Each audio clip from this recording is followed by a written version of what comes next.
Now to Canada.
Hello?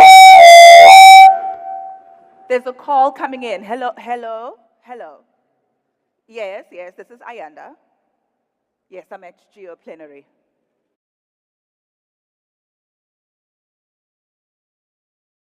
Have a message for them? I'll take the message.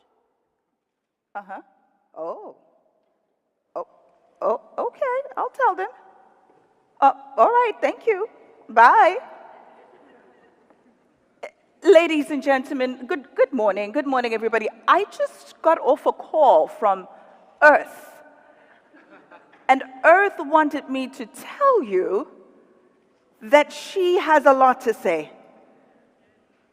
Ladies and gentlemen, well, you see, Earth is talking, and it's time we listen. We need to pay attention. And I think now is the time, the place, and the opportunity for us to listen, because Earth is talking. My name is Ayanda Ali. I'm an author, an artist, an activist, but today I have the privilege and the honor of being your program director. Ladies and gentlemen, thank you so much for your time, and welcome to GEO 19 Plenary. Please give yourselves a round of applause. Absolutely. And with that, we say good morning, bonjour, como estás, o jambo. In South Africa, we say dumelang, molweni, sanbonani. Welcome to the land of the Rugby World Cup champions. Do we have any delegates from New Zealand in the house today?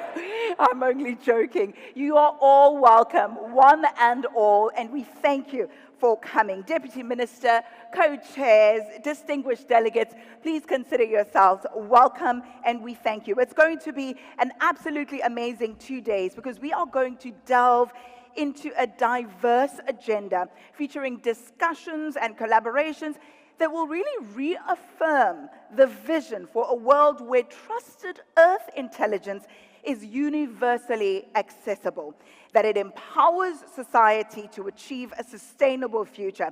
And this, of course, will shape the future of the Group on Earth Observations. Our speakers, our panelists here today, they'll share insights and strategies aimed at achieving GEO's post-2025 strategy. Together, you and I will explore initiatives such as the Global Ecosystems Atlas, as well as Global Heat Resilience Service. Now, this offers a glimpse into what the future has in store for us, where data and technology serve as powerful tools for positive change. I don't know about you, but that definitely is exciting, it is encouraging, and it inspires.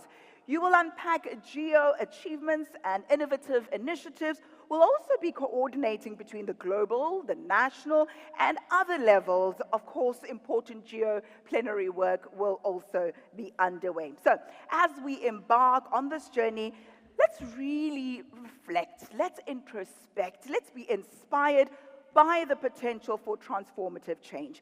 Of course, you're not going to be innocent bystanders in all of this. There's no one who's going to be just sitting passively receiving information. You have to participate. Your perspectives, your input, your own experiences, they are vital contributions. They are invaluable as we work towards a future that is sustainable, that is equitable, and that is inclusive. So, with all that said, for the opening session, we'll be beginning with an opening word from the lead GEO co-chair, Mboneni Mofe, who is also the Deputy Director General of the Department of Science and Innovation here in South Africa. May we please welcome the co-chair with a resounding round of applause, ladies and gentlemen.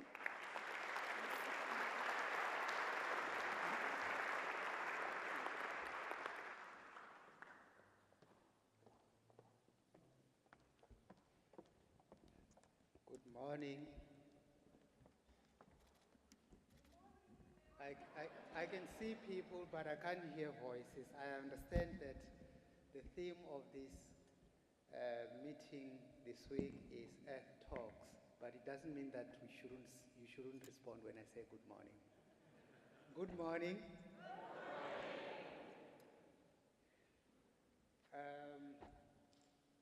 Honorable Buti Manamela, our Deputy Minister for Higher Education, Science and Innovation here in South Africa, we are quite honored to have you here today.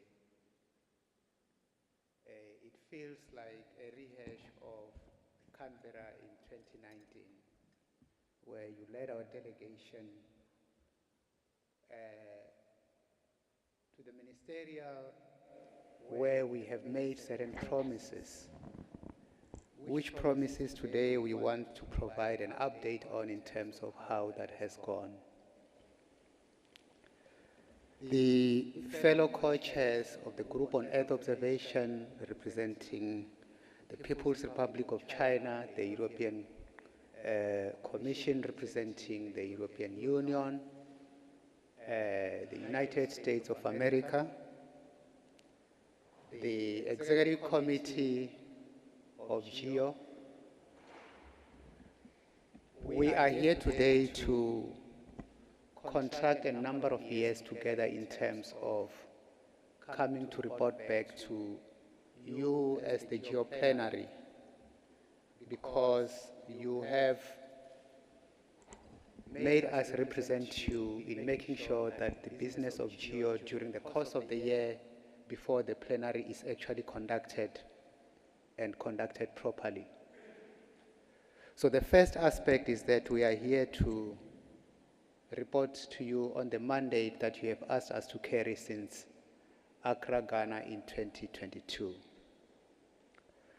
But we are also, as I've already indicated, coming to report to you about what we have done since Canberra 4 years ago. There were a number of priorities that were set, and when we reflect on that period, it shows whether we are able to make progress or not on the commitments that our political principles have directed us to do. And another very interesting aspect is that we actually are closing almost an era of the Mexico City strategy that was adopted for GEO to run from 2016 up to 2025. And when we close that era, we pretty much do so having not forgotten that there is indeed an era that we need to account for so that we can be able to plan for the future. So that makes, again, this gathering today very special. Now, we are gathered under the theme, The Earth Talks, and the Earth is talking in very many ways. It talks through the biodiversity, and when the plants have got a message to tell us, they will say it, and when they realize that we don't listen or when we don't respond, some of them decide to die. And in scientific terms, we say they have gone extinct. The same happens to animals. And then the earth also talks through its soils. We see the degradation of soils and everything. And when the soil is tired of talking to us and we don't listen, it stops being productive and producing food for us. And then we have to deal with issues of food security. The earth continues to speak. And when the rivers are tired of talking to us and they haven't been listened to, they dry up. And we start seeing rivers flowing all sorts of pollutants as opposed to water. And the oceans speak to us, we don't listen, we see sea rises and submersion of cities. Just a few weeks ago, we have a couple of incidences around Cape Town where the ocean just decided it was just going to rise and submerge some of the roads and the buildings. Destruction of infrastructure. Just before you arrived here, there was we were dealing with a sort of flooding. For those of you who might have flown from Johannesburg last night, you would also recall that there have been a bit of flooding that has been happening there. So the earth continues to talk. We have an option of continuing not to listen to it or to get into a dialogue, and that is called communication. Communication means something that is two-way. Because when the earth isn't being listened to, it reaches a point where the outcomes of us not listening can be very devastating to infrastructure, to people, and so on and so forth. So as we gather here, we need to be able to say, how do we start to listen using our most advanced technological prowess, coordinating of various aspects of our work, and then we can make sure that we indeed, one day when we are gone, are going to be able to say to ourselves that we have handed a healthy planet to those that are coming after us. This is the reason why we are here today. When the earth talks, let's listen. Because if we don't, nature will only respond the only way it knows. And we might not be there to tell the story of how it has reacted to not being listened to. So with those words, I want to say, even as we deliberate on the next 2 days in preparation for the ministers on Friday, that we are going to realize that it is our responsibility, including the young people that we have now drafted into working with us in appreciating the value of Earth observations, including the role that we are beginning to move into, of moving into what we call citizen science. How do we make sure that we bring in the citizens from all walks of life, rural, urban, slums, and so forth, to be able to help us use Earth observation data to plan and have the kind of Earth that we want. So thank you very much. I look forward to us continuing to engage further and to really build the level of cooperation and coordination that we require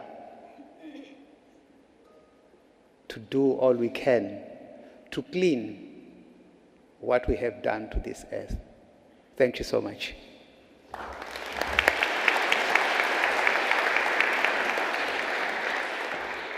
Thank you so very much. Just listening to your opening, I was reminded by the words, or about at least the words of anthropologist Margaret Mead, who says, never doubt that a small group of individuals can change the world. Indeed, it is the only thing that ever has. And looking across this room, I see that we're more than just a small group, so I have no doubt that change is possible and change is probable with the commitment that I see before me. We truly feel that the plenary is now open. But let us get a word of welcome now. It is a privilege and an honor for me to call upon Buti Manamela, South Africa's Deputy Minister of Higher Education, Science and Innovation. A round of applause, please.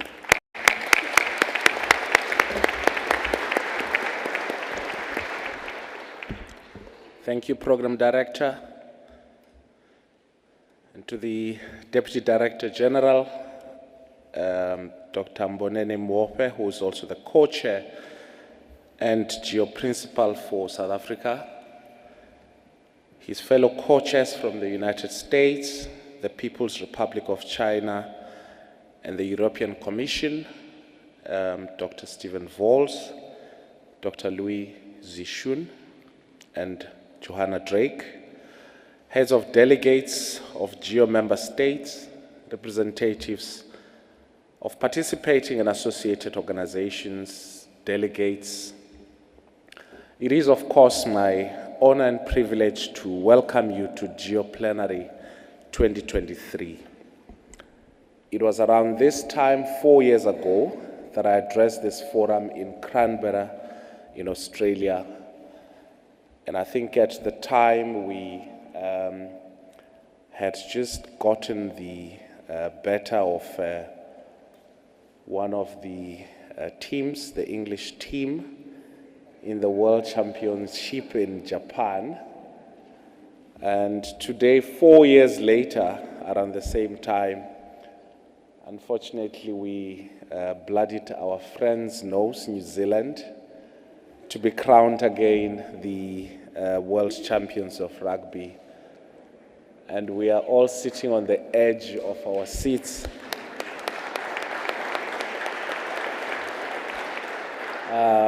waiting in anticipation of the finals of the Cricket World Cup. So, when the World Cup finals was playing, I was part of a delegation, actually heading a delegation of vice chancellors and some officials from our department and from the sector education and training authorities. And we asked our ambassador to host us at the official residence, together with some of the South African students who are based in Beijing. And he gladly did so. Now, in China, big as it is, rugby is not a very big sport. So we battled to find an appropriate channel. So as we walked in, there was a big screen that was beaming the build-up to the match. But closer to when the match was starting, the connection started crumbling, and then we moved to a little bit of a smaller screen, which is the television screen. And again, the connection started crumbling. We couldn't get data from Paris to Beijing for us to see the match. When the match started, we were all on our phones, in one room, but all on our phones watching the match, each of us on their phone, whilst the ambassador was trying to scramble through for a reliable connection. And I think there may have been some hacking involved. I'm not confessing to any crime. We all wanted to see our country win. But that observation was important because as we're all anxious watching our screens, we all shared in a moment. And the moment being that we want to see our country win the World Cup. And of course, the ambassador ultimately managed to, gradually bring us back to the bigger screen, where we all shared in the victory. And I see, of course, the meeting in Canberra, but also the meeting here in South Africa, and previous other engagements at GEO level, us having started with this big vision, and all of us having to go back and be stuck in our own countries, make different observations, make different commitments, but use the data that we receive from GEO and translating it in terms of the impact that we may want to make in the globe. And of course, moving out of our countries into regions and ultimately into these global meetings for us to establish consensus. And the fact that we still are outside of these global sessions in our own countries does not mean that we're not connected by the different objectives that have been established at the establishment of GEO. And the fact that it is growing means that there is something that is right that we are doing. And I hope that we'll continue to do so. In Canberra, we made a number of commitments to advance the work of GEO. We resolved to reconvene in 4 years to assess GEO's progress towards attaining the intended goals, objectives, and priorities that were established, and to also consider new challenges and themes to guide consideration of GEO's future beyond the term of the current strategic plan. Informed by the commitments made in Canberra, we are pleased to see the significant progress that has been made to was defining the direction of GEO in the 10 years post-2025.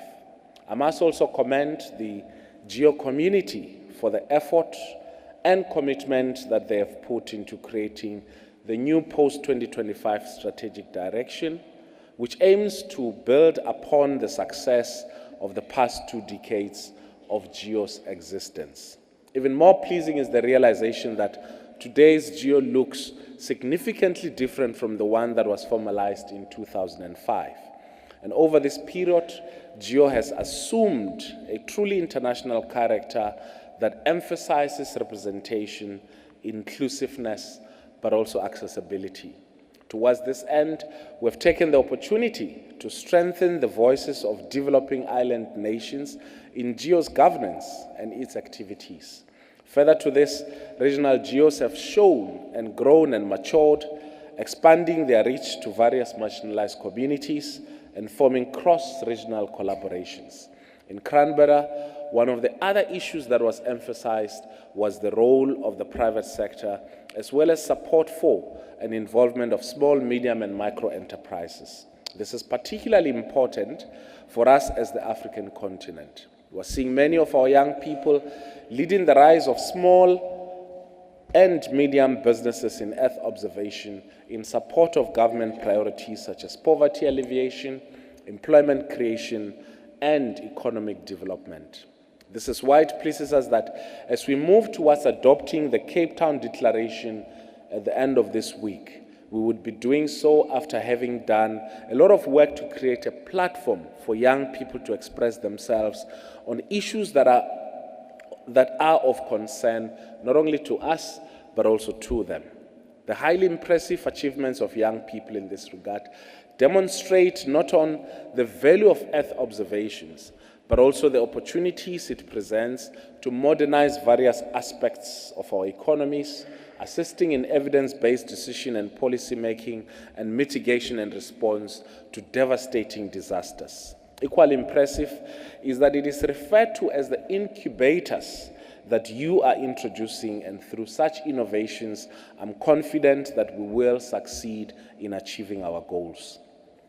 We recognize that not every GEO member is equipped to deal with or respond to some of the most urgent environmental challenges of our time, but this is the very reason why GEO was established in the first place, to create a system that fosters access, sharing, training, capacitation, and mutual empowerment. One of the urgent challenges that informed the establishment of GEO is the issue of climate change, which, as you know, is wreaking havoc globally. We see hurricanes in the United States, earthquakes in Morocco, floodings in South Africa, China and India, and fires in Australia and Hawaii.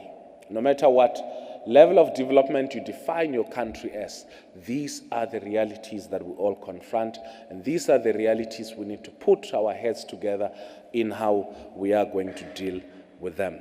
And some of them includes insect infestation and devastation of crops in East Africa and droughts in California, challenging the very being of our existence.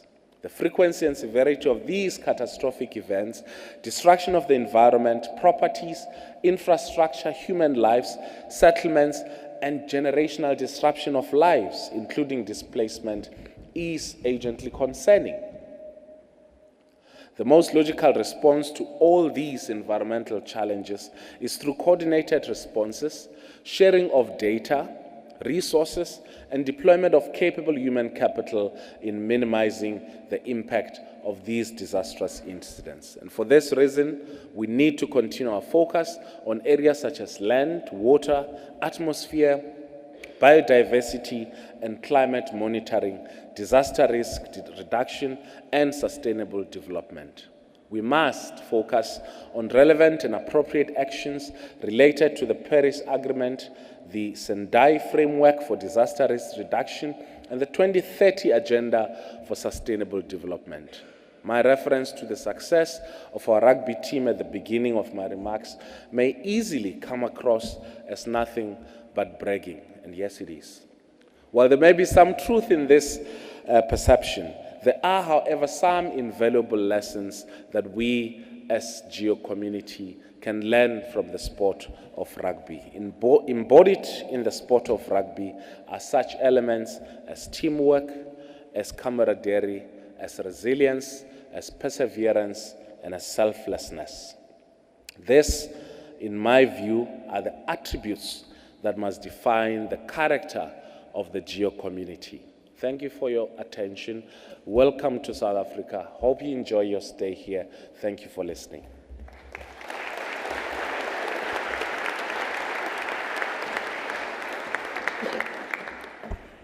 Indeed, thank you very much, Deputy Minister. Your words remind me of an African adage that speaks about the importance of unity if objectives are to be reached. And I think you might know it in your language as well. It just simply says, one hand cannot wash itself. So you may have the soap, you may have the water, which in this case may be the ideas, the strategies, the solutions, but on your own, you cannot wash your hand. It needs the other to rub the soap together, to wash with the water, to lather it so that indeed the objectives of clean hands can be reached. And in this instance, if we are going to achieve the goals set out and we are going to listen as Earth is talking and respond appropriately, it is only through unity, it is only by working together. So thank you very much for that reminder. Now that we have been welcomed, ladies and gentlemen, it is time for us to hear from our GEO co-chairs. They'll be speaking from their seats in this order, please. Jing Zhao, DG, National Remote Sensing Center, China. May we please give a round of applause just as I introduce our co-chairs, please. Thank you so much. We will then thereafter hear from Joanna Drake, Deputy Director General, Research and Innovation, European Commission. And last but most certainly not least, we will hear from Richard Spinrad, Undersecretary of Commerce for Oceans and Atmosphere, National Oceanic and Atmospheric Administration Administrator at United States. Thank you very much. Over to you, please. Okay, distinguished co-chairs, Dr. Buti Manawela, Dr. Springreed, and Dr. Drake, and Dr. Murphy, distinguished principals, GEO Secretariat Director, and ladies and gentlemen, good morning. It's my great pleasure to be here, to join you here in Cape Town for exploring the global Earth observation capabilities and renewing GEO cooperation and our joint friendship. Commissioned by the Vice Minister of Science and Technology of China, Mr. Zhang Guangjun, on behalf of the National Remote Sensing Center, of course, on behalf of the Chinese delegation today, I'd like to express my heartfelt appreciation to the Department of Science and Innovation of South Africa for the thoughtful arrangement to make this event possible. Thank you. And my also thank go to the lead co-chair, Dr. Ambonini and Murphy, and Secretariat Director, Ms. Jana Govalgan, and your team for your hard work. And also, I'd like to express warm congratulations on the convening of this plenary session today. Okay, it is an event for great significance as it marks the second time for GEO plenary to be held in South Africa. Let's remember, in 2007, China announced in South Africa that China will share the data of seabass with Africa. In the past 16 years, the two sides have carried out cooperation on data reception and distribution, which serves as a role model of South-South cooperation. In August this year, our President Xi Jinping, also in South Africa, announced that China will explore the establishment of a BRICS Global Remote Sensing Satellite Data and Application Cooperation Platform under the BRICS Remote Sensing Satellite Constellation mechanism. Going forward, China will continue to work with international partners to promote data services which are more accessible, actionable, and helpful. Over the past years, China has, acting on the vision of harmonious coexistence between humanity and nature, worked to promote sustainable development through Earth observation technology.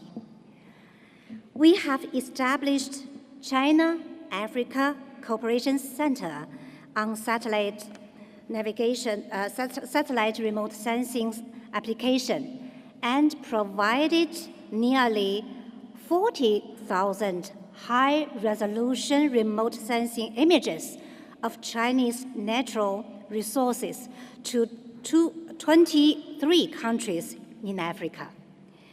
Shared 5-meter resolution, wideband, multispectral data covering 65 Belt and Road countries, released the world's first remote sensing atlas of urban nighttime lighting covering 147 cities in 105 countries, and provided data sets on global forest change, carbon loss, and carbon sequestration, Antarctic and Arctic sea ice thickness, and other topics through global ecosystem and environmental observation analysis research cooperation. This initiative have provided more substantive and credible data source for narrowing the digital divide and contributed to the global development with more effective and science-based information. In its sprint toward the third decade, GEO has turned the vision of using Earth observation to inform decision-making and sustainable development into reality. In this era, where Earth observation technology is thriving and becomes deeply integrated with emerging information technologies, GEO introduces the concept of Earth intelligence in an effort to empower decision-making and action, and work together to build a community of all life on Earth and a clean, beautiful world. In the forthcoming days, I look forward to hear the views of representatives from policymakers, scientific and industrial communities, young people, and broader groups. Let's work together to write a new chapter in GEO's endeavor for its third decade, and allow Earth observation to boost global prosperity and development. Finally, I wish the 19th plenary session of the GEO a full success. Thank you. Very much.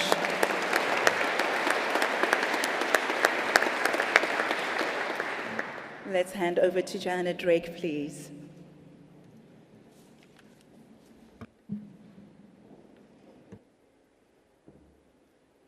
Is it working? Yeah. Thank you so much.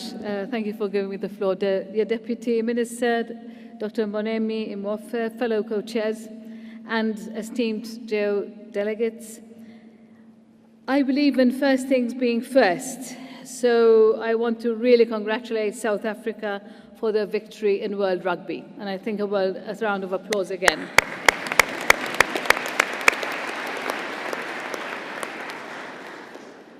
Secondly, on behalf of the European Union and all our European friends and colleagues, I would like to express a very heartfelt heartfelt thanks to our South African hosts for giving us such a friendly, such a warm, such a colorful welcome, and also a very organized outfit here. And I'm really impressed. We are all very impressed, and we're all very thankful. So thank you for that too. Third thought or feeling. I'd just like to say, what a feeling.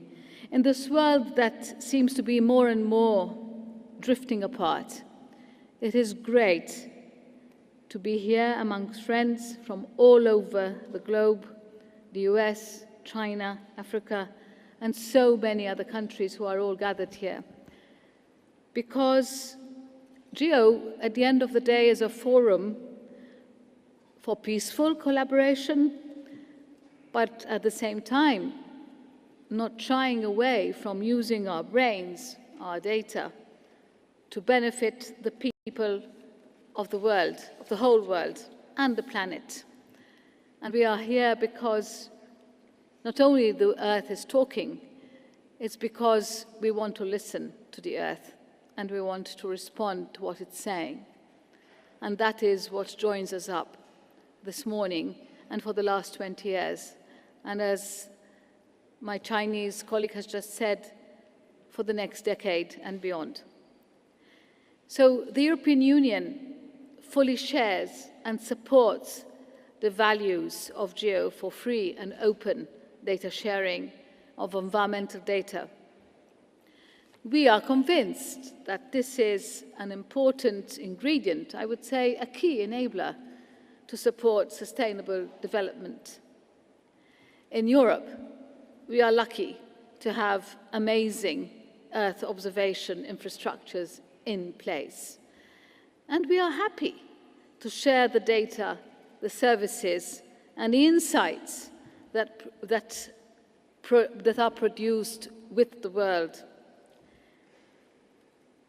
There is, in the first place, of course, what you might already know about, which is the Copernicus system, the Earth observation component of the European Union's space program.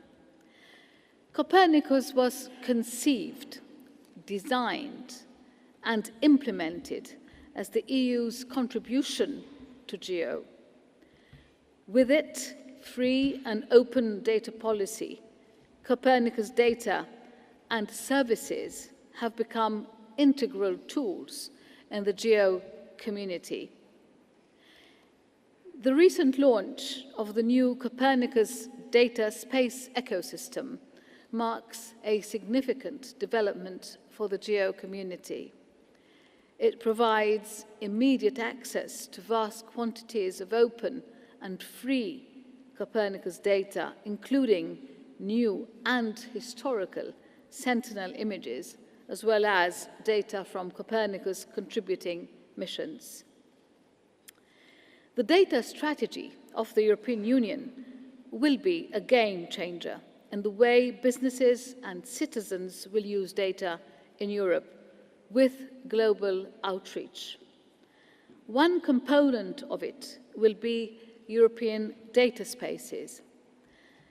The European Green Deal data space, which is currently set up, will bring together data from various domains like agriculture, energy, and health. Together with Earth observation data, they aim to support the green and digital transition aimed for in the European Green Deal. Together with new technologies, including in particular artificial intelligence and machine learning, these fast evolving resources offer unprecedented possibilities to develop what we now call Earth intelligence in GEO. And we are very proud of that term, by the way. With our vital and innovative community in EuroGEO, we are ready to contribute to and implement the new GEO post-25 strategy, about which you'll be hearing a lot more during the course of this day and tomorrow. Finally, let me thank our local hosts again for having invited us to hold the GEO plenary in this wonderful city in Cape Town, South Africa. I am deeply impressed by the excellent organization, the warm welcome that we have all received here, and we look forward sincerely to a constructive meeting, which will be a milestone in the next decade for GEO, and which we are endeavoring to embrace together whilst we consolidate our strengths to turn the corner and to achieve yet another crucial milestone in the evolution of GEO. Thank you. Thank you very much. Mr. Sprinrad, the floor is yours, sir.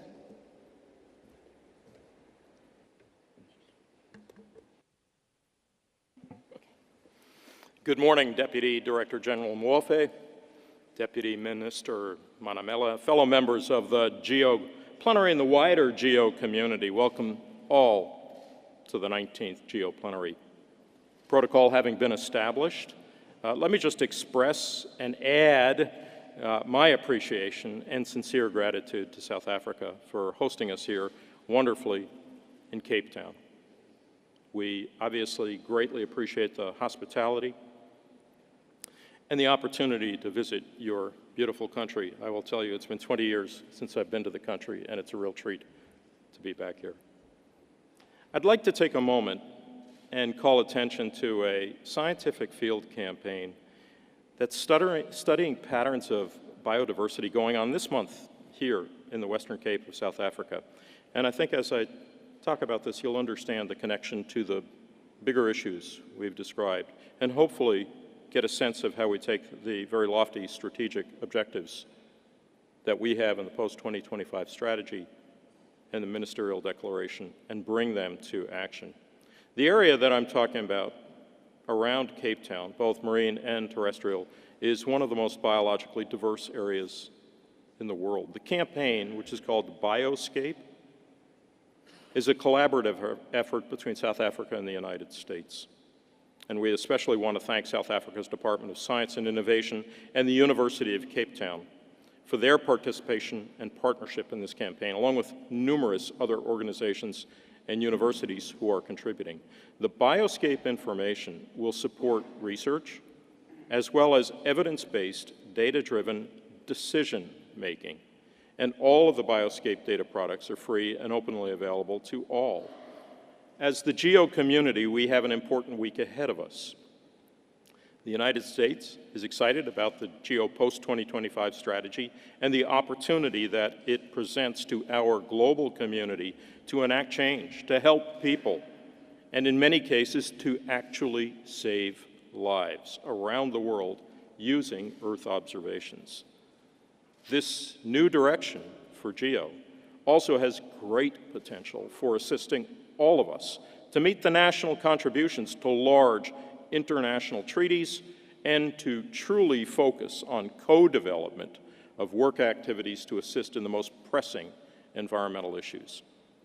The United States is actively supporting in-kind contributions to two GeoNexus activities, the Global Ecosystem Atlas and the Global Heat Resilience Service. I look forward to highlighting those activities at the upcoming Climate COP 28 in December, just next month. In addition to contributing to GEO, the United States benefits from our participation in GEO. Due to GEO over the past 20 years, we have created a national GEO, US GEO. This has been key for our country in coordinating Earth observation activities across 13 United States federal agencies. It leads to economies of scale, improved utilization of Earth observation data within the United States, and I look forward to hearing more about national GEO activities across the globe in other countries. At the regional level, within AmeriGEO, with my regional co-chairs from Peru and Paraguay, I'm pleased to note continued growth in collaborative GEO activities and training throughout the region, and I welcome the addition of a new member to our region in Trinidad and Tobago. We look forward to continuing to strengthen the relationship of GEO throughout the Caribbean with their help. As both the U.S. principal for GEO and our ministerial representative, I look forward to wholeheartedly endorsing the Ministerial Declaration and charging GEO with implementation of the post-2025 strategy. I look forward to diving into our robust agenda and having productive discussions on these important topics as a GEO community. And I would call on all of us to rally behind this new strategy and collectively look at how we can all focus on its implementation for the benefit of our global community. The time to act is now, the place to act is here, and the ones to act are us. Thank you.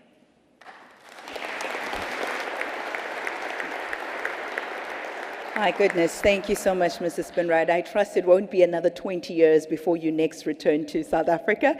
We hope to see you soon after this. In isiXhosa, we say wamkelekile, which means you are welcome, and that is the local language here. Thank you so very much. Ladies and gentlemen, I now have the privilege and the honor of calling upon the GEO Secretariat Director, Yana Gevorgian, who will speak to us and welcome us officially. Thank you very much. A round of applause for her as well, please.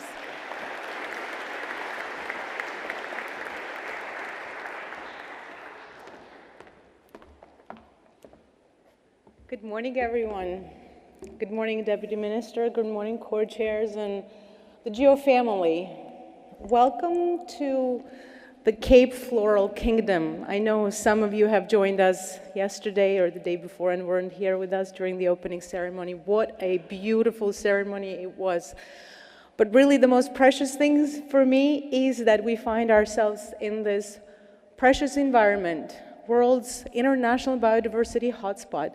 And I know some of you will make time to go and explore this unique environment and really take in and really translate the things we will be talking about that may sound techie sciencey into real life experience and connect that experience in real life with the conversations we're having today.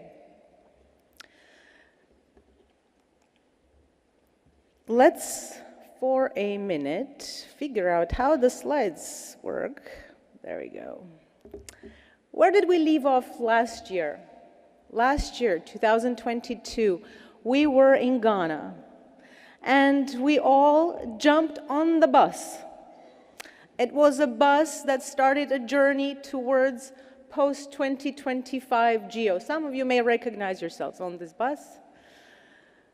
At the time, in Ghana, we only began to envision what future GEO could look like. What role we, as the Earth observation community, part of a vast data ecosystem, data community, could play in helping the world, the humanity, achieve sustainable future. We reflected on our past, we took stock of all our progress, and I think we were inspired by our very original bold vision back in 2005 when we, the Earth observation community, decided it was possible and necessary to move the world towards the culture of sharing Earth observation. And we really started on that journey of creating equity for all, making sure that those who didn't have sophisticated Earth observing systems could still gain access to quality, timely information about the Earth to make informed decisions. And we have been at it for 18 years. We have established and adopted data sharing principles on managing the data. We've been promoting them. But we have come a long way, and back in Ghana, we started to craft a strategy that went beyond data, that would bring Earth intelligence to everyone. But why are we here, and why this mission? Because we are here to care for the children. We are here to make sure that the children inherit a living planet. Planet can give food, water, and a place that we can call home. We are here especially for Madia's son, for Chen's son, for Miko's son, who will be born in 2 weeks, These are the children 2, 3 years old who are born into the climate crisis. They are said to be experiencing about 6 times more extreme events than we are experiencing today. You all recall your discomfort in this hottest summer of the year, on the record. These children will be experiencing heat that is 6.8 times more intense. We are here for them. Let that sink in and feel the responsibility that we are carrying. This community, the Earth observation community, has been keeping the pulse on the planet for decades. We have been monitoring our water bodies, forests, agricultural land, forecasting risks. We have been leveraging data, technology, citizen observations. Our communities have engaged young people around the world to put themselves on the map so that resources could be made available to them. We have been listening to the Earth.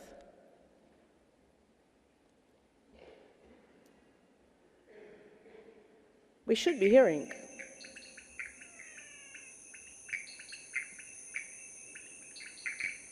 Our satellites don't always pick up these critters, these frogs that inhibit vital habitats, but their presence in fragile ecosystems will tell us whether our ecosystems are healthy, whether they're degrading.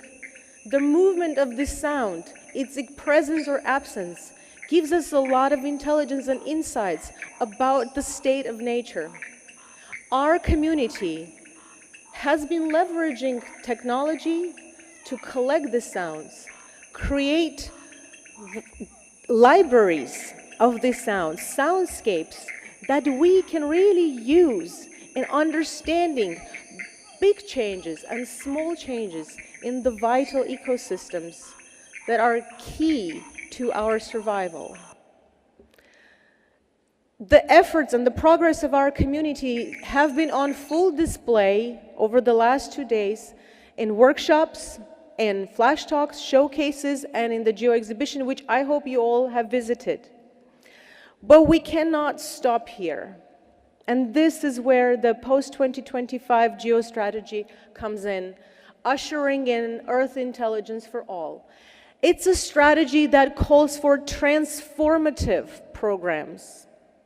Transformative in the sense that not only do they take stock of everything we've created and look for missing pieces, but they will engage all the actors that will get us to the place where it becomes second nature for our citizens to care for nature, to understand the relationship with the environment, to change their behaviors, to consume wisely, and to live a life that will restore the fragile equilibrium with the environment. To succeed, we really must reimagine our global partnership, and that's what we are here to do and discuss a way forward for. We know it's going to take a real partnership of governments with businesses, civil society, indigenous communities, citizens, to achieve that transformative scale transformation so people can adopt systems thinking, so they can really take integrated approach to every bit of their human behavior.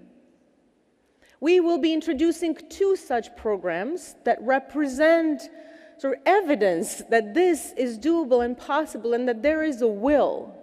GEO, acting as a neutral broker between businesses and governments and civil society, has been convening partners to create the kinds of programs like the Global Ecosystems Atlas that you will hear about and the Global Heat Resilience Service you'll hear about, that will deliver not just data, but ultimate insights analysis that can help put nature on the balance sheet, but do it in such a way that the governments and the corporates and the financial institutions use harmonized information so that our aspirations, our goals, objectives, results, milestones are comparable.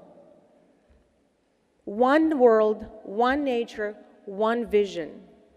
Global Heat Resilience Service will provide the kind of information that will help protect vulnerable populations, help with smart urban design so that the future world championships of rugby or soccer or other sporting events could be held in venues that have been designed with extreme heat in mind, so that the fans, but also the workers who will be erecting those structures, can be protected from the harmful events and risks of those extreme events.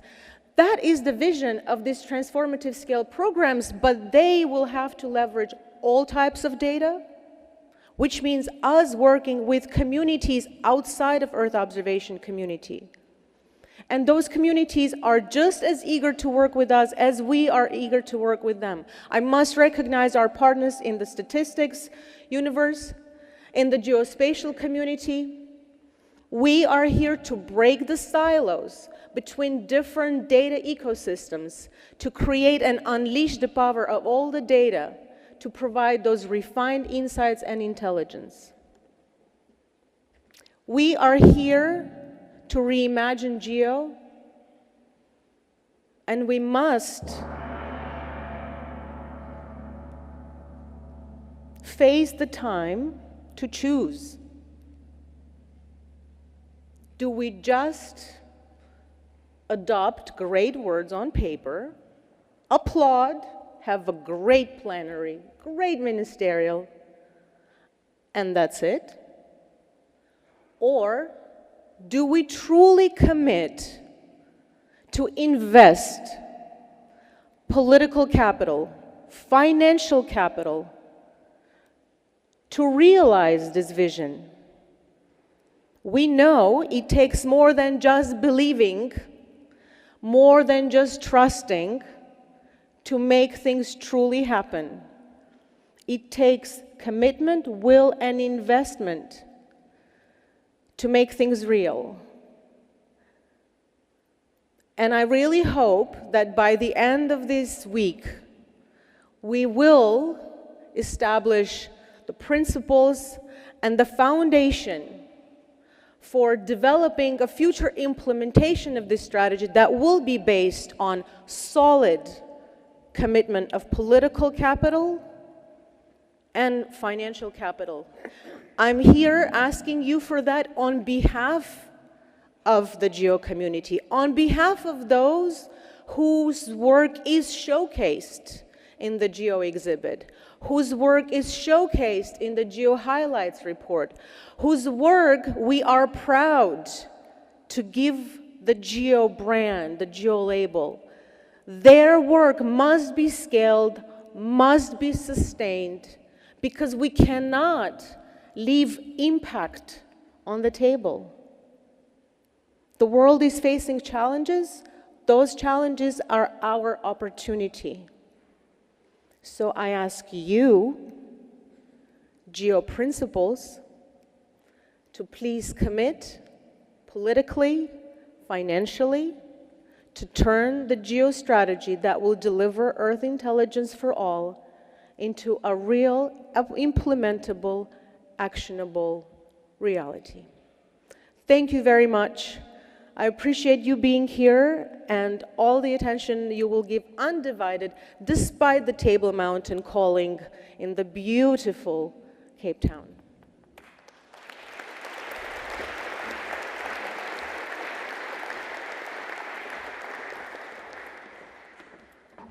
Thank you so very much, Yana. Your words remind me of something that Martin Luther King Jr. said many, many moons ago. And of course, the change that he was looking for was socio-political. But I think his words ring true even here and now as we are gathered in this fashion, looking for change of our own. He speaks about the fierce urgency of now.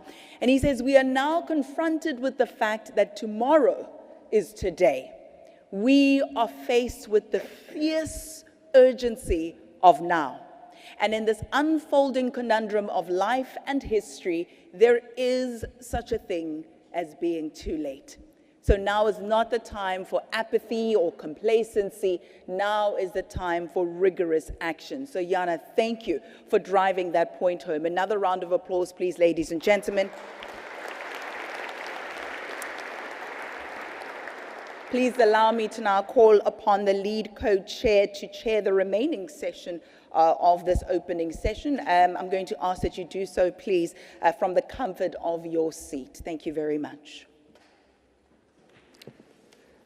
Thank you, Ayanda.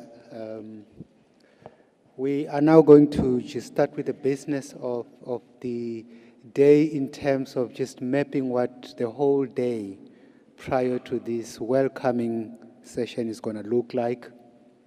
And the thing about Africa and the welcome is that after you have been welcomed, you need to be free. Free to engage, free to express yourselves, and not hold back in terms of making sure that we construct the GEO that we want. So we start off by looking at the agenda of the day. As has been tradition in GEO, we share these documents well in advance so that you can be able to communicate whatever inputs you have. So we therefore want to start with the first item of looking at the agenda as shared. We need to go and approve it, and I want to see if there's anybody who's got any inputs to it before we can adopt it. I see no hand, and today my eyes are very sharp, so it means that there is no hand. So with that, I therefore want to say that this agenda is adopted as is and is going to indeed drive the engagements that we have today and tomorrow.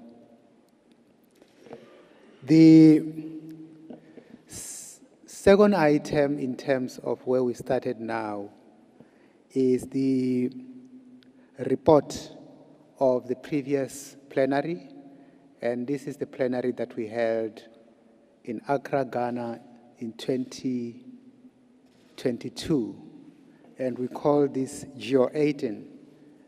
And those of you who wants to do some mathematics, the number 18 just represents that the plenary has met 18 times before today, and you can do your own mathematics as to how old GEO is. So add up those numbers. So the report again has been shared, and we just want again to say, do we have any inputs, having reviewed the report? Are there aspects of the report where you think that we haven't reflected the deliberations as we were supposed to? And again, I see smiling faces. And these smiling faces just means that the Secretariat team has done a good job of capturing the deliberations as they are going to do today and tomorrow. So you have set the standards, and the issue about standards is you never want to go back. So well done and thanks. So I take it that we have now adopted that report.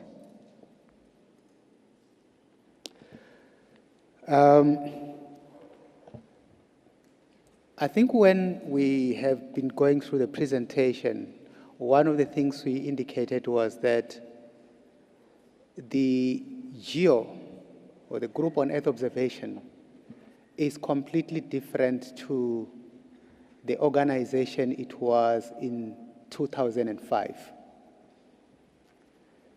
In many respects, but one of them is the number of member states.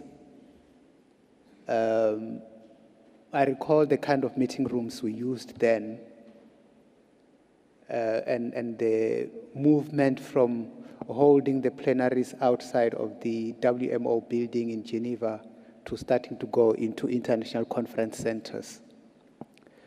So today we are an organization that can proudly boast member states, 115 of them.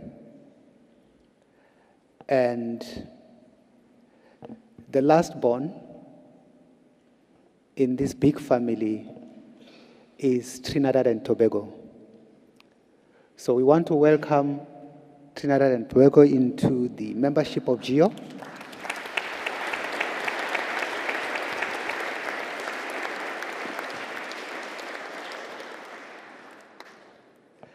And we also, if you don't want to be a last born, we encourage you to go and recruit others.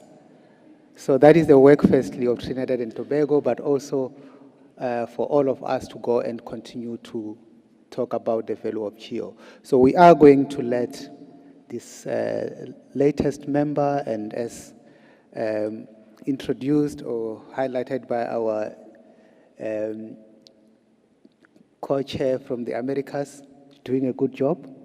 And we are going to give Trinidad and Tobago just 1.5 minutes, as in 60 seconds plus 30 seconds, to really give us your very brief remarks. And this is going to be done by Rahana Juman. Good morning, everyone, and thank you. Trinidad and Tobago thanks AmeriGeo and by extension Global GEO for their warm welcome to this network and for allowing us to be able to benefit from this partnership. We only became a member in September 2023 and are already participating in regional initiative. Trinidad and Tobago look forward to developing our national GEO through a collaborative process as we prioritize national needs while balancing growing support and focus to the post-2025 strategy. We welcome the implementation of this strategy as it draws on Earth observation insights from across the value chain to inform strategic decision and empower society. Attendance and participation at this GEO is well-timed as we seek to broaden our network and synergize our local approach to the triple planetary crisis. As a small island developing state, Trinidad and Tobago seek to increase Caribbean and small island representation and involvement in GEO. With high vulnerability to the impacts of climate change and other natural disasters, we hope to leverage Earth intelligence to increase resilience for our people and ecosystem. We recognize, however, that many island states do not have sufficient resources to allocate for this imperative mission. One such resource that is sorely lacking is access to high spatial resolution satellite imagery. TNT, like many small island, big ocean states, possesses a small landmass. Our circumstance often hampers our ability to utilize freely available satellite imagery for numerous applications, making a call for access to high spatial resolution imagery paramount. We also support an expansion of the ecosystem atlas to include marine ecosystems. Our experience with these fragile and biodiverse havens have shown repeatedly the utility of spatial data visualization in their protection and conservation. This will also assist national effort in marine spatial planning. As a signatory to the Regional Convention for the Protection and Development of the Marine Environment of the wider Caribbean region, which seeks to address land-based pollution, especially protected areas and wildlife and oil spill, Trinidad and Tobago welcome regional and global collaboration and coordination. Indeed, some of our crises, such as climate change, pollution, and sargassum bloom, transcends national boundary. Our involvement in the training initiative, collaboration on oil satellite tracking in the Americas, known as COSTA, has highlighted the importance of oil spill detection and monitoring and has stimulated regional effort to protect our ocean space from the irrevocable damaging effects of hydrocarbon pollution. As COSTA expands its geographical reach, we are calling for a meeting with COSTA members to discuss lessons learned as well as the possibility to expand our observation and reporting of methane emission. In closing, I wish to thank AmeriGeo for supporting the strengthening of institutional capacity of its members. As a member, we endorse AmeriGeo's effort to further align with the GEO post-2025 strategy by creating new pathways and programs, focusing on training and co-development and increasing youth engagement. We support efforts to increase equity and inclusion by bridging the divide between traditional knowledge of indigenous people, local communities, and scientific knowledge, and to work better to inform decision-making, to inform our decision makers as well as our stakeholders. And we'd like to close in thanking South Africa for being such a gracious host. Thank you very much.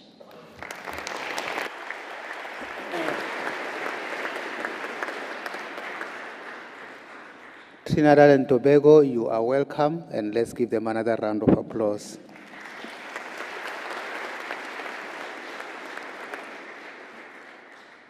We've also got a number of participating organizations who are joining us. And again, with the welcome that we're going to do now for this participating organization, that brings the number of participating organizations to 153. And this is really quite an exciting growth because both of them, they bring in different competencies, they bring in the participation in various tasks of GEO. So we are therefore pleased to welcome the International Union for Conservation of Nature, the Research Center of Big Data for Sustainable Development Goals, Health Solution Research, Inc., Eratosthenes Center of Excellence, New World Hope Organizations, Ubuntu Net Alliance for Research and Networking, Joko Labs Banjul, and Asia Pacific Space Cooperation Organization. We give them a round of applause, and if they are here, you are not going to give an intervention, but you're just going to introduce yourself so we can see you.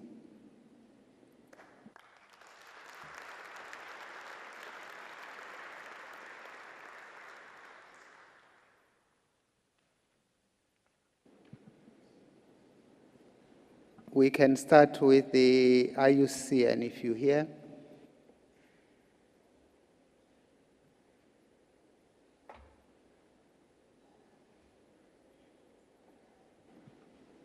CBUS.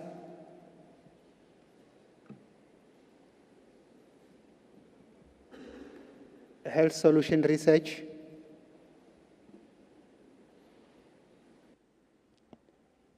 Eratosthenes Center of Excellence, New World Hope Organization, Ubuntu Net Alliance, Joko Labs Banjul,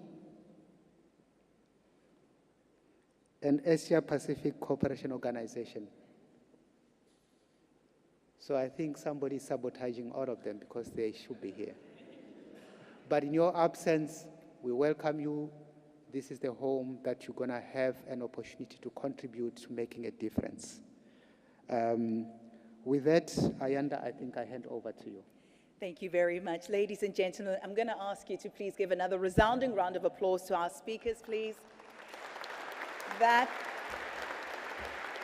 That brings to a close this opening session. You mentioned, Lee Chair, that you saw a lot of smiles in the room and you complimented the manner in which information was captured. We're going to do a little bit of that as well, a little bit more smiling and a little bit of capturing of a different sort. We're going to capture the moment with some photos now. So I'm going to ask our speakers to please take a seat right here in the front.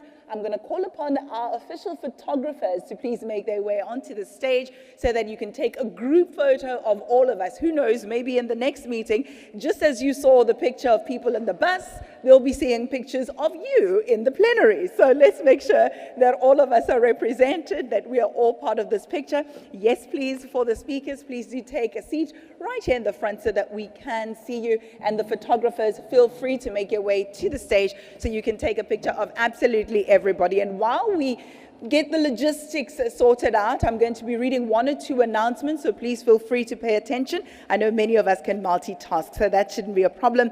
Delegates, remember that we do encourage your active participation. Interventions and sharing ideas throughout the next 2 days will not only be welcome, but encouraged. So make sure that you do take part. All sessions today are open, and there will be live streaming of the event on GEO Week webpage, so you can make sure that you spread the message far and wide. A quick reminder, if you want to make an intervention, you'll need to raise your flag, and the GEO Secretariat staff will be monitoring that and alerting the moderators to call upon the speakers in the following order. We'll hear first from our member countries, from the participating organizations next, and then the associates. And we also ask that you please keep your interventions within 2 minutes. 2 minutes, please, per intervention. And that is just to make sure that we allow the maximum number of delegations a chance to intervene.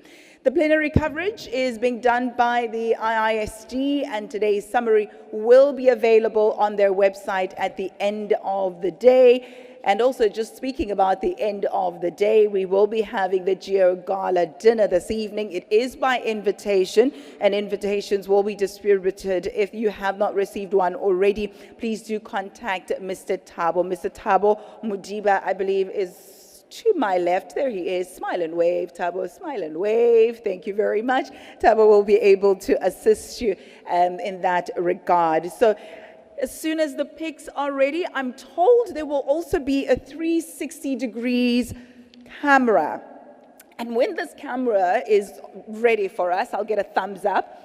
And as soon as I do that, apparently we need to do something of a Mexican wave of some sort, or you smile, or you give a thumbs up, or you Bluetooth high five, or whatever it is that you would like to do. Do something that shows that indeed we are here, that we're excited about what we're here to do, that we're solutions driven, and we are there. Is that the camera? Are we ready? We're live already? Okay, there we go. So a wave, a high five, a smile, a cheer.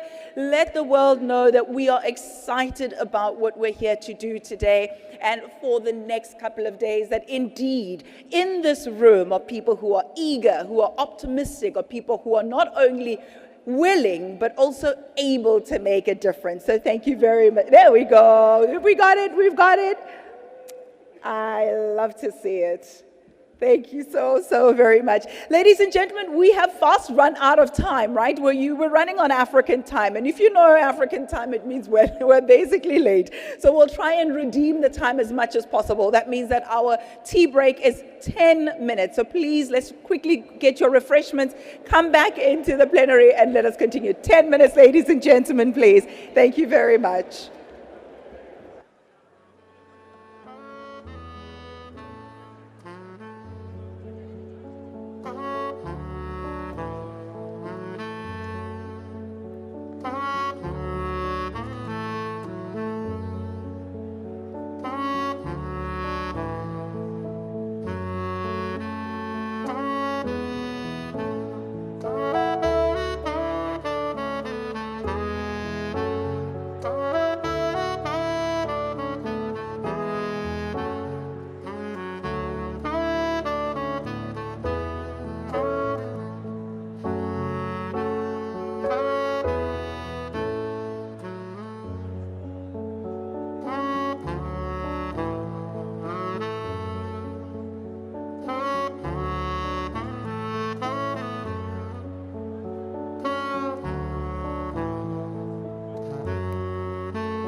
one here. Just if ever there's a speaker first. They just mustn't pick it.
Yeah, hold on, Didi.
Ladies and gentlemen, a very good morning to you once more. Now that we've had some refreshments, may you please take your seats. We will continue shortly. Please take your seats, ladies and gentlemen. We will continue shortly. Thank you.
Once again, ladies and gentlemen, please may you take your seats. In the next, I'd say 30 seconds to a minute, we will begin the second session for the day.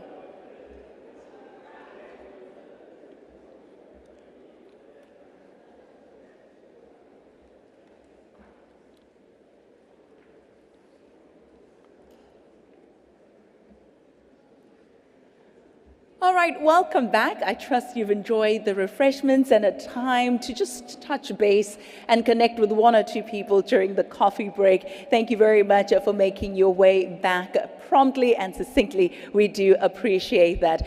Well, as you know, very little change takes place via osmosis. So if you're going to take deliberate steps to make a difference, it's going to take intentionality, it's going to take decisiveness, it's going to take action, and more importantly, it's going to take a plan, ladies and gentlemen. As you know, if you fail to plan, you plan to fail. So this next section is really something I'm excited about because it's going to give us an overarching overview of what we hope to achieve. And then, of course, the expression or implementation thereof is going to come from you. So all the granular details that we can expect really will be inspired by you. I encourage you to really internalize the strategy we're going to discuss, to really do some introspection and see what it means for you and how you can be an active participant in the implementation thereof. I'm ready with my pen, I'm ready with some paper, I'm going to take notes on what I can do as an individual, what I can do in my small sphere of influence as a society, a community, or wherever you may find yourself. How do we implement and how do we make sure that those granular details do find expression? So, yep, you guessed it. It's time for us now to focus on the post-2025 strategy. In this session, ladies and gentlemen, we have the unique opportunity to really delve into a roadmap that will guide our actions in the coming years. It will witness the unveiling of a strategy that holds the potential to reshape how we approach Earth observations and environmental sustainability. Well, the new strategy will inspire all of us, and I think also cause us to unite behind a cause, galvanize us into action as one, as we spoke about in the previous session. The entire GEO community in the years to come will really be able to receive their marching orders from this strategy. Our plenary and then the Ministerial Summit will be approving the vision where GEO will contribute to equity for all, going beyond data to make sure that we provide equitable access to Earth intelligence and empower society to achieve a sustainable future. Well, this is the direction of post-2025 strategy. Ladies and gentlemen, to guide us through this pivotal section now, we are privileged to have a distinguished group of speakers who will share their reflections on the new GEO post-2025 strategy. If you give me a moment, I will introduce them, and they will just also acknowledge, as I mentioned, their names, so we know to whom we'll be listening. Sofia Drost from the Igor Sikorsky Kiev Polytechnic Institute and National Technical University of Ukraine is here as well today. Thank you so much, Sofia. Sofia is joined by Marie Wilson, Branch Head, Digital Earth Branch, Space Division, Geoscience Australia. Please smile and wave. A nod will do as well as we acknowledge you. Thank you very much. Titus Letapo, co-founder of the Geo Indigenous Alliance and Director of Community and Programs, Sarara Foundation, all the way from Kenya. Thank you very much. Thank you, much appreciated. Emmanuel Bajon, Secretary General, European Association of Remote Sensing Companies, is also part of the panel, ladies and gentlemen, as is Andy Swamlisa, Provincial or Principal Advisor, I should say, Business Development Pacific Community. Thank you so very much to yourselves. Can we please give them a collective round of applause? I like to say, I know we're living in tough economic times the world over, but a round of applause is free, ladies and gentlemen, so we can be very generous with it. No need to hold back. It will not cost you a thing. All right. I now would like to invite Samantha Burgess, the Deputy Director, Copernicus Climate Change Service, as well as European Center for Medium Range Weather Forecasts. And Samantha will be joined by Alejandro Roman, the Director General, or General Director, I should say, of Aerospace Development, Paraguay Space Agency. They will come to the podium because the two of them were co-chairing the working group that developed this strategy over the course of more than a year. I invite them now to share with us some of of the results of that work, and also the process, the long, laborious, and very, very consultative process that they had to endure to bring us this masterpiece. A round of applause as they take to the podium, please.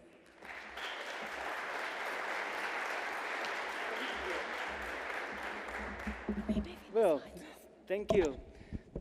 Thank you very much, Ayanda. Good morning, everyone. First of all, I want to congratulate South Africa for the Rugby World Championship. It's a great achievement, and what an energy our program director gives us. This is an exciting moment, and we are very happy and proud to present you today the GEO Post-2025 strategy. This strategy we offer today results from over 1 year of the work of the Post-2025 working group. I kindly ask the members of the working group, if you can stand up, please, that all the plenary can see you. Please stand up. This is a 1 year work. Please stand up. And also I want to acknowledge the work of the Secretariat, Andreas, Sam, and all the team of the Secretariat. You were amazing in this 1 year work that we were 26 individuals from different regions, organizations, governments, and stakeholder group. We held online meetings. We met in person several times and discussed via email in this process. We had engagement with you and the GEO community, and also including through a expansive survey and a session 1 year ago in Accra. Sam? Thank you, Alejandro. So it's an incredible privilege to be here today, to be representing the work that we've undertaken over the last 15 months, over 100 hours of deliberation, consultation, discussion. And what we propose to you here is a strategy through which, slides, brilliant. GEO will reaffirm its commitment to full and open access to Earth observation, data, knowledge, products, and services, and its commitment to promote data and knowledge sharing and the co-development of services that empower users to make environmental decisions, enable economic opportunities, and promote good governance. And we propose that GEO makes 2 new commitments with this strategy. First, GEO will pursue global equity in Earth observation, making resources and opportunities available that lead to best outcomes in communities with varying needs and capacity. Second, to provide not only Earth observations, but also Earth intelligence. Earth intelligence is a core concept of this new strategy, and I've been delighted to hear it peppered through the presentations already this week. Earth intelligence comprises integrated Earth and social science derived knowledge, including leveraging and valuing traditional knowledge and insights that inform strategic decisions, build capacities, and empower society to address environmental, societal, and economic challenges. Its design is based on user needs at all scales and across sectors, and integrates Earth observation data, socioeconomic data, research and science, citizen observations, indigenous knowledge, and other sources of information, and combines this with modeling, prediction, and scenario analysis. Earth intelligence shows how we will forge partnerships through the Earth observation value chain, develop integrated programmatic approaches, and innovate. We have interconnected challenges and still fragmented responses. It's a world where challenges are increasingly interconnected. Our response must be unified and cohesive. The post-2025 strategy recognizes this need and aims to overcome the fragmented response that hindered progress in the past. For the post-2025 working group, it was always clear that a new strategy has to build on GEO's strengths. Many of you also emphasized this in your written and oral comments. And just to recap, there were 5 consultations, 132 comments received, and 75 survey responses. GEO's strengths include intergovernmental, multi-scale, transdisciplinary, and multi-sectoral, cooperative, and adaptive. Building on our strengths, GEO's strength lies in our ability to harness Earth's intelligence and leverage for the benefit for all. With our expertise and global network, we are uniquely positioned to address the complex issues facing our planet. And we are building on our history. We summarize GEO's evolution as shown in this graphic.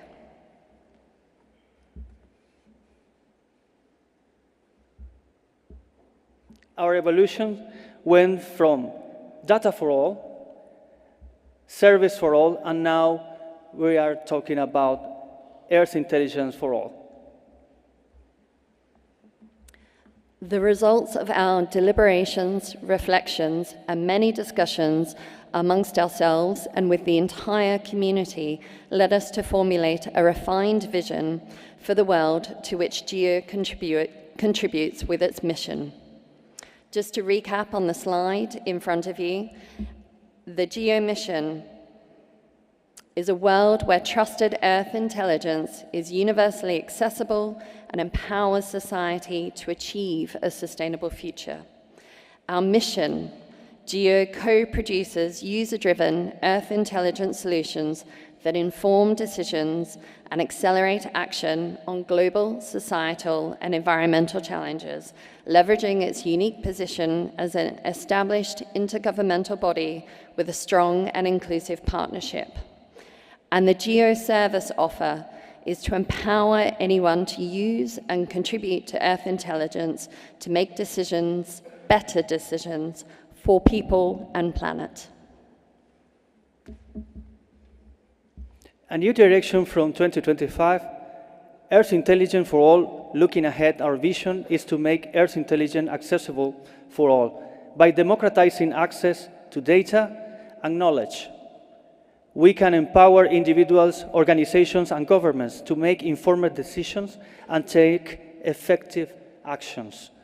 This is exemplified in our offer or value proposition to the world and the different stakeholders groups. You find the various offer statements in the page 18 of the strategy. This statement should help you communicate GEO's value to your partners as well. The goals that will put the strategy into action include co-produce transformative Earth intelligence solutions that inform decisions and accelerate actions for systems change on global, societal, and environmental challenges. Increase global equity through accessible Earth intelligence. Integrate new technologies and innovations into Earth intelligence services, including, but not limited to, artificial intelligence, machine learning, and the Internet of Things. Increase the participation of the next generations in the development of Earth intelligence. And finally, to invest in integrated activities to raise awareness and resources for Earth intelligence. We also recognize that for the strategy to be implemented, we need an operating model that is efficient, effective, and fit for purpose to deliver the GEO work program and products and services. And we have identified high-level measures of success to show how we are recognizing that we are succeeding as a community. Our ambition with the GEO post-2025 strategy was to reflect on the ever-evolving nature of GEO and its community, the richness of the community, and to ensure the ownership of every individual and organization in this room to ensure this strategy will continue to thrive in the coming years. With this strategy, we want to inspire you, and provide a tool that supports and guides our engagement with GEO to build and strengthen our community. It is a strategy for you, and we hope you will own it, and we all collectively embark on its implementation. Finally, the post-2025 strategy represents a pivotal moment for GEO. It sets the stage for the future where Earth intelligence is accessible to all, and where we can collectively address the challenges facing our planet. Together, let us embark in this journey towards a more sustainable, equitable, and resilient world. Thank you very much. Thank you very much. May I invite you to please also take a seat? We would love to probe a little bit further and make sure that we can pick your brain a bit more. So thank you very much for joining the panel. Thank you for the presentation as well. I think what I appreciate is that we've seen the great lengths that you took to make sure that you not only discuss it among yourselves, but that you include the views, the positions of the GEO members, the participating organizations, as well as the associates. And I think the word that you used there that stood up for me as the operative word is together. So now what we're going to do is find out from those who are representing various sectors of our society, how they look to internalize, to interpret, and indeed implement the strategy and achieve those results that we also desire. I had introduced them briefly as we began this session, but I will just quickly jog your memory and remind you again. Sophia Drost is with us, as well as Marie Wilson, Titus Latapo, as well as Emmanuel Pajot and Andiswa Mlisa. Let's start with you, Sophia. When you just look at this strategy and what it entails, what does it mean for you? What can you draw out, and what are you looking forward to in terms of implementation? So, hello everyone. As you can know, I'm Sophia Drost, and I deal with geospatial data in artificial intelligence more than 3 years. So, I really like the idea to involve young people in development and use of Earth intelligence. Young people have fresh ideas, and these ideas not restricted by stereotypes. And young people have fresh view on global problems. So more important, young people, it is easy for young people to accept scientific progress, unlike to older generation. For example, even now we can see young people rejoice artificial intelligence and want to accelerate its development. But older generation have difficulties with learning innovations. And I'm really glad that GEO strategy sees as one of main goals to involving innovations. These innovations contribute not only to develop of Earth intelligence, but also to global cooperation. I think it is really good idea to use online and translation tools to provide Earth intelligence accessible for all. Geographical distance and different language should not be a problem for our cooperation. Personally, for me, as for all young scientists, geostrategy and Earth intelligence allow access to a very high suitable geospatial information. And with this information, we get opportunity to learn and develop our skills that we need to work with geospatial data and artificial intelligence. In this way, we can increase our skills and our competitiveness in labor market, and also we get opportunities to participate in international projects, and we can share our ideas and get resources to implement them. My organization, KPI, fully support GEO strategy and development of Earth intelligence. First of all, we actively involve young people to our projects about land monitoring. For example, every year we have a summer school to introduce teenagers to machine learning, artificial intelligence, and satellite data. Moreover, I myself began my scientific career from this summer school. So, as next, I want to say that now we currently is focused on the agricultural sector of Ukraine in war conditions. Because crisis in Ukraine, it is a threat for global food security. But we try in any possible way to correct the situation. And therefore, we really need Earth intelligence. So, and we support to development of innovations. For example, even now we try to replace our old static models with our new interactive models, namely digital twins.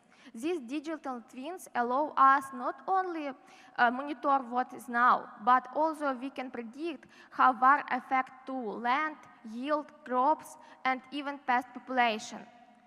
So, creating such models is a challenge for us, but we plan to participate and have international projects with our partners from Europe and USA. And we believe that together we can turn our ideas into reality. And so we can help to develop Earth intelligence and to realize a GEO post-2025 strategy. Thank you. Thank you so very much. A round of applause, please, for Sophia. You know, we like to say children are the future. Young people are tomorrow's leaders. Dare I say, children are the present. And young people are the present leaders of today. And their contribution matters. Their voice must be heard. Thank you very much. Marie, let's go to you. I think the mic is not on. I'm not sure. There we go. Can we try again? Thank you. Thank you. So preparing for the panel, I was looking through the strategy to try and work out which parts were the most inspiring for me.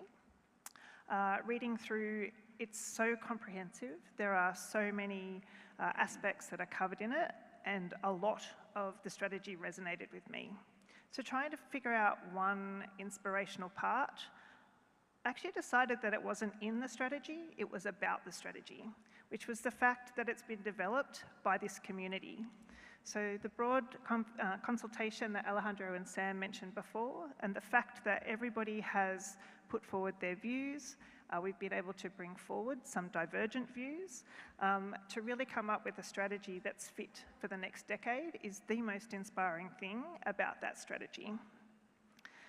From an opportunities perspective, we all know the role that Earth observation can play in meeting global challenges. That's why we're here. But what it does, the strategy, is opens the dialogue with a broader community. So making sure that we're discussing these great opportunities for Earth observation data with the broader community, with other data providers, NGOs, to embed Earth observations in the solutions that we and they are creating. But it's not just global. So we in Australia, in particular, are committed to working, for example, with the Pacific Island countries and territories. So making sure that we're able to enable them to tackle their significant and growing vulnerability of climate change, disaster risk, sustainable development challenges.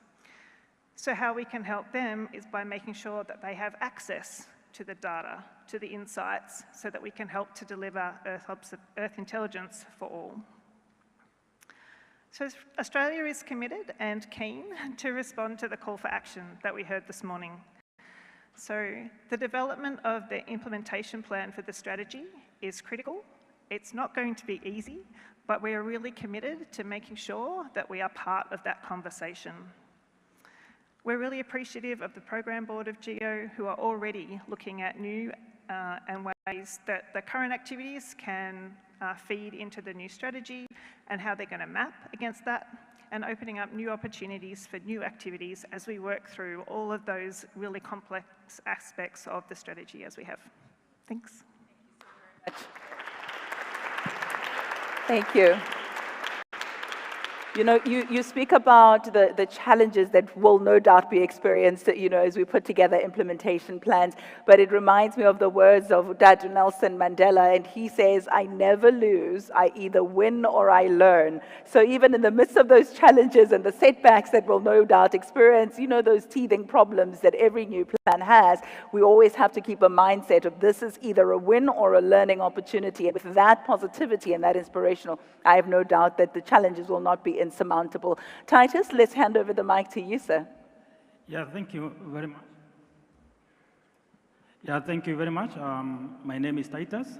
I'm from Samburu tribe, which is a tribe in northern Kenya, and also a co-founder of Indigenous People Alliance, which is the only led initiative with GEO that have representation from Africa, North America, South America, Australia.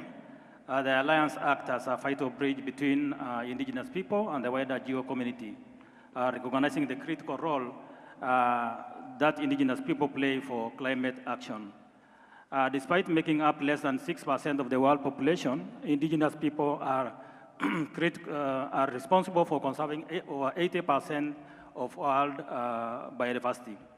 Our indigenous knowledge and practices are deeply rooted in a profound understanding of the natural world and are proved to be effective in managing natural resources. However, all too often our knowledge is undervalued and overlooked. That's why for the past 5 years, we have been working without funding with indigenous and underrepresented communities to co-design innovative solutions using Earth observation data and indigenous knowledge for the protection of our planet, biodiversity in a way that is inclusive and culturally relevant. We held 2 indigenous summits that brought together thousands of indigenous leaders, youth, scientists, sharing stories of resilience, best practices and challenges faced by those on the front line of climate change. Our work has been recognized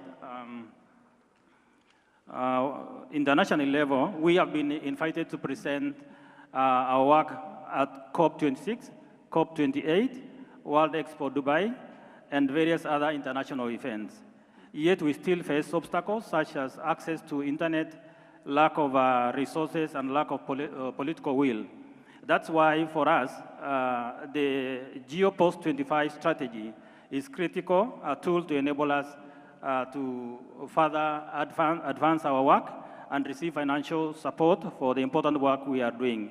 For GEO Post-2025 strategy to be fully inclusive, there are a few key things that we have suggested but have yet to be implemented. First and foremost, it is important to recognize the key role GEO Indigenous Alliance as a bridge between indigenous people with a broader GEO community.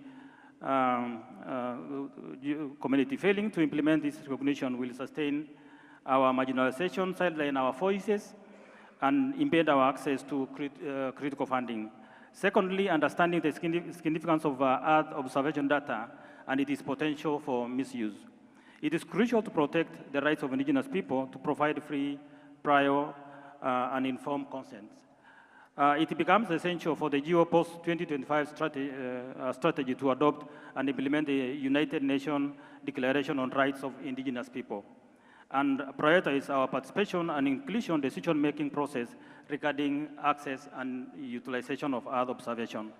We extend our sincere gratitude for the privilege to address you today. It's essential to underscore that our collective goals in ensuring no one is left behind. Let our recommendation serve as a call for action and align with the guidance of Amina Mohamed, the United Nations Deputy Secretary General, in achieving genuinely inclusive GEO. We must place the most vulnerable at the forefront of our efforts. At the core of our mission lies the belief in the power of collaborative partnership And today we stand ready to engage, listen, and collaboration in our shared pursuit of a sustainable future. We look forward to seeing our recommendation implemented in the GEO post-2025 strategy to attract the support, partnership, and resources needed to strengthen capacity of GEO indigenous. Thank you very much. Thank you very much. Much appreciated. And I think your inclusion, even on this panel, cannot be overstated. It is absolutely important that your indigenous populations are represented. Representation matters, inclusivity matters. Nothing for us without us, as the saying goes. Let's hear from you, Emmanuel. The floor is yours. Thank you. Thank you very much. So the European Association of Remote Sensing Company I represent is strong of 140 companies in 25 countries in Europe. As a trade association, we do appreciate the strategies that GEO proposed. The concept of Earth intelligence is really an inspiring guide. Intelligence undermines a change of focus. It implies delivering something sound for the user, and so which will have a direct impact. Soundness requires a pre-existing demand-led approach and co-design, which are two instrument tools in order to stimulate the uptake we all want to see. As mentioned in the foreword of the proposal, GEO can leverage its strengths. And the first one is its vast and diversity and network, amongst which is the private sector across all the different regions. Each member comes with its own strength, which it can way to contribute to improvement, contribute to the consolidation, and bring new methodology that could be deployed globally. Two examples from the private sector that may be developed in the upcoming years. First one, the maturity indicator at the country scale, developed by ERSC, thanks to the fund of the European Commission, and tested already several times in project. The involvement as well of the private sector and the methodology to assess the benefit assessment, which is our contribution to the GEO value, are two clear, obviously, opportunities for all actors in the GEO community. Another point is that the GEO can support the flow of ideas between the different members or stakeholders. It can be a catalyst of relation, connecting private actors with users, support youth, people in their skill development, providing capabilities, building and identifying enablers to help them for this. ERSC really appreciates the statement and intend to enhance inclusivity by leveraging expertise and resource across the GEO membership, and the ERSC nature of being an enabler to connect service providers and public and private users support the direction of the strategy. It established as well the long-term strategic direction, and we welcome a stronger engagement with the private sector, which we consider to have an active role in shaping and supporting the future of GEO. And we look forward to this stronger involvement in the post-2025 strategy. We support reinforcing the successful engagement of companies of all sizes, large, small, medium, from the whole Earth observation value chain from all regions. Thanks to the support of the European Commission as well, we will be able to promote more about the new capabilities that Europe will develop in the upcoming years.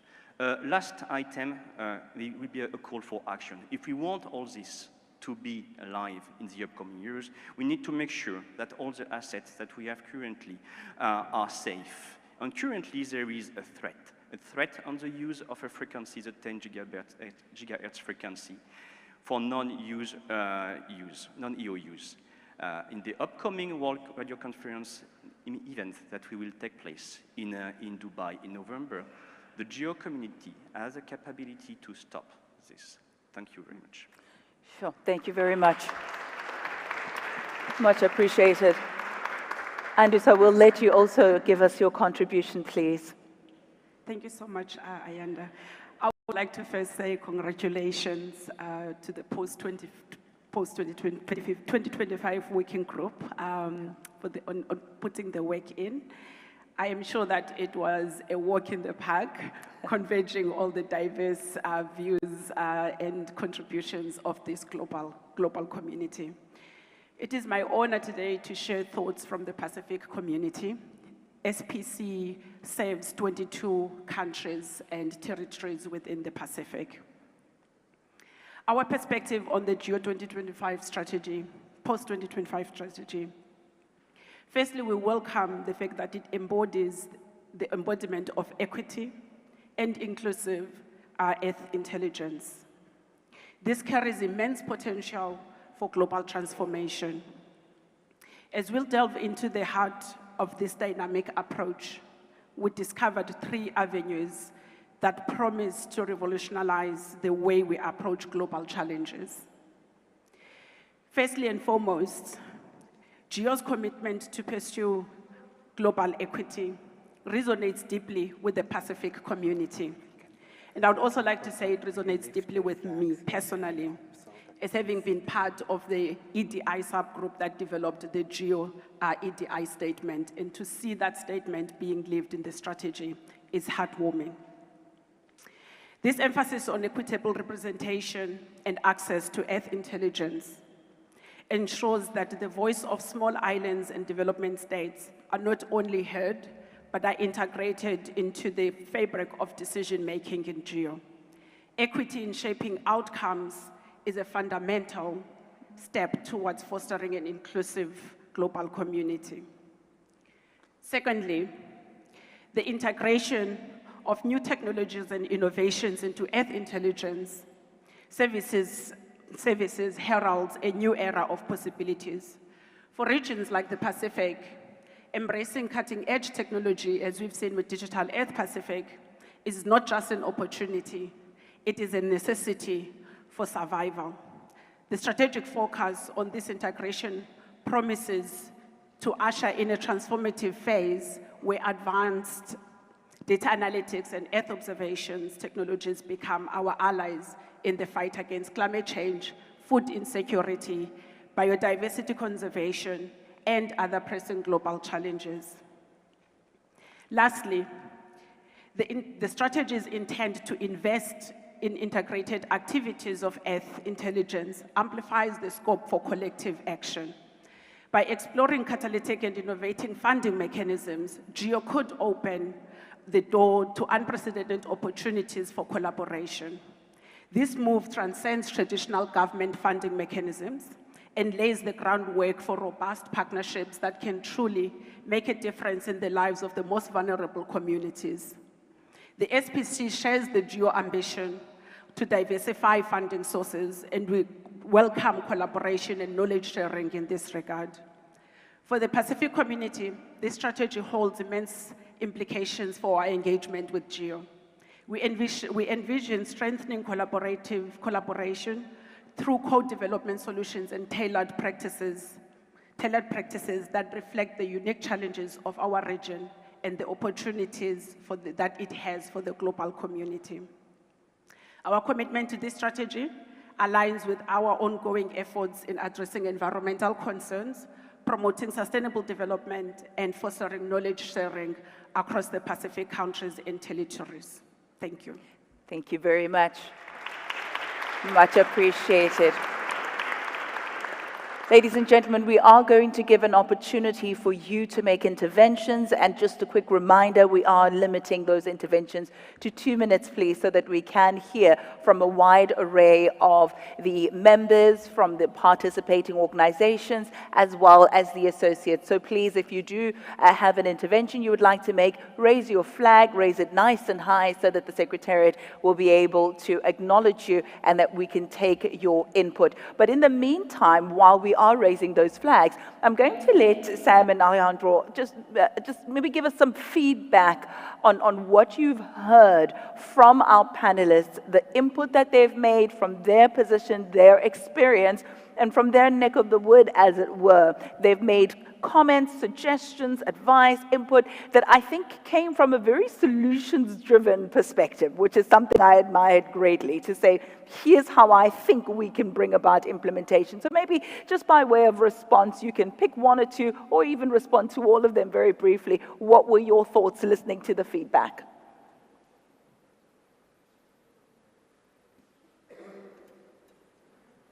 Thank you. And thank you to all the panelists for their thoughts and for embracing this strategy. It was really heartwarming for me to hear the positivity, the inclusivity, and the voices represented, because that was really critical to the post-2025 working group. And I think the three key things that stuck with me was that, you know, having a member state describe the strategy as being fit for purpose for the next decade really means we did our job. So that's really exciting. To hear from First Nation people the importance of Indigenous communities as custodians of our planet's heartbeat, its biodiversity, its critical habitats, and ensure that no one is left behind. That was really the mission that we tried to build within the strategy. So again, that was fantastic. And to hear from Sophia that the next generation sees themselves in this strategy and the solutions that they can provide, and that their voices are present in this strategy is, again, means we've done our job. So thank you very much. Thanks, Sam. Alejandro? Thank you very much again. Also, for me, it's a very good impression to hear all your vision, your views, your insights, because we want this strategy to be transformative. And we are seeing everybody is getting involved, is having an opinion, having a contribution. We need to be positive about the future. We need to build, and to build transformative programs, we need to get involved. We all need to be part of the solution. We are talking about equity. We are talking about inclusion. I think this is resonate with all the members of GEO and all the participating organizations. And also, we are talking about empowering young people. This is very important. As you said, Ayanda, they are the present, not the future. And also, the co-production, co-design and co-produce the solution is very important. The solution will not come from the one direction only. We all need to work on that, and we all need to contribute and get involved. And also integrating new technologies. Now we are living in the artificial intelligence era. We need to get the power of technology to help us create solutions for our world. Thank you. Thank you very much. A round of applause, please, ladies and gentlemen, for those reflections and thoughts. We now have the opportunity to hear from our member countries in this order, if you will: Japan, Ghana, Germany, Finland, France, and the UK. We're going to hear from the members in that order. So without further ado, can we please hear from Japan, please? Thank you. So we would like to appreciate the post-2025 working group for contributing to the drafting and coordination of the post-2025 strategy within a limited time. Earth intelligence, which integrates Earth observation data and other variety of data and combined with models, predictions, and scenario analysis, has been discussed as the main topic at the expert committee on Earth observation in Japan. Strengthening the Earth observation data value chain can enhance collaboration and co-production with various stakeholders, promote data utilization by end users, and provide feedback for the expansion of Earth observation. Based on this discussion, Japan had proposed the concept of Earth intelligence to GEO.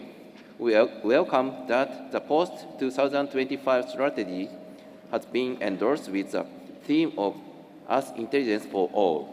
Japan continues to cooperate with GEO activities under the new GEO strategy. Thank you. Thank you very much. Thank you for your input. Shall we go to Ghana up next, please? Okay, thank you.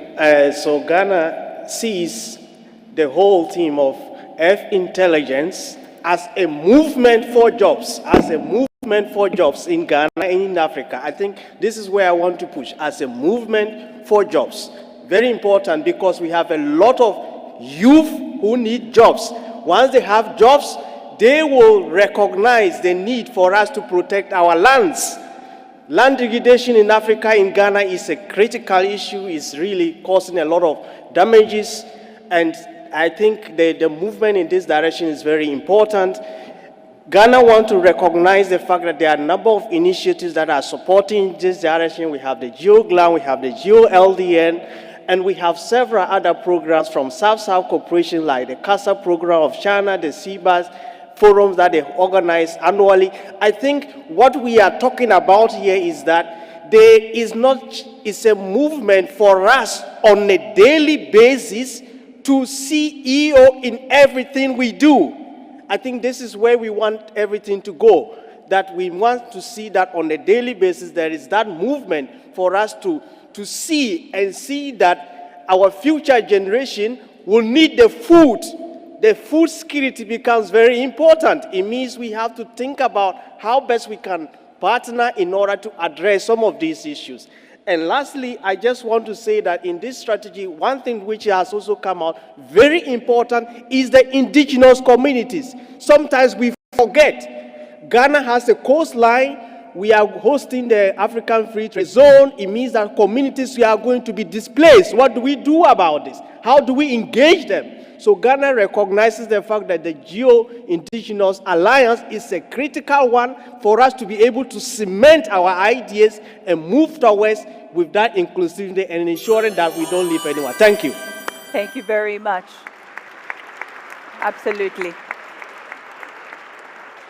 I think just to echo your sentiments, one thing that also stood out for me was just how multidisciplinary it was, and that in solving the crisis that we're seeing and hearing Earth tell us about, we're also dealing with some of the societal ills like youth unemployment. And I think that's so important, that symbiotic approach of solving one problem and the ripple effect of it addressing the others as on the periphery. So thank you very much for that. I also would like to make note that we have seen the flags of USA, China, UNFCCC. We will also attend to you in the next round. Italy, we do see your flag as well. We've made note of that. I'm going to ask that we take just the first list that we've had and then address the list as it progressed. So after Ghana, I should say, we had Germany.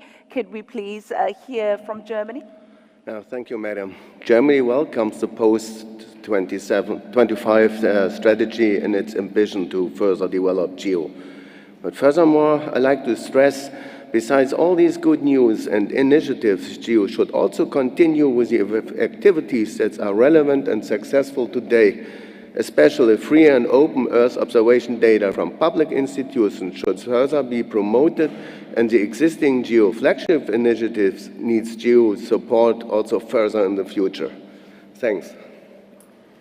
Thank you very much for your input. Thank you for that intervention. May we please give over the floor now to Finland? Thank you very much.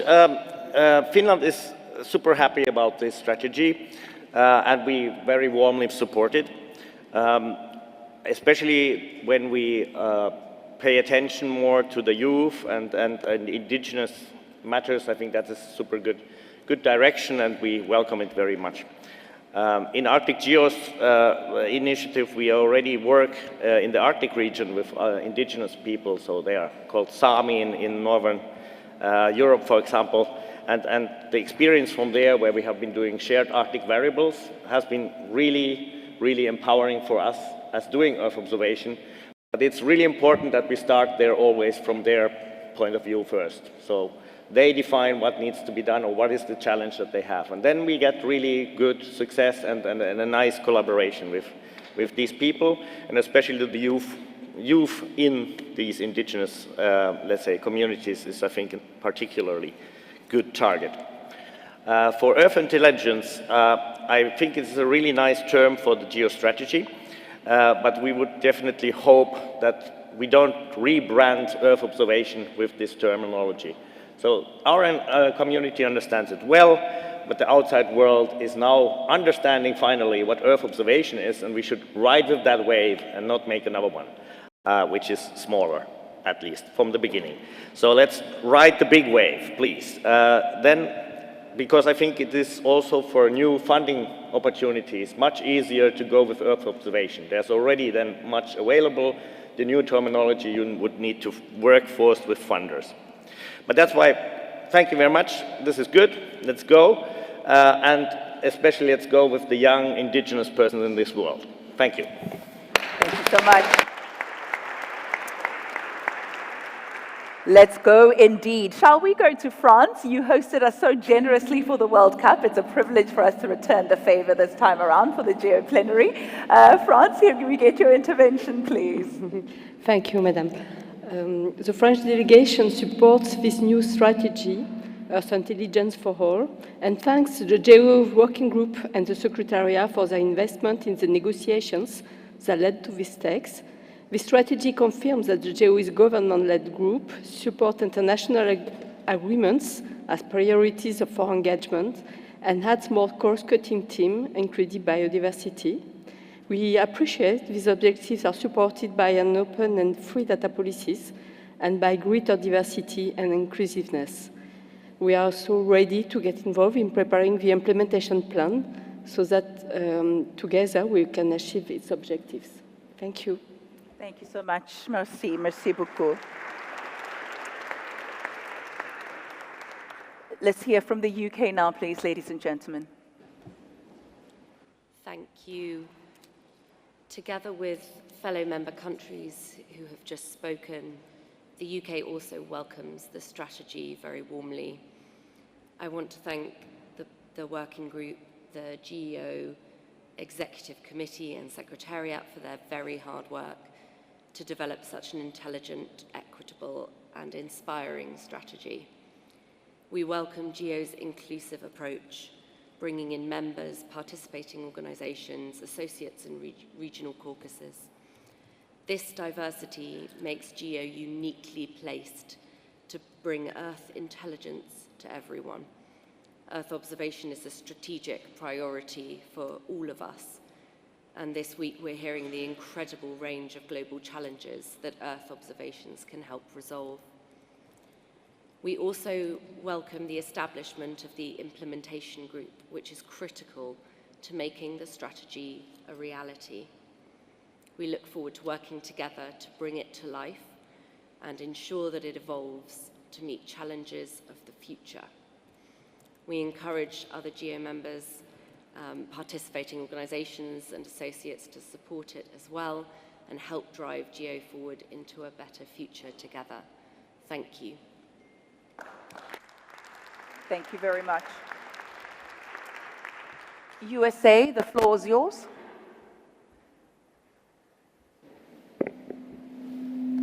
Thank you. Special thanks to the members of the working group and the GEO Secretariat for delivering this final version. Really an inspiring approach to working together and looking to the future. A few quick highlights. The strategy has a strong user-centric focus throughout the document, focused on delivering results for those who have the greatest need for Earth observation-based applications. The strategy notes that GEO will focus on delivering Earth intelligence for all, with an emphasis on striving for equity and inclusion for the most vulnerable communities. It embraces working with youth and empowering them with skills needed to participate in data-driven economies, as expressed so passionately by our Ghanaian colleagues. The strategy calls for global equity in Earth observations and looks to amplify the voices of indigenous communities in international fora while learning from one another in co-production of innovative approaches that actively integrate indigenous and Western knowledge systems for solutions. We appreciate the recognition in the strategy of youth as key to the future of the uptake of Earth observations to improve decision-making and strengthen our GEO community. We especially appreciate Sophia Drozd's encouragement of the older generation to be more accepting of novel approaches and strategies. We're working in the AmeriGEO region to ensure that you stay at the front of our work as an example of how these voices are strengthening us in the GEO community. In the context of the Americas, we see a flourishing AmeriGEO leveraged by its intergovernmental network and its strong partnerships with private sector, academic, non-governmental, and intergovernmental partnerships. The U.S. looks forward to working with our partners across GEO to implement this transformative vision. Thank you. Thank you very much. Thank you. Esteemed delegates, your interventions have been much appreciated, extremely invaluable. Up next, we're going to hear from the UNFCCC. We'll hear from China, Italy, South Africa, and Senegal will also hear from you. So without further ado, for your intervention, UNFCCC. We welcome the GEO post-2025 strategy. As we head into COP28 in Dubai, parties and non-party stakeholders are preparing what could be the outcome of the global stocktake. The world is not on track to achieve 1.5 goal. Ambitious climate actions are needed. Finance, technology, capacity building, and international cooperations are critical enabler for accelerated climate action. A fundamental starting point for enhanced adaptation action is the dissemination of climate information. Earth intelligence technology and services could be game changer for raising ambition, accelerating climate action, mobilizing support, and enhancing transparency in the implementation of Paris Agreement. The commitment of GEO to facilitate equitable access and making the use of science-based Earth observation is very commendable. In the face of changing climate, the need for available, accessible, and quality data is critical as ever.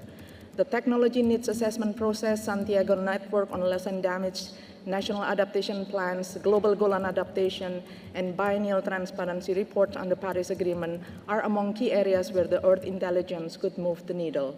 We welcome the collaborations between GEO and the UNFCCC Technology Executive Committee to showcase the role of technology and innovation for improving risk knowledge and ensuring such information accessible and useful for policymakers in vulnerable countries in establishing early warning system. Thank you. Thank you very much. And thank you for your patience. China, the floor is yours. Okay. On behalf of the Chinese delegation, I would like to express my gratitude to the diligent efforts of GEO post-2025 working group, and also the unwavering support provided by the GEO Secretary. The strategy report is well prepared in such a short time, and invite speakers today. Well, the statement also confirms the significant value and the meanings of the guidance and the direction. China agrees to the adoption of the GEO 2024-25 strategy. Thank you. Thank you very much. Much appreciated. Shall we go to Italy up next, please, ladies and gentlemen? And yes, a round of applause. Thank you. Thank you, Madam. Thank you so much. On behalf of Italian delegation, Italian government, we would like to thank the working group that has been drafting this post-25 strategy. We really are committed to support the GEO community, the GEO Secretariat, all interested parties to achieve the goal that we have been highlighting in the post-25 strategy. Also, as a member of EuroGEO, we are committed to provide all the support for achieving this goal, and especially to lay down data-based, evidence, scientific-based solution to support policymakers, decision-makers, the society to achieve the goal and to solve the issues of global environmental pollution, climate, biodiversity loss, resilient society. So we are really committed to provide our strong support to the future activity to the next decade of GEO. Thank you. Thank you very much. Much appreciated. South Africa. Thank you very much. South Africa will want to add its voice to congratulate the hard work that has gone into putting together this post-2025 strategy. We are excited about the aspect of inclusion that really comes with this new strategy, because I think what we want to see is the difference of GEO, and the difference of GEO is its impact. It's how those that are staying in the remote rural areas can begin to feel the impact and the value of Earth observations. It's how we are going to make a difference to people that are losing settlements, those that don't have access to food and shelter because of the devastating impact of climate change.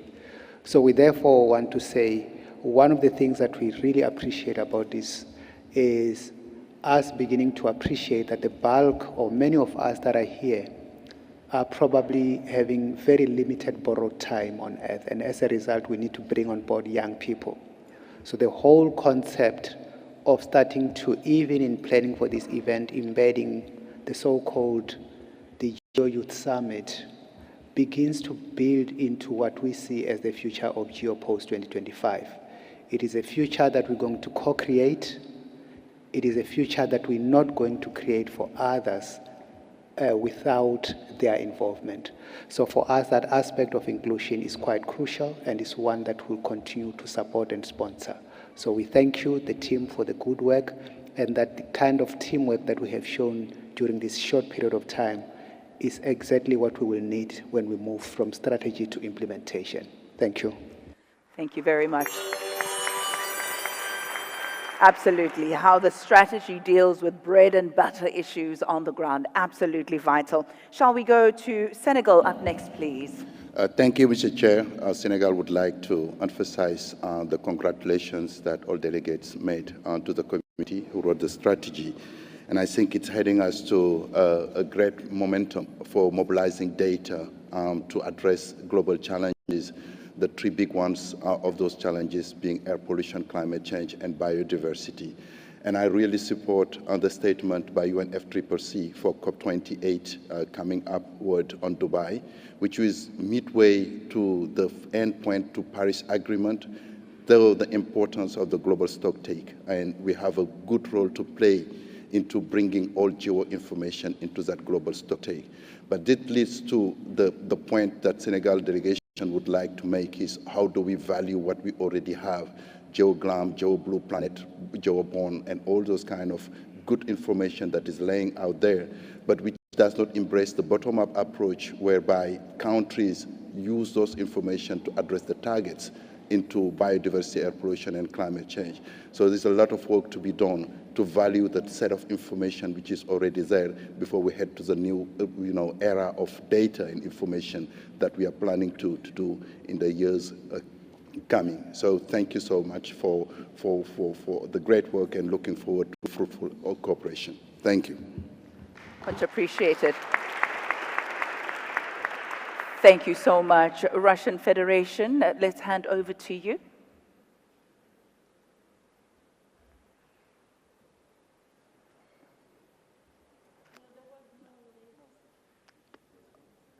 All right. Pardon me for that. Perhaps we can take it to Nigeria up next. Thank you very much. Nigeria, we'd like to thank the team that put this wonderful work together. And the statement goes thus: Nigeria is happy and committed to the ideals and visions of GEO post-2025. The potentials of unlocking innovations brought by advances in Earth observation applications is pivotal to the administration of President Bola Ahmed Tinubu, who is determined to reposition the country for inclusive growth and development built on digital economy. This is made possible by Earth observation. We'd like to congratulate the GEO community for these timely strategies for good governance. Thank you. Much appreciated. Thank you very much. Mexico, we'd like to give you an opportunity for your intervention, please. Thank you. Good morning, everyone. In Mexico, we have the commitment to international cooperation and recognition of the importance of the Earth observation to address the global challenges such as disaster risk reduction, climate change, reduce poverty, quality health and education services. We need to make informed decisions. We are convinced that Earth observation can contribute to advance sustainable development through informed decision-making.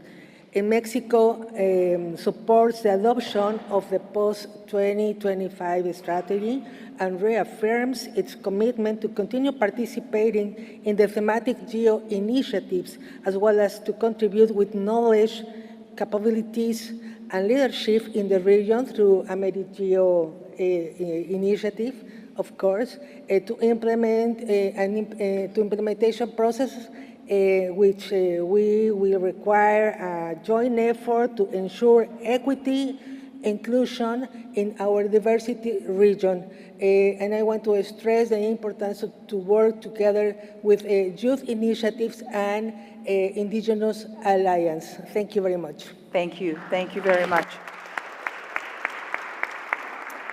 Equity and inclusion, absolutely paramount. Ladies and gentlemen, UNCCD up next.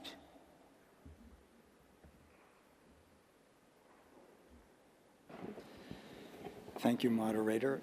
The Conference of the Parties of the United Nations Convention to Combat Desertification has, in a number of past decisions, invited the Group on Earth Observations and its convening of both member states and Earth observation organizations to bring the collective intelligence of all members and partners towards a common approach to monitoring land degradation. The GEO Land Degradation Neutrality Flagship is a demonstration of the commitment GEO has shown in response to these decisions, and we are very grateful for the generous support the government of Germany has provided in hosting the GEO-LDN Flagship Secretariat. We welcome the work of those who drafted the GEO Post-25 strategy, and particularly their efforts to bring land centrally into its text. We are encouraged by the progress of the GEO-LDN Flagship in helping parties pursue land use planning that is truly inclusive and integrated across environmental, economic, and social objectives. We also welcome the new emphases in the strategy on Indigenous peoples and local communities and look forward to how these developments will be made operational by the GEO Indigenous Alliance to truly leverage the Indigenous and local knowledge and innovative approaches that are sure to follow. We equally applaud the progress made in engaging youth and hope that this will lead to a measurable uptick in ecopreneurship that will be vital to make land central to the solutions our planet urgently needs. Thank you very much. Much appreciated. Thank you. And then up next, I think you pronounce it, is it Cedare? C-E-D-A-R-E. Please give me an opportunity to learn by correcting my pronunciation before you make your... On behalf of SABC, the Center for Environment and Development for the Arab region and Europe, we'd like to support the strategy and thank the working teams and congratulate the GEO member for this excellent strategy. In SIDARI, we committed to use the Earth observation in achieving SDGs and climate change adaptation, and also for supporting the youth. In this month, we will launching with the University of Ghana the Gaia Clubs, which is a community-based hubs to empowering young technical enthusiasts in digital innovation through hands-on skill training and collaboration. This will be in at least in 15 universities in Africa. And we also working with various stakeholders like investors in using renewable energy in the, for using Earth observation, how to promote solar energy and the effect of dust in the solar power. Thank you very much. Thank you very much. It sounds absolutely exciting. Ladies and gentlemen, I think this will be the last of the interventions, if I am not mistaken. Be that as it may, please let's give an opportunity to WGIC to also have their say. Thank you, Madam Moderator. The World Geospatial Industry Council would like to support and commend the post-2025 Working Group for their work and reinforce the remarks of the panel for inclusivity. In particular, WGIC would like to support the comments of Emmanuel Pajot of the European Association of Remote Sensing Companies for encouraging more engagement of the commercial sector. Thank you. Thank you very much. A round of applause, please. phenomenal. I think the insights, the input has been absolutely invaluable. Much appreciated once more. Something that got me quite excited was the cross-pollination of ideas and, suggestions coming from all fronts that it really gave us food for thought. Much appreciated. I'm going to ask for, shall we call it closing comments? About a minute or so, just wrapping up some of the one or two items that came from the floor.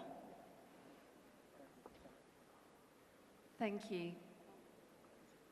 Thank you, everyone, for your comments and feedback and acceptance of this strategy. It's really exciting to hear that it's resonated with this community.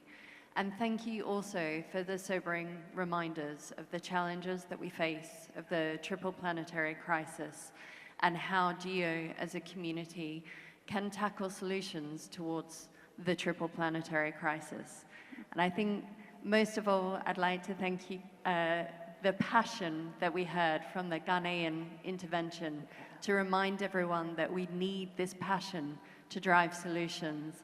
And all of this community together needs collaborative, inclusive equity for all. So thank you so much. Much appreciated. Alejandro? Yeah, also words of appreciation and gratitude for all the strong voices that we hear. Those voices has heard and take it in consideration loud and clear. We had our strategy. Yeah. I think we need to move on the next level, and on the next step now is the action. We need to work on the implementation plan. We need to be accountable and result-oriented. We need to hear all the voices and incorporate in the action plan the financial sustainability, and also inclusivity, transparency, and participation is very important.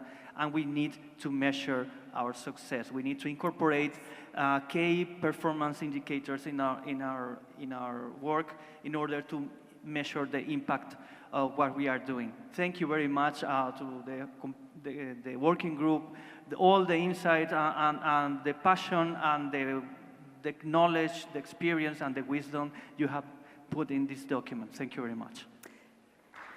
Thank you so much.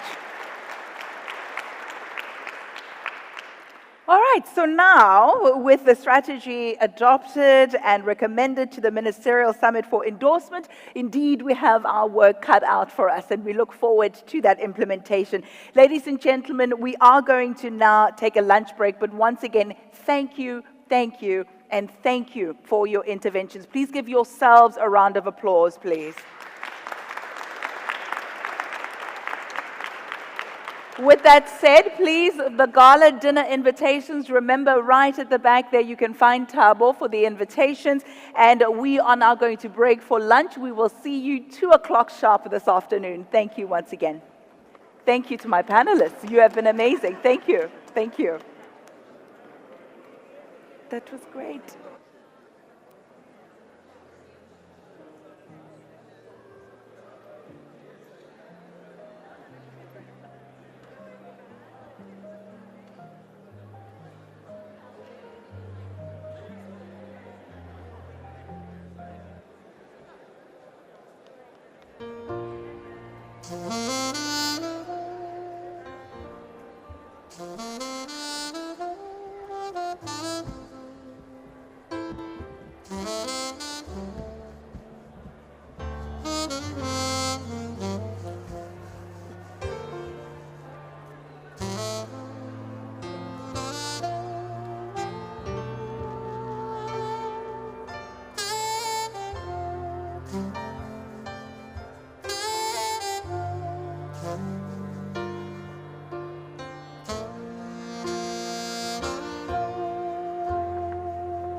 Ladies and gentlemen, a very good afternoon to one and all.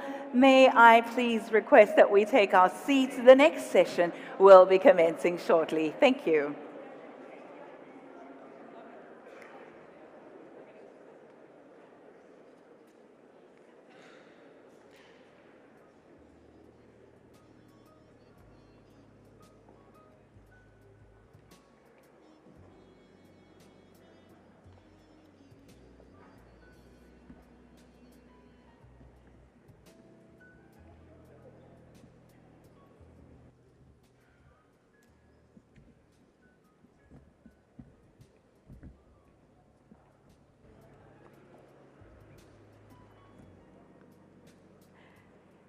Good afternoon, ladies and gentlemen. How was lunch?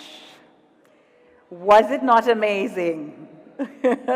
So we're going to have to make sure that the information and the content and the collaboration is on par, because we don't want anybody feeling sluggish or sleepy after such an amazing, amazing lunch. Compliments to the chef. It was absolutely delectable. I myself enjoyed it as well. And now that we've received food for the tummy, it's now time for us to continue having food for thought. And it brings me great joy now to introduce to you the third session, which will no doubt also be thought-provoking and interactive and really spark a few ideas in our minds as we continue throughout the course of the day and throughout the course of the week. Now, as we embark on this afternoon segment of our program, let me introduce to you session 3. That's the Ministerial Declaration. A bit of background, if you will. The declaration has been drafted by the Ministerial Working Group over the course of this year and has undergone 2 consultation processes with the GEO community.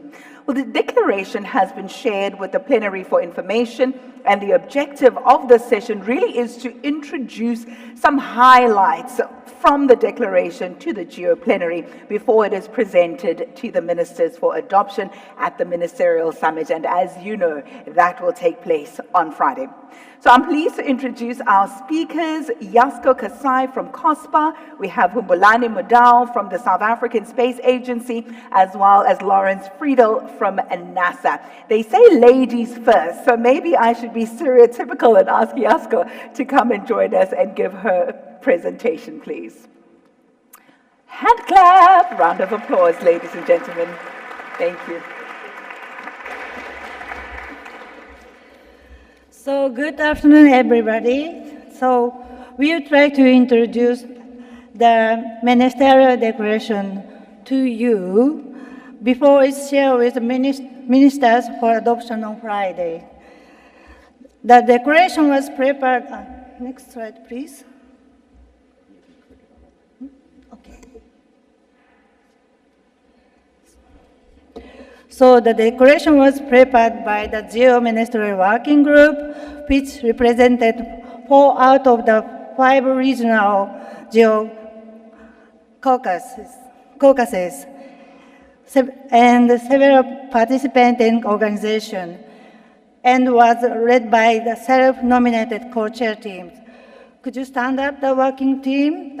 Ghana, Senegal, South Africa, could you stand up? Cambodia? Yeah. Could you stand up, the Ministerial Working Group team? Could you stand up? Yeah. Ghana, Senegal, South Africa, Cambodia, China, Japan, EC, France, UK, Canada, USA, Conservative Inter-COSPA. So we co-chairs thanks this great team, their energetic and enthusiastic contributions to all of the working group activities over past years. Also, we deeply grateful to the GEO Secretariat for their organization and leadership, particularly for Sam, Nicoletta, Christie.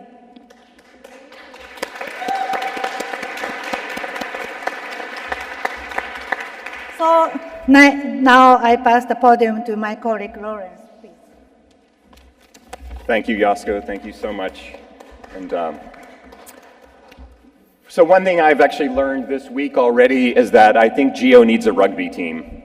And so Yasko and Humbulani, maybe after, now that we've got some time and the Ministerial Working Group needs something to do, maybe we can form that rugby team. So one of the things that we wanted to do was just sort of give you a quick highlights about the declaration. And so these are some of by the declaration by the numbers. In terms of it, from the very beginning, the working group recognized that we wanted to be positive and forward-looking with the declaration. We wanted to sort of position GEO as that organization to really help the world use Earth observations to help address some of those interconnected challenges, all the interconnected challenges, whether they be from global to local issues. We wanted to endorse this strategy without repeating it. We wanted to emphasize inclusivity, and the biggest section in the declaration is all about the commitments and the actions that we need to be taking. And so we did all this in 2.5 pages. One of the things we recognize is the fact that it's for the ministers to endorse this declaration, but it's for us, this community, for us to use and to reference. It's to help guide us, it's to remind us, it's to motivate us. And so we wanted to walk you through some of the highlights. So like I said, the declaration sort of endorses the strategy and endorses the concept of Earth intelligence. It charges GEO with developing this implementation plan. And it also supports the prioritization that we've been talking about and been hearing about and all. We recognize that, and the declaration talks about this need for this new operating model or an enhanced operating model. And we also wanted to embed EDI activities throughout the entire, so you'll see it throughout the entire declaration. A lot of us have been talking a lot about the multilateral environmental agreements, and so the declaration really emphasizes the continued need for that, as well as for the urgencies and the crises and the interconnected crises that are facing us. In addition, we recognize that, and the declaration really calls out the need to engage the youth. And that's certainly something that's already been raised here, and we'll be hearing about it more throughout the week, and especially at the summit. So we really wanted to sort of mention that and have that as part of the declaration. We also wanted to come back to some of the principles of GEO, and that's free and full and open data. And so we have references in there for open data when it comes to government and information from public resources. And we also wanted to really encourage the greater use of these multilateral licensing agreements for other types of data. So really wanted to get that in there. And overall, it's a matter of renewing the mandate of GEO to continue with its vital mission. That was certainly something. And then it wraps up with thanking the government of South Africa and the city of Cape Town for being such an amazing host. Now, one of the things we wanted to do is that we wanted to notify you of the change that's happened since the Rev 1, which is the one you have available. And so we're doing this in full transparency as the working group and out of respect for the plenary.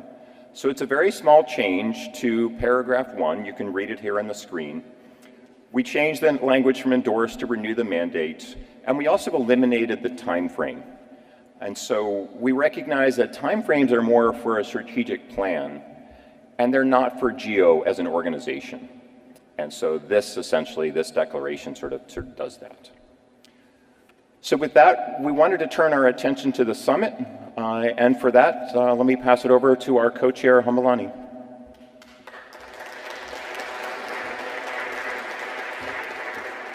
Thank you very much, co-chairs. I have the easiest task today, and just to introduce to the plenary the agenda, but I just also want to highlight the fact that you would have picked up from Lauren's presentation that we've put great emphasis on synergies between the declaration as well as the GEO Post 2025. And we would like to again thank the Secretariat in providing the support that they did in ensuring that there's that synergies. The agenda itself really starts at 9, with, of course, chaired by South Africa. And after the opening of the Ministerial, there will be a coffee or tour of exhibition.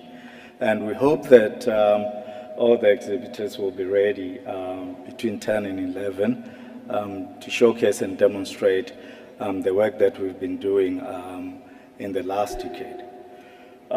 From 11 to 12:30, it's a session 2, which is going to be chaired by the US, as well as the European Commission. In the third session, of course, the second session will be focusing on the GEO Post 2025 strategy. And there will be section 2.1 that's focusing on the strategy itself, as well as we expect interventions on equity and inclusion. You may have heard, for those who were at the opening session of the GEO Week, that the youth workshop or conference did happen in October. And they will also be presenting their youth declaration. And this is really exciting for us, particularly as we move towards the inclusion of youth in the work that we do in GEO. They will then will be followed up by the group photo, lunch, and then lunch, and section 3, which is critical, which will be chaired by South Africa, will be, of course, the presentation of the declaration, and then, of course, then ministers will be given an opportunity to make interventions in terms of endorsements. And then the last session, which is the session 3.2, which will be chaired by China, because China is going to take co-lead. As the co-chairs of GEO, it will be looking at the inputs in terms of the implementation. And therefore, we would also open on 3.3 for additional remarks from those who are delegated by their ministers to make inputs, and then followed by the closing statements. Thank you.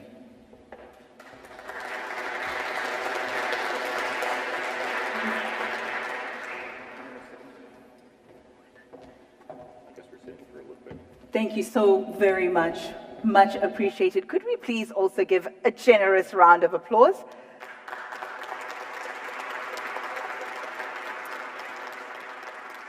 Thank you so much to our speakers, the Ministerial Working Group, on great work on formulating this ambitious and far-reaching declaration. We do appreciate your time and your effort, and I think I can take the liberty of speaking for most, if not all, in the room to say we look forward to seeing it adopted on Friday at the Ministerial Summit. So another round of applause, please, ladies and gentlemen. I think it's a job well done. Thank you very much, and much appreciated. We're now going to turn our attention to session 4. Thank you very much. The session 4 is titled Igniting Action, the GEO Global Ecosystem Atlas. So in this next session, ladies and gentlemen, we are going to dive a little bit deeper into the first of the 2 major programmatic efforts that GEO has been leading since last year's plenary. This is really a proof of concept, if you will, for the post-2025 strategy. The Global Ecosystems Atlas is an exciting global collaboration that's being incubated by the GEO community with the participation of key national and international players for biodiversity monitoring. I'm going to ask that you give us an opportunity to name the panelists first, and then I will introduce to you the moderator who's going to be taking over and chairing this particular session. So without further ado, it now gives me great privilege, joy, and honor to call upon Joanna Drake, Deputy Director Director General at DG Research and Innovation of the European Commission. Joanna is the first of our panelists for this session. Joanna will be joined by Ji Gao, the Director of the Satellite Application Center for Ecology and Environment within the Ministry of Ecology and Environment of China. We also have for this particular panel, Miriam Grigg, the Deputy Director for International Sustainability, Regulation and Earth Observation Strategy within the Space Directorate at the Department for Science, Innovation and Technology of the United Kingdom. Please may you come to the stage, take a seat, and thereafter I'll introduce the moderator for you. Andrew Squorno, National Biodiversity Assessment Lead at the South African National Biodiversity Institute in South Africa, is another panel member for this particular session, as is Ahmed Raid, Senior Coastal Analyst within the Environment Management and Conservation Department at the Ministry of Environment, Climate Change and Technology of the Maldives. We look forward to this conversation, ladies and gentlemen, which will be chaired by Marco Lambertini, Special Envoy of the WWF International and convener of the Nature Positive Initiative. Marco will be our moderator for this session, steering the discussion in the right direction. As we mentioned, we can be more than generous with our applause, ladies and gentlemen. Please do give us a round of applause. Thank you, Marco.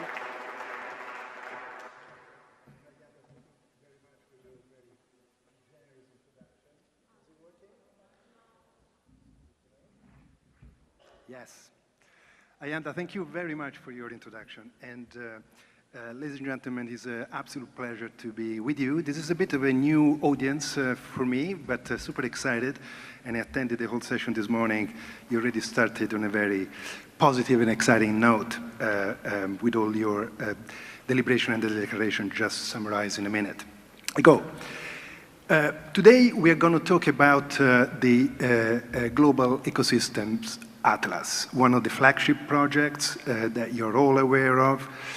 And I hope you would agree with me that for somebody that has been involved in these issues for quite a while, in the last, I would say, less than a decade, in the environmental space, environmental conservation space, something has been changing. And what has been changing is the fact that we're beginning to understand more clearly than ever before, on one hand, the impacts, and on the other hand, the dependencies on and from nature. And the picture is very clear. There's not going to be a prosperous and equitable, I would use the word safe future for humanity. The children that Jana mentioned this morning, it is an opening speech, in a degraded planet. So the challenge is huge, but the opportunity is equally amazing. And we have seen in the last 10 years, again, the world come together around some historic agreement. The one on climate in Paris, of course, followed by, more recently, the one on nature, biodiversity, the Kunming-Montreal Agreement, setting some clear goals, clear pathways that will drive us to a sustainable future. Amazing commitments, very ambitious. They require everybody to play their part. But of course, you know better than everybody else that key element for any commitment to be truly fulfilled is to be able to measure progress. And so this is where we are today. Today we are discussing about a tool that on one hand is going to help harmonize the way we map ecosystems around the world, is going to represent a tool to foster, to enable access to data and to analytics, is a tool that also will help the users to develop understanding and capacity to use the Atlas to both plan actions but also report about progress. And this is ultimately and more importantly a tool that will drive action. Action on one hand, support the delivery of action, but also on the other hand, hold each other accountable towards the targets that we been giving ourselves in the last decade on the environment.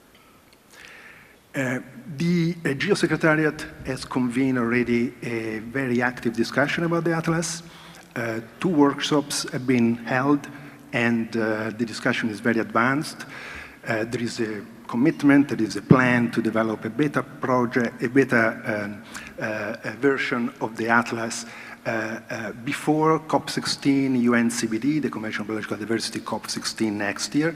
And this is also attached to a project with a budget around $800,000 that will be needed to really deliver the design of the Atlas and then get the Atlas really going. So today we're going to hear from a number of supporters of the Atlas, organizations, governments that have been involved in the design until now, and then we will open the floor for questions and comments for all of you in the audience, and obviously try to build understanding, but also ownership and support for this exciting flagship project under the GEO community. So, enough for me, and I think we'll get straight away into bringing in some of the panelists and their comments. I will start actually with one, I would say, Generation Z type of approach to the first question. So, just a few words, not 1 minute, not 2 minutes, just a few words about how do you perceive the Atlas and what you think is important and so critical. Joanna. And then there is a real question following up. If it works, yeah, great. Okay, so if you look at biodiversity as a life support system of the Earth and ours, it is basically like, the heart rate monitor of the life support system, as it were. So what we're saying is that the Atlas is the key tool to monitor, measure, and manage our commitment towards what we promised on the global stage last year through the CBD, which is the Convention on Biodiversity, for the first time in Montreal. Terrific, Joanna, thank you. We're going to have a video. I think we finished this super quick round, and then we're going to have a video that introduces the Atlas. Dr. Go. Yeah. I think after coming and mature meeting, also almost every person pay much attention to the biodiversity. So that's why I come here. But I suddenly find that I'm the most suitable person to join the meeting, because I find my name is GEO, is the brother of GEO, the older brother of GEO. You see, GEO. I also have another colleague, he is GEO, the younger brother. I'm the older brother of GEO. Thanks. Thank you, Dr. Gao. Miriam. Thank you. I did some thinking about a few words. It's very hard to summarize in just a few, but I'll give it a go. I think it's the Atlas for us. It's one system speaking one language. At the moment, we have so many different systems, and they're all incredibly valuable, but they don't speak to each other. So this is providing us with that one system in one language. Sounds like a strapline to me already. Andrew. Thanks. I think my perspective is that the Atlas is both a platform for products, but also a really important process. A process to bring coherence, as Miriam said, to quite divergent work that's going on in our sector, and bringing people together who probably aren't working together, and for the benefit of all of us. Thank you, Andrew. Hamid. I think it's a tough act to follow, being at the end of the line. So, I mean, for a country like Maldives, it's a harmonizing tool which effectively measures our progress of conservation. Fantastic, fantastic. And that's actually something that came up from this first question is important, because you all know that data exists. You are the providers of this data, but they don't come necessarily together in the harmonized way that we need to come together to be recognized globally and become a global tool. And I think you all raised this particular issue as an important challenge, but also an opportunity for the Atlas to fix. Great. Let's start now with the projection of the video. It's an introduction to the Atlas, and then we go into the main questions for the panel.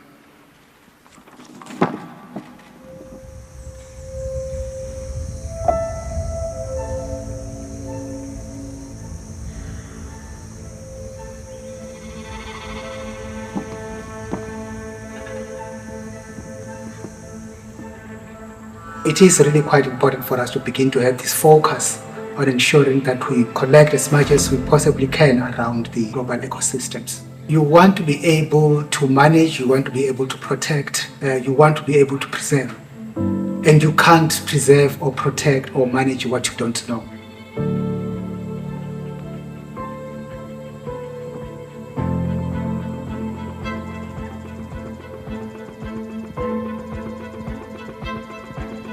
We need ecosystems to persist into the future, and part of that persistence requires management.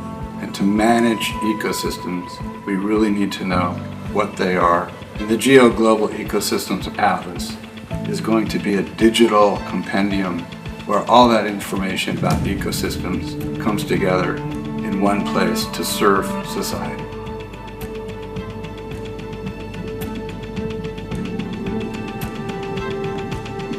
The GEO Atlas provides an opportunity for countries like the Maldives to really understand and assess our biodiversity and have the data that's necessary for us to plan and implement our long-term adaptation efforts. This is a matter of life or death for countries like the Maldives. The value of the Global Ecosystem Atlas is that it will ensure that our Pacific Island countries and territories have access to information that will help them make data-driven decision-making in terms of environment monitoring.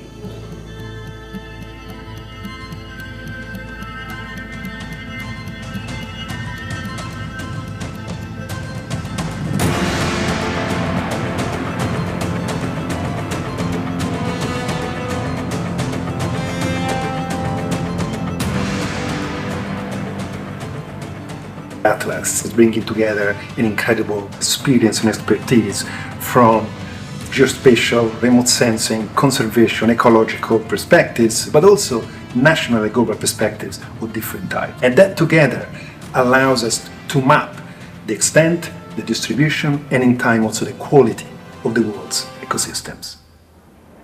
The Atlas is going to help governments, business, investors to contribute to a nature-positive future. This is what we owe to our future generations and all life on Earth. Great, thank you so much. Very, very clear, I think, introduction to what the Atlas is going to be all about. Let's move into a reverse order now. Hamed, I'm going to start with you. The Maldives has been so engaged in the conceptualization of the Atlas until now. Would you like to share with us also a little bit, first of all, the data needs for a country like Maldives, but also what are your expectations in terms of what the Atlas can offer to a country like your country? Thank you, Marco. First of all, I would like to just thank the organizers, and I'm really happy to be here. And this is my first year, so I'm proud to be representing and honored to be representing my country, the Maldives, here. And I'm honored to be here mainly to discuss the Maldives' commitment into this, the commitment to the Global Ecosystem Atlas, and also to shed light on our data needs. So as you may well know, majority of the islands of the Maldives are just a meter above sea level. So we have a lot of ecosystems across the Maldives, stretching north all the way down to the south. And all of these ecosystems are standalone and also interlinked and entwined. So we have a lot of areas that are abundant in data, but how do we gather it and have it in one place? And this is part of the reason why the Ecosystem Atlas is a crucial piece, a crucial tool for us. It's to harmonize all this data and to have it in one place. And a country like Maldives is fully dependent on the oceans around us, both for our economy and also our livelihood. It's both a driving factor and also a measure of how much of our ecosystems are degrading or how much of it is being conserved as we progress through the years. And it also measures our efforts in preserving this for the future generations to come.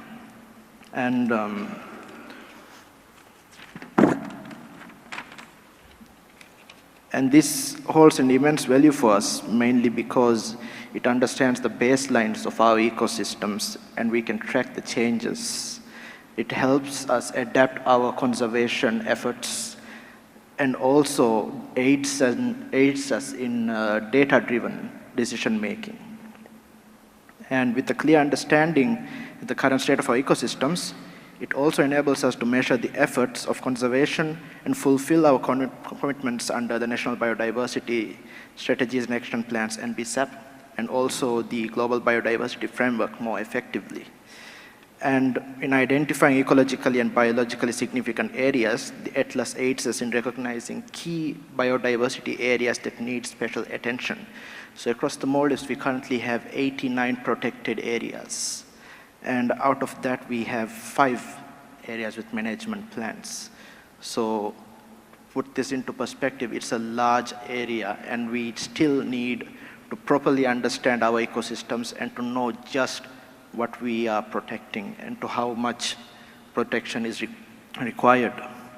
And this also identifies critical migratory pathways, and we can safeguard critical areas and routes for species and support in the global biodiversity conservation efforts as well. And our active endorsement of the Global Ecosystem Atlas stems from our deep commitment to preserving our rich biodiversity and supporting sustainable development. We look forward to practical support and collaboration from the international community to meet our data needs and together make a significant difference in safeguarding our marine ecosystems and biodiversity. Thank you. Ahmed, thank you very much for that input. So Andrew, now we come into South Africa. South Africa also has been very deeply engaged in the development of the concept of the Atlas, but also, let me just say, not because you are the host country, but South Africa is one of the leading countries in biodiversity monitoring. Very sophisticated, you've done this for many years. What also would be great to hear also what are the lessons that you learned that could be shared in shaping the global ecosystem atlas. Thanks, Marco. We feel like the rugby team, much appreciated, maybe overstating it a little. We're not the world champions of monitoring. So ecosystem level thinking and indeed monitoring and assessment is very well entrenched in South Africa. And in other parts of Africa as well. And we've always seen this as a massive complement to looking through the world through a species lens. So the species are really working at a species level is complemented by looking at an ecosystem level. And if you're going to do this, you have to have good ecosystem maps and typologies. That's the foundational data that drives the whole endeavor. And luckily in South Africa, we started in the 30s with quite agricultural focused, beautiful hand-drawn maps of the landscape that evolved over 70 years into very detailed, beautifully described vegetation formations of the country. Now, those were almost, that sort of matured in the 2000s and was almost immediately taken up into systematic conservation planning and saw use in decision-making through the efforts of the South African biodiversity community. So we really didn't just develop maps, we put them to use, both in a planning sense and then also in a reporting sense, as Marco said. So we did start in a terrestrial world and we moved into an aquatic world where our marine scientists and estuarine scientists and freshwater scientists soon came along and came up with equivalent maps of ecosystems in those realms. And so we're very lucky to have that wall-to-wall ecosystem maps across the country. Now, we really want to kind of, in terms of lessons, illustrate 2 key points, is that iteration, iterative improvement, and collaboration are key. iteration is because mapping ecosystems is not a theoretical exercise. You have to have something to put in front of people, and then they can chew on it and argue with it and improve it.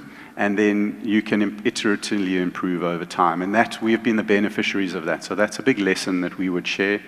And then collaboration. I mean, our national ecosystem map has 500 authors, at least. 500, that's a lot of contributors with in-depth local knowledge of those ecosystems.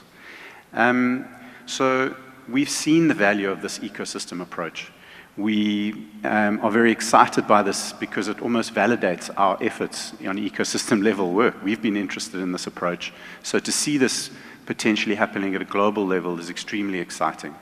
And what GEO can do that we certainly can't do is bring the incredible Earth observation community's power to the party, and with the lowly ecologists, to be able to blend those two bottom-up and top-down kind of information is extremely exciting. So that's where we stand on the process. Thanks.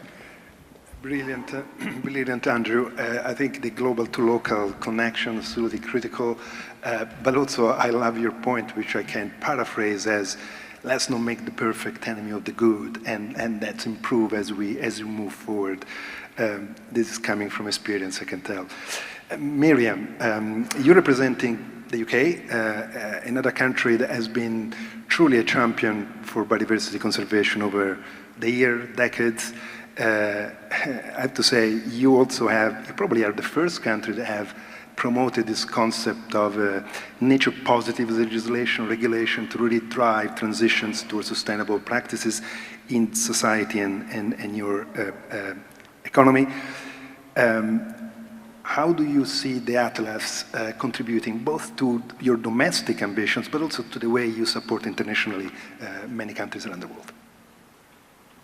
Thanks so much. And Andrew, those were amazing maps. I think it showed us how it can help the whole biodiversity community, and absolutely agree it will be empowering.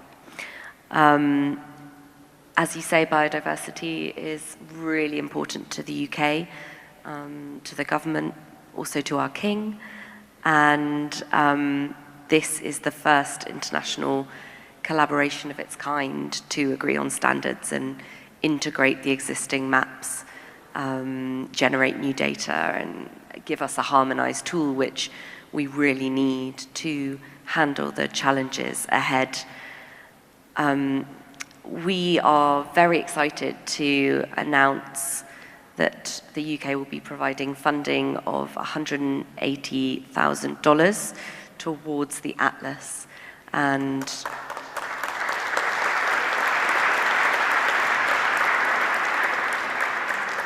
thank you.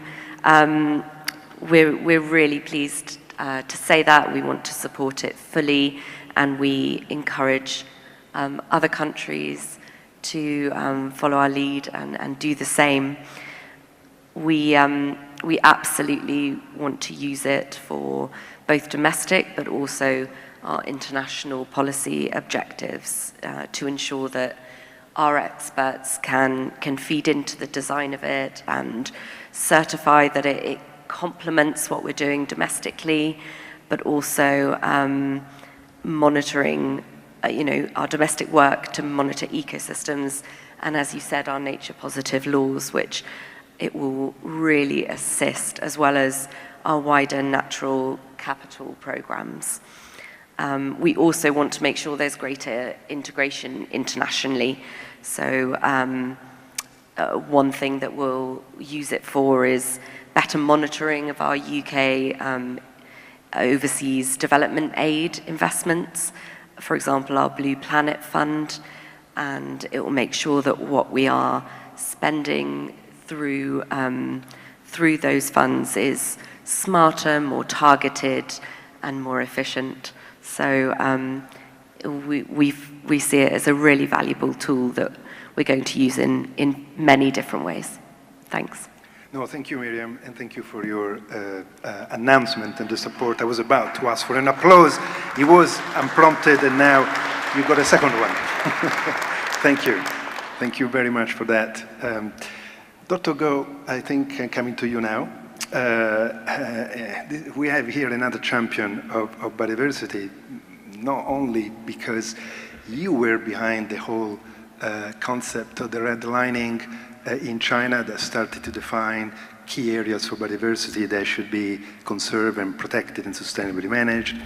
But of course, I had the pleasure to interact a lot with your minister, Mr. Zhao, and Minister Wang as well on the GBF. China was the president of the COP15, the historic Paris moment for nature. And so you drove the world to agree to that ambitious plan with the support of all the countries that you have here on the panel and many others. So in your experience of managing, monitoring biodiversity in China, again, what are the lessons that you can share that will inform and help the Atlas to be a successful tool? Thank you. I think China has a long time for experience to share with the world. In terms of the biodiversity monitoring, you mentioned, I think we accumulated a long time of experience. First, I think Chinese government quite gave importance to the biodiversity monitoring. That's laid a very good basis for us to have long-term and steady expert teams. Actually, we not do this work by one team. We have a long time of teams to do this work. And the important is that the experts come from the different departments and the sectors, including the natural resources, the ecology and the environment, the forest, and the grassland. And another I want to say is that we not only monitoring the status of biodiversity, we are also monitoring the human activities and climate change, because we realize that the human activities and climate change are the main causes for the loss of biodiversity. So now in China, every 2 months, we are monitoring the human activities in the natural reserve, in the national park, in the ecological conservation red light. I think this work is quite important because we could find the illegal human activities and we could timely stop the activities to reverse or haunted loss of biodiversity. I think this is one of the reasons why some indigenous species, such like the jade pine, now become from the endangered to the vulnerable. The second question you asked is that how we can contribute to the Atlas globally. I think we can do this work in many aspects. First, I think we have the rich resources of satellite imaging that could be shared with other countries. And second, I think we are willing and could establish the teams to join the Atlas directly. Thanks. Thank you very much, Dr. Gao. By the way, completely coincidentally, Dr. Gao and I will be leading for the Chinese government a policy study on the GBF implementation, so we'll make sure that the element of ecosystem mapping is strong in the outcome of that study. Joanna, European Commission, European Union, I wouldn't know where to start, where to end in listing the many things you've done for the biodiversity and environmental agenda, the Green Deal overall, the latest regulation on deforestation, nature restoration law. The first directives on the environment were approved by the European Union in the mid-70s. So, how do you see the Atlas, and what do you think the Commission, how do you think the Commission can support this important effort?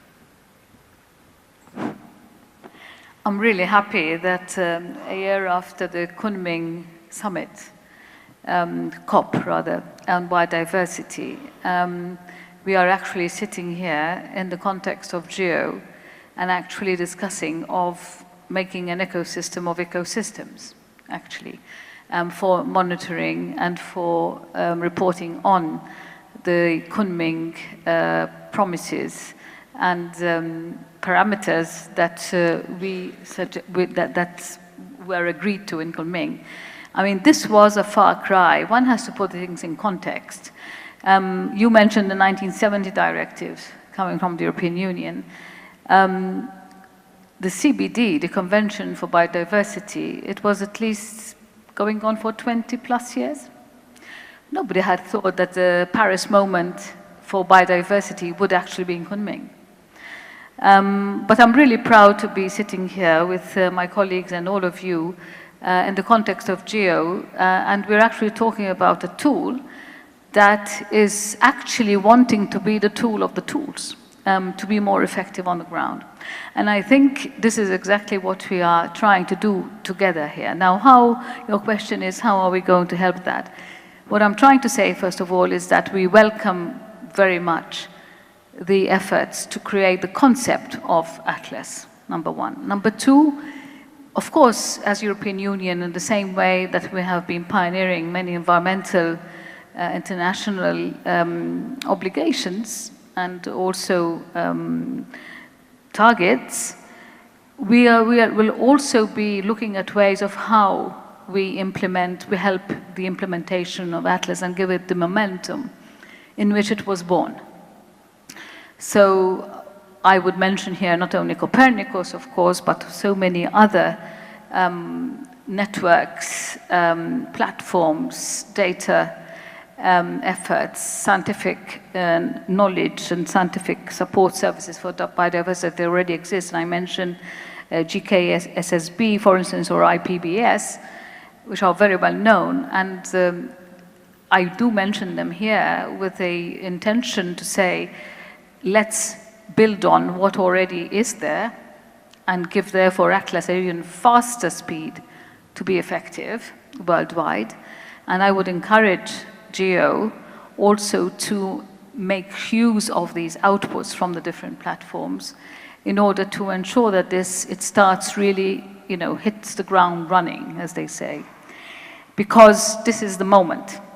We're celebrating like 12 months later, this big deal that was actually signed in Montreal, and it's actually becoming much more of a reality for so many countries around the world. And I was really happy to hear from our panelists from Maldives what the needs are, and I think this is exactly the point. But maybe to be a bit more direct about, how the EU will also be endeavoring, and is already endeavoring to help directly the Atlas tool, is that, first of all, within our huge Horizon Europe research and innovation program, there is already an action there which comes in the context of our EU-China flagship initiatives for the monitoring, international cooperation on the monitoring on biodiversity and ecosystem monitoring technologies under GEO. And this, like all the other Horizon Europe projects, are open to any partners around the world. And my information is that this is still an open call, which I think will be closing in February, if I'm correct. Yes, I see the nodding from my Commission colleagues. Secondly, we do have a joint research center, which has not only a knowledge center on biodiversity, by the way, which had been already initiated, I think, 3 or 4 years back, and which is therefore gathering so much, not only data, expertise and insights, from so many sources, and therefore is also available to provide expertise. So that is another way of how, we are also inputting the needs of expertise into the Atlas tool. But also, thirdly, we are also looking at other possibilities, which we'll be happy to announce later on in the coming months, that we'll be making also available for the GEO Secretariat, that can help develop the necessary infrastructure and tools as well for Atlas to be a very effective tool. Joanna, thank you very much. Very, very encouraging this last comment, but particularly your point about time is of essence here, and we need to hit the road running. We need to start monitoring in an harmonious way, and we need to start reporting vis-à-vis the GBF commitment. Ladies and gentlemen, I think we don't have a group of panelists here. We have a group of champions of conservation of biodiversity and sustainable use. So please join me in giving them a big round of applause for the first round of inputs. Thank you very much. Thank you. Thank you. And now we go into the questions. As usual, please raise your country or organization flag, and I don't know how, but the team will miraculously spot you in the room and send me a WhatsApp. In fact, I'm not doing WhatsApp on emails here, I'm just checking the questions. So let's see who wants to break the ice. I can see a couple of flags up, but I'm waiting for the messages to confirm.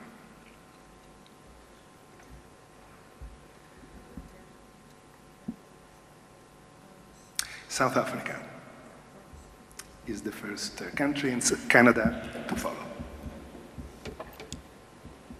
Good afternoon. South Africa welcomes the Atlas as a practical and early demonstration of the commitment by GEO to advance Earth intelligence. The GEO Global Ecosystems Atlas is crucial to showcase the power of Earth intelligence in advancing global environmental objectives. As South Africa, we are known for our incredible biodiversity and eagerly anticipate the potential impact of this innovative initiative. As one of the most biodiverse countries in the world, we recognize the immense value and the potential impact this initiative can bring to our efforts in conservation and sustainable development. We especially welcome the inclusion of both terrestrial and aquatic ecosystems into the Atlas. The Atlas has the potential to shed light on the functioning and challenges faced by fragile and intricate ecosystems, aid in the preservation of endangered species, and to guide and support action to enhance the functioning of all Earth's ecosystems. It is an exciting impact-focused intervention at the global level that aligns perfectly with our commitment to safeguarding the rich natural heritage that South Africa and the world at large are fortunate to possess. The South African National Biodiversity Institute is leading our efforts in maintaining the rich biodiversity of South Africa and in implementing the post-2020 biodiversity framework at the national level. By supporting Digital Earth Africa, we made significant efforts over the last years in working with data providers to facilitate access to higher resolution Earth observation data. Such efforts need to be at the heart of GEO post-2025. I thank you. Thank you very much, South Africa. Canada. Thank you. This is an important initiative for Canada as we currently support the GeoBond headquarters in Montreal and have ongoing involvement in the Ecosystem Atlas. GeoBond provides scientific and technical expertise to the project and has demonstrated best practices with user-driven solutions and partnership engagement. The Atlas, as conceived, would provide a platform for ecosystem data products from the Global Biodiversity Observing System recently proposed by GeoBond.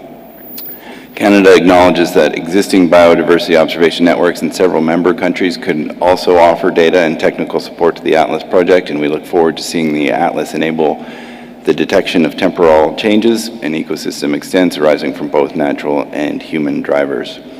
In addition, the linkage to the Convention on Biological Diversity and connections made between GEO initiatives such as GeoBond and EO4EA in support of biodiversity and ecosystem management are important.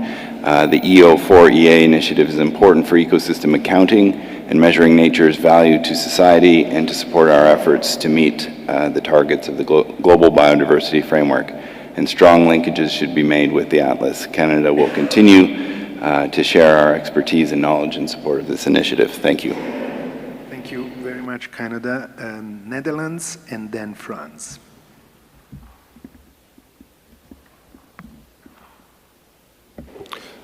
Thank you. The Netherlands, of course, also welcomes this initiative. I want to ask the project team to look at other initiatives and other cooperations that are going on. In the last couple of months, I've received information from various ongoing partnerships. UNEP is working on what they call a big data revolution for ecosystems. UNEP Kenya is involved in that. The SEALS organization has biodiversity as a priority in their activities. I know that UNEP and ESA has a collaboration on biodiversity. So we see a lot of activities happening. I think there are many, many stakeholders involved, which means there are many users, there are many expectations. It means that you have a lot of challenges. And I think one of the challenges is let's say, to come to a project approach that's viable and that leads to what sometimes is called minimum viable products that really serves users. And then the question is, which users are you going to target? So it's a big challenge. You have a lot of, there are lots of questions out there, and I'm looking forward to, let's say, the next steps in your activities. Thank you very much. Thank you very much, the Netherlands and France, and then Germany. Thank you. The French delegation welcomes the GEO Global Ecosystem Atlas initiative, which addresses a real need and major challenges. We suggest focusing from the outset of achievable and concrete objectives, particularly in terms of geographical scope, and targeting as a priority the areas of interest identified by COP27, tropical forests, peatlands, mangroves, and coral reefs. It is proposed that scientific priorities be defined and that the results can be valorized for each country of interest in the form of a carbon certificate, for example. Thank you. Thank you very much, France and Germany, and after that, Ghana. Thank you very much. The Global Ecosystem Atlas is an important and exciting activity, no doubt, but please allow me to give some more general remarks to the incubator concept. In principle, Germany supports the basic idea of incubators to better integrate multiple GEO work plan activities. A transparent process is needed when decisions on incubator topics are taken and when incubators are being initiated.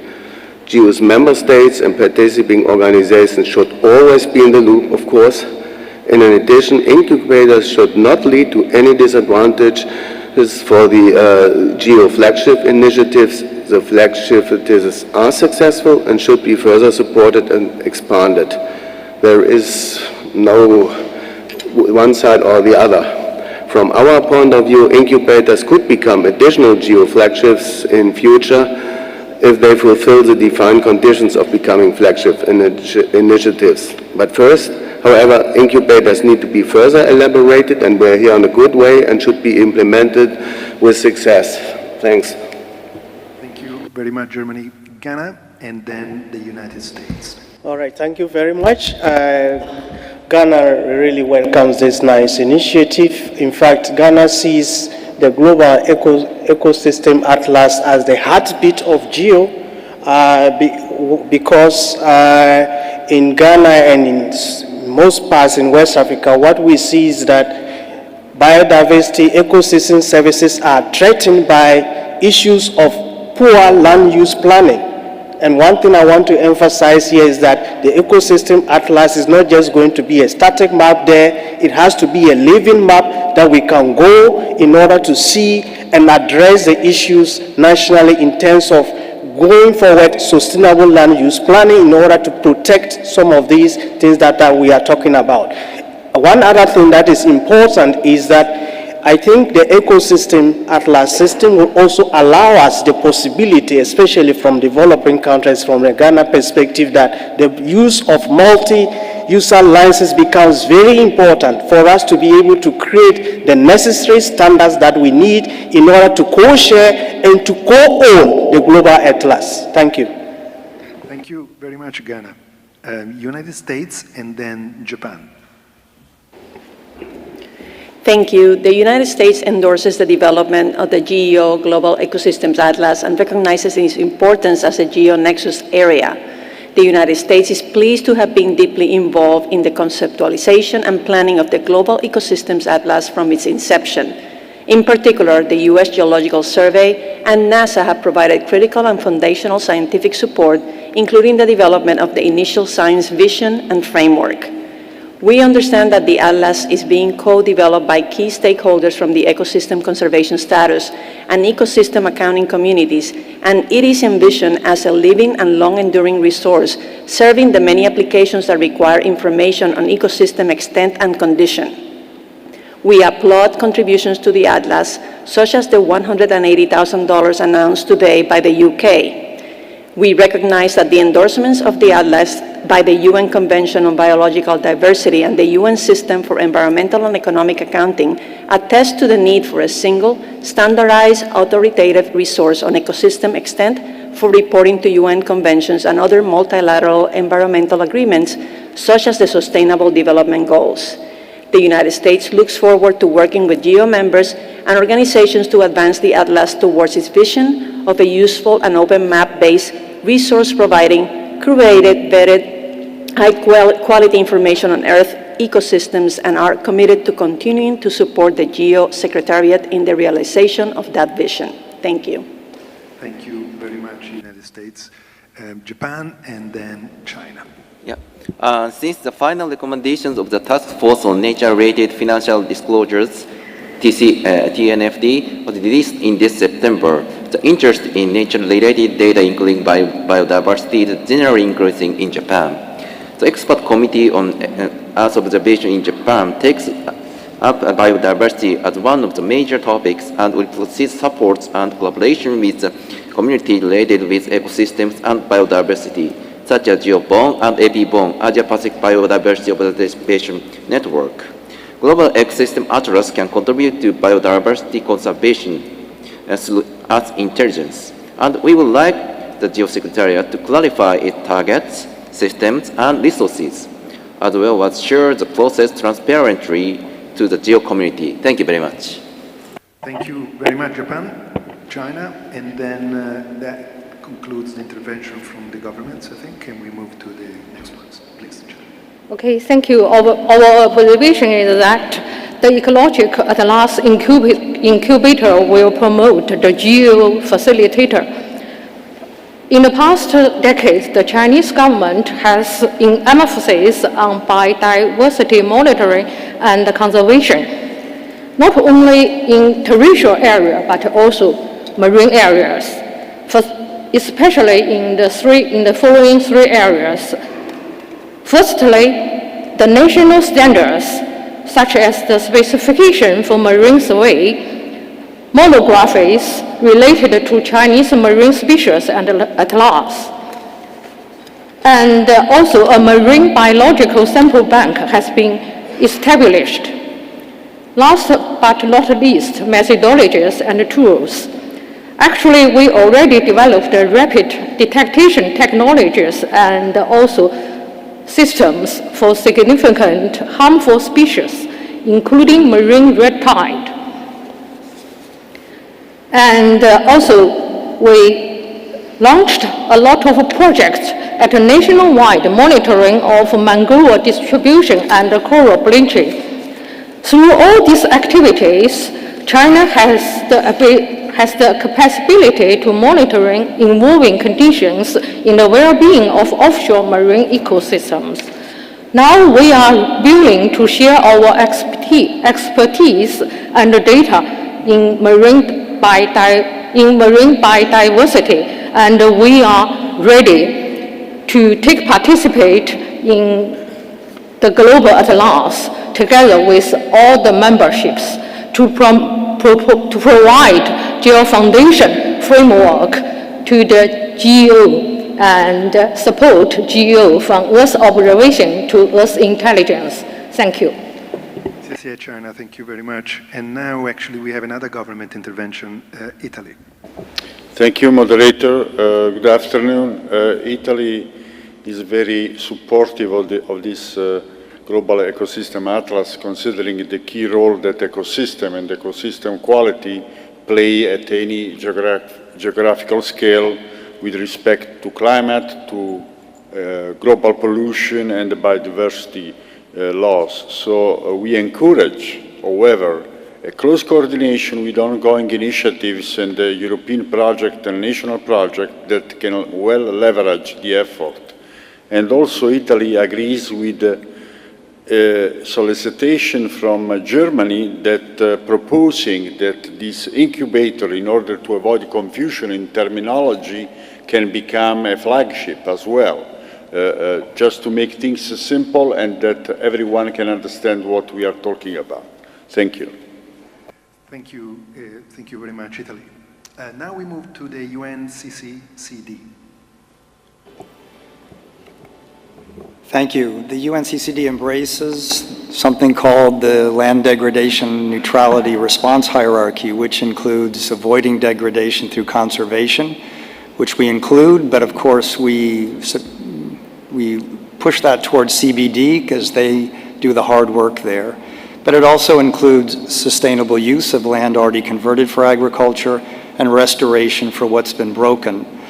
This response hierarchy has been adopted in a variety of other processes, including the UN Decade on Ecosystem Restoration, and it is central to the Global Biodiversity Framework, where Target 3 is focused on protection, Target 10 on sustainable agriculture, and Target 2 on restoration.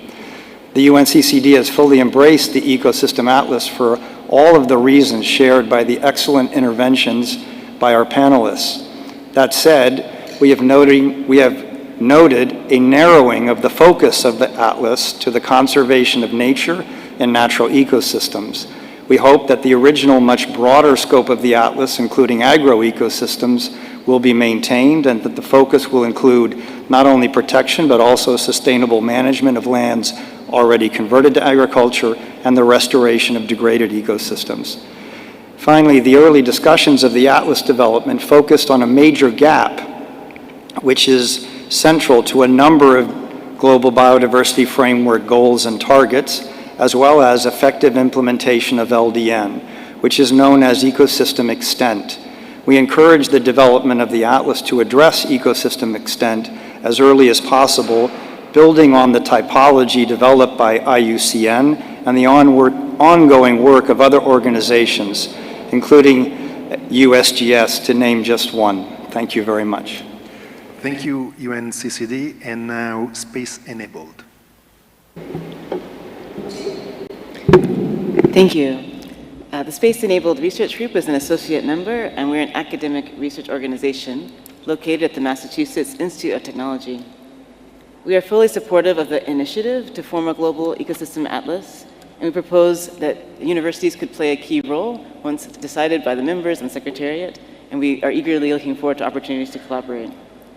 Our team has a mission of applying satellite Earth observation in support of sustainable development goals in collaboration with policymakers who have a mandate to pursue the SDGs. Many of our projects have focused on SDGs number 14 and 15. With invitations from leaders around the world, some who are in the room, and with funding from NASA's Ecological Conservation Program, we have already worked in collaboration with policymakers to build related ecosystem maps at the local, national, and regional level.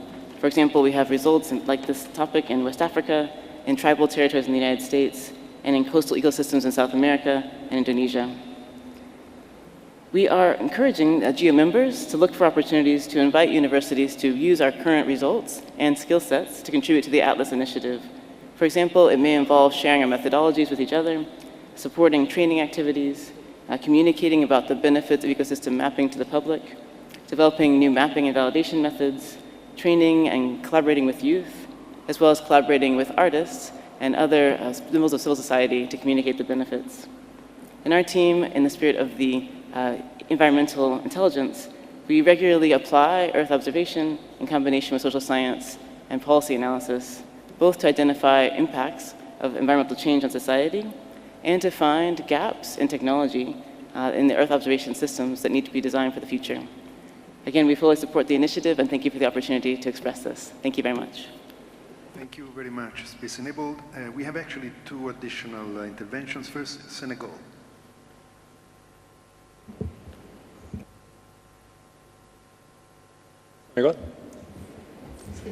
Thank you. Senegal again welcomed Atlas and congratulates GEO for these initiatives. And we are sure that it will be very relevant. Also, to mention that Senegal also is involved in other initiatives that,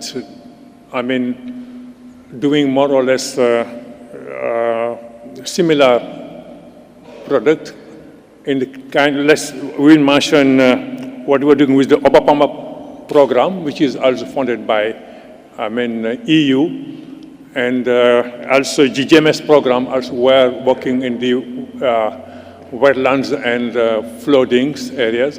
And we think that also this product will be relevant to the Atlas.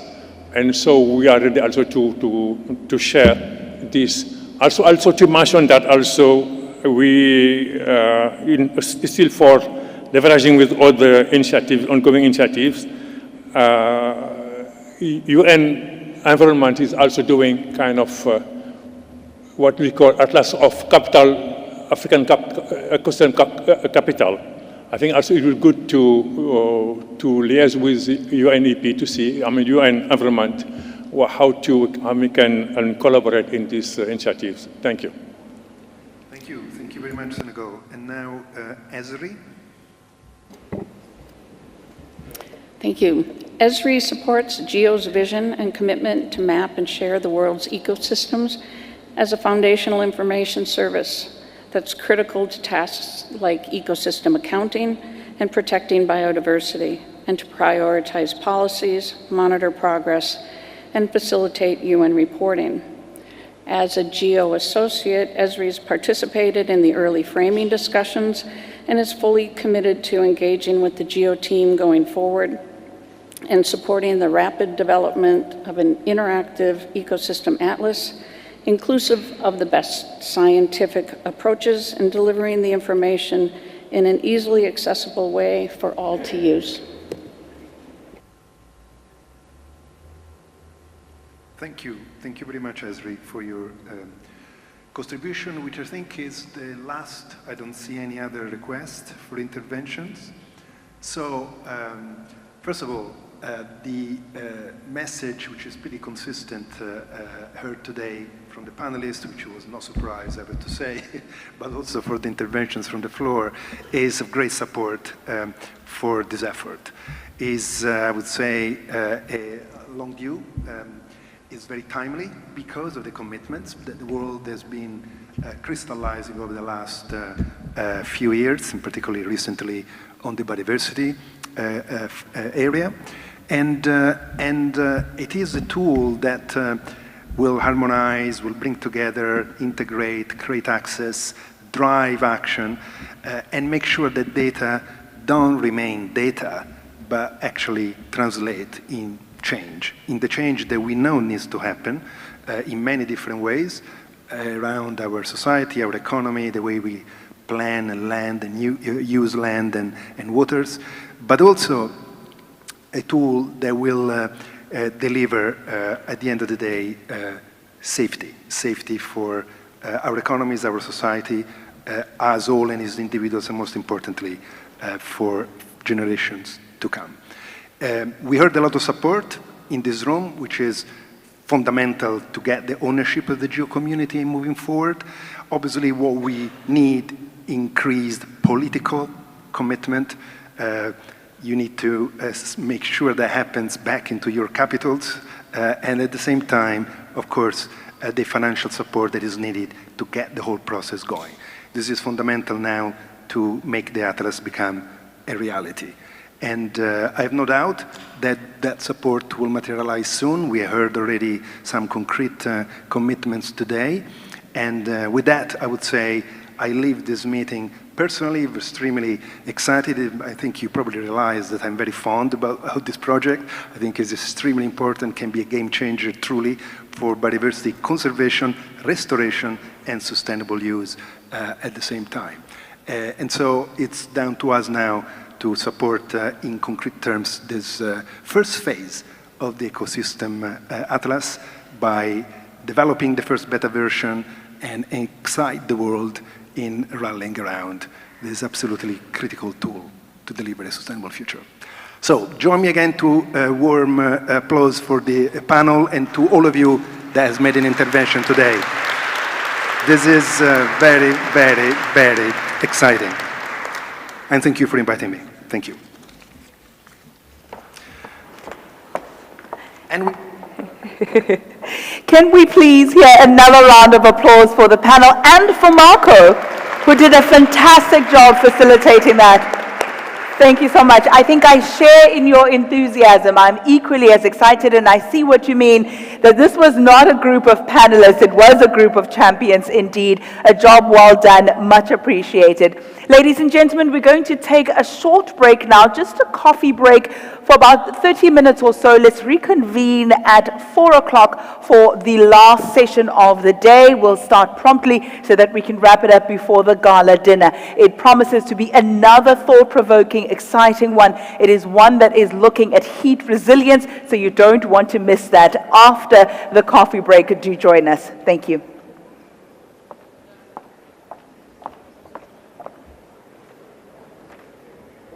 Thank you.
Stick to the plan.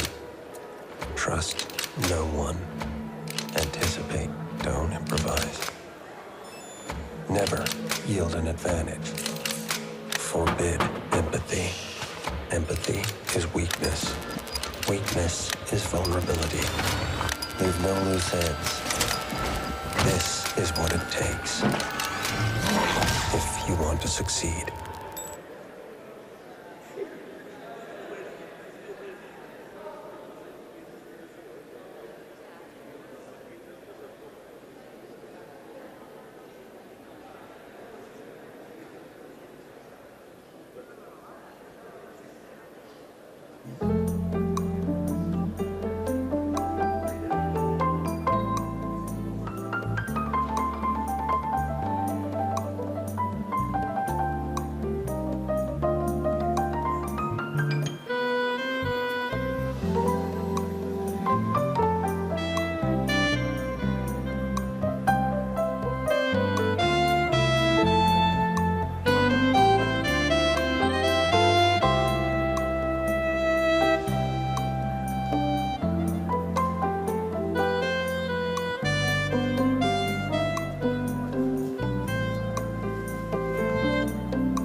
just don't know how.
没有，他们其实都准备的差不多了，到时候过一下。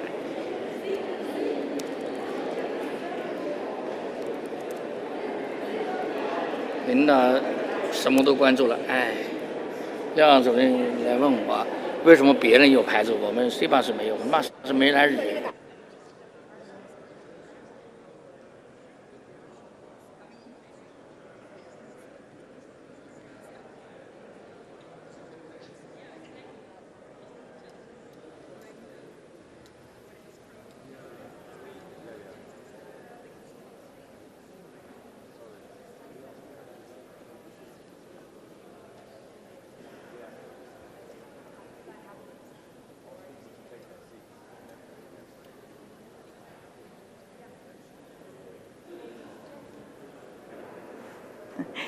Ladies and gentlemen, a very good afternoon to you once more.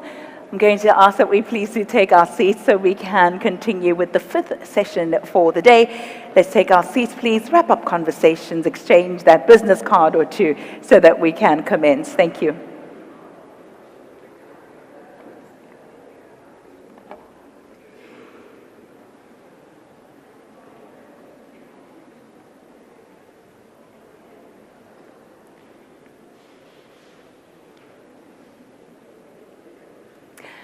Well, thank you once more, ladies and gentlemen. It's been a long day, but no doubt it's been an impactful, informative one, and all of us are all the better having been here, I believe. Now let's turn our attention to the fifth session for the day, driving collaboration for early warnings for all, the GEO Global Heat Resilience Service. So, welcoming you all back from the coffee break, let's take our seats, let's get ready to take a closer look at what it all means and have a deeper discussion about GEO's Global Heat Resilience Service. This is one of GEO's post-2025 incubated projects. This service will provide a key input to advancing the UN-led Early Warnings for All initiative, providing intelligence on health risks from extreme heat to urban areas worldwide. Well, in this session, we'll explore the significance of the Global Heat Resilience Service, the role that it plays in fostering climate resilience, and how exactly it can empower cities to act to reduce the impact of extreme heat on communities and economies. And as you can see, I am not alone. I'm joined by esteemed guests here, my panelists who will provide input and insight. Please allow me to introduce them to you before they say a word or two. First, please join me in welcoming Johan Stander, the Director of the Services Department at the World Meteorological Organization, or WMO, a special GEO participating organization that hosts the GEO Secretariat. Johan will provide the global policy context on the Early Warnings for All initiative, spearheaded by the WMO and the emerging collaboration between WMO and GEO around heat resilience as a contribution to the Early Warnings for All. Please give him a round of applause as I've just introduced him. Oh boy, that's an awfully sluggish start. There we go. Thank you very much. We're also honored to have Julie Turton, the Climate and Health Program Director and One Health Lead at the National Oceanic and Atmospheric Administration in the US, also Executive Director of the National Integrated Health, or Heat Health Information System, I should say, and co-lead for the Global Heat Health Information Network. Well, Julie is a long-time GEO collaborator, and she'll present the concept for the Global Heat Resilience Service, sharing her insights on the importance of heat health risk knowledge. A round of applause for Julie, please. And coming to us from Cape Town is Alderman Eddie Andrews, that's the Deputy Mayor here, who will provide a valuable perspective on the local experience of Cape Town, also known as the Mother City here by South Africans, a city coping with extreme heat and practical implications of the Global Heat Resilience Service for understanding heat risks in urban areas. May we please give him a round of applause?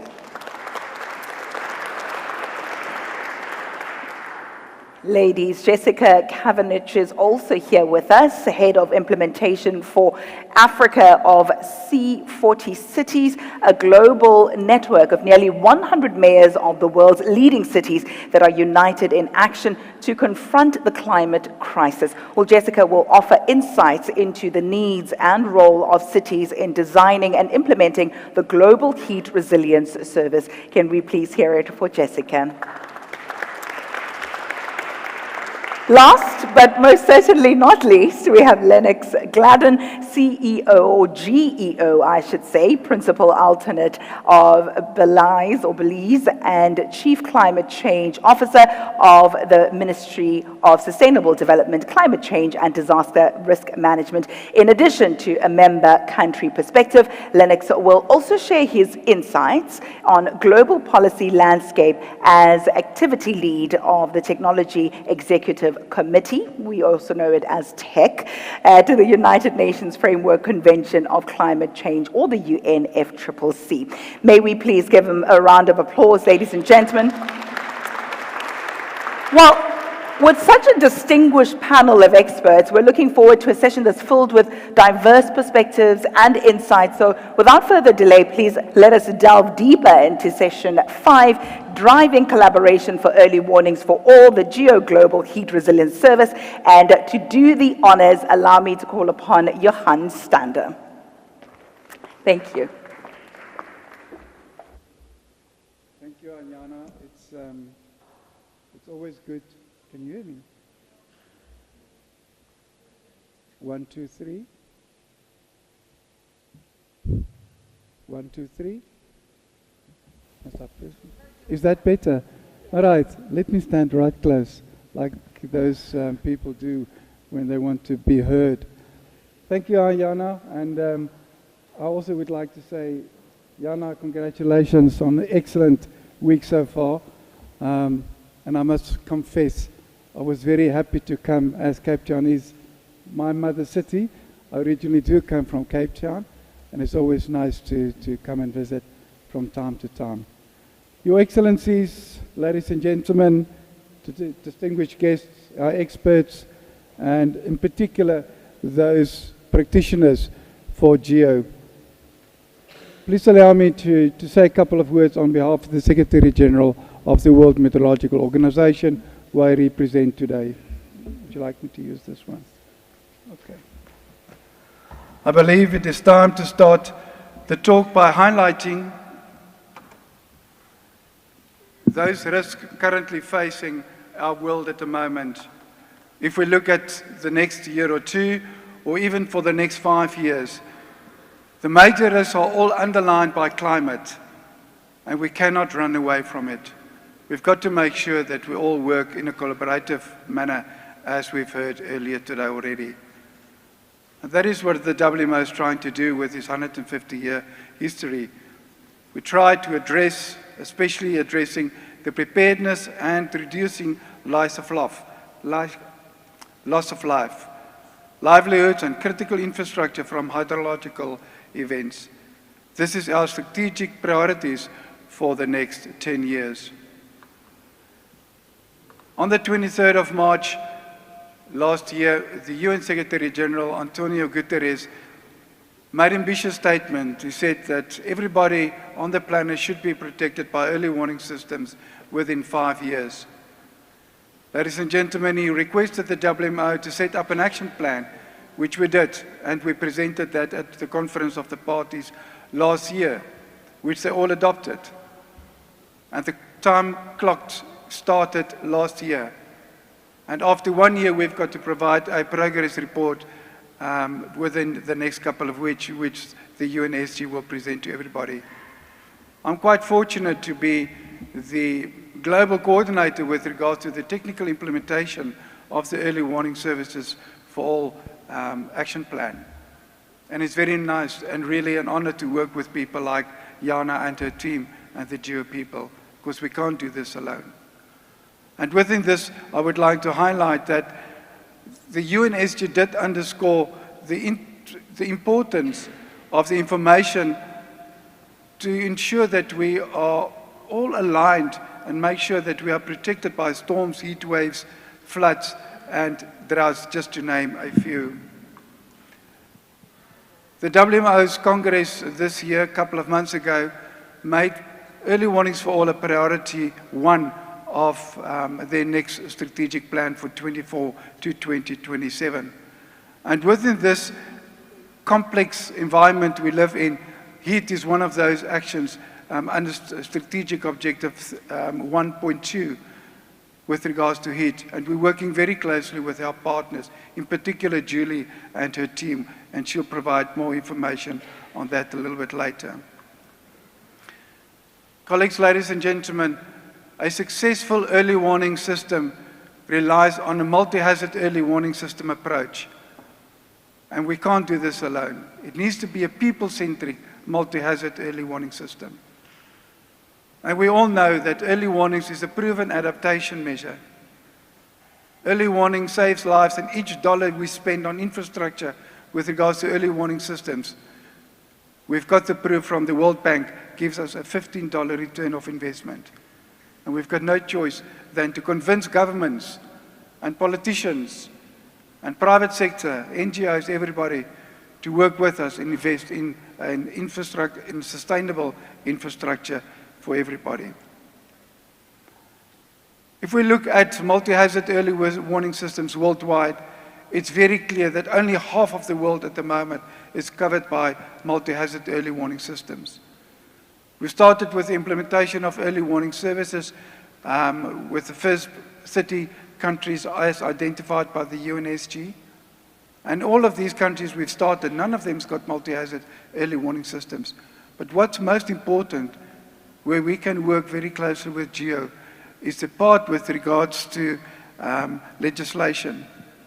Only 30% of our member states got legislation in place when it comes to multi-hazard early warning systems. And I'm sorry to say this is not acceptable. We've got to start from the top down before we can start from bottom up from a behavior point of view. It's very clear that Africa in particular and the small island states require early infrastructure, and we need your support to enhance the early warning for all success. If we look at the 4 pillars of a successful implementation of a multi-hazard early warning system, as we've heard earlier, GEO is supporting the implementation, in particular a partner and a co-lead of Pillar 1 with regards to risk knowledge, and also with regards to Pillar 2 on infrastructure. I've indicated earlier, we've got to make sure that we understand the local, the national, the regional, and the global needs for the implementation of the technical, financial, as well as the political environment when we have our regional workshops. I'm not going to go into too much detail of the work we do with GEO on heat. Julie's going to comment on that further. But I would like to underline that we are not doing this alone. The UNSG did not say, the WMO, you must own it. They said you must lead it. And with that, he said that all UN agencies will work together. That was the first time in the UN history we said UN agencies work together towards one common goal, and that is to protect lives and livelihoods. Before I end, I just would like to underscore the following, ladies and gentlemen.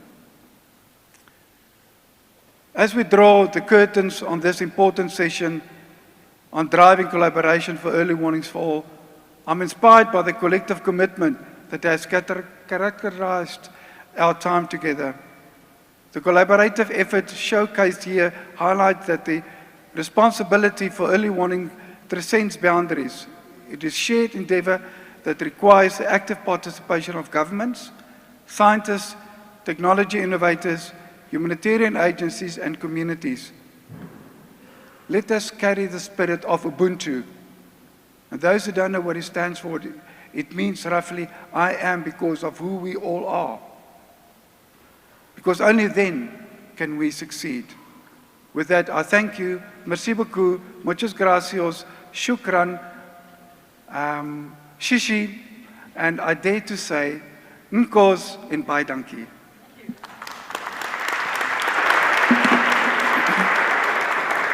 Well, thank you so very much. I think you left it on such a salient point, Johan. We really appreciate you for highlighting the enormous opportunity for GEO-WMO collaboration to support the implementation of the Early Warnings for All initiative. Indeed, this really helps to underline the importance of UN Secretary General's call to invest in comprehensive early warning systems that cover heat waves and other climatic hazards. And we heard Johan refer to Julie quite a number of times during his address. So Julie, you certainly have your work cut out for you. Will you come and fill in the blanks, as it were? Thank you.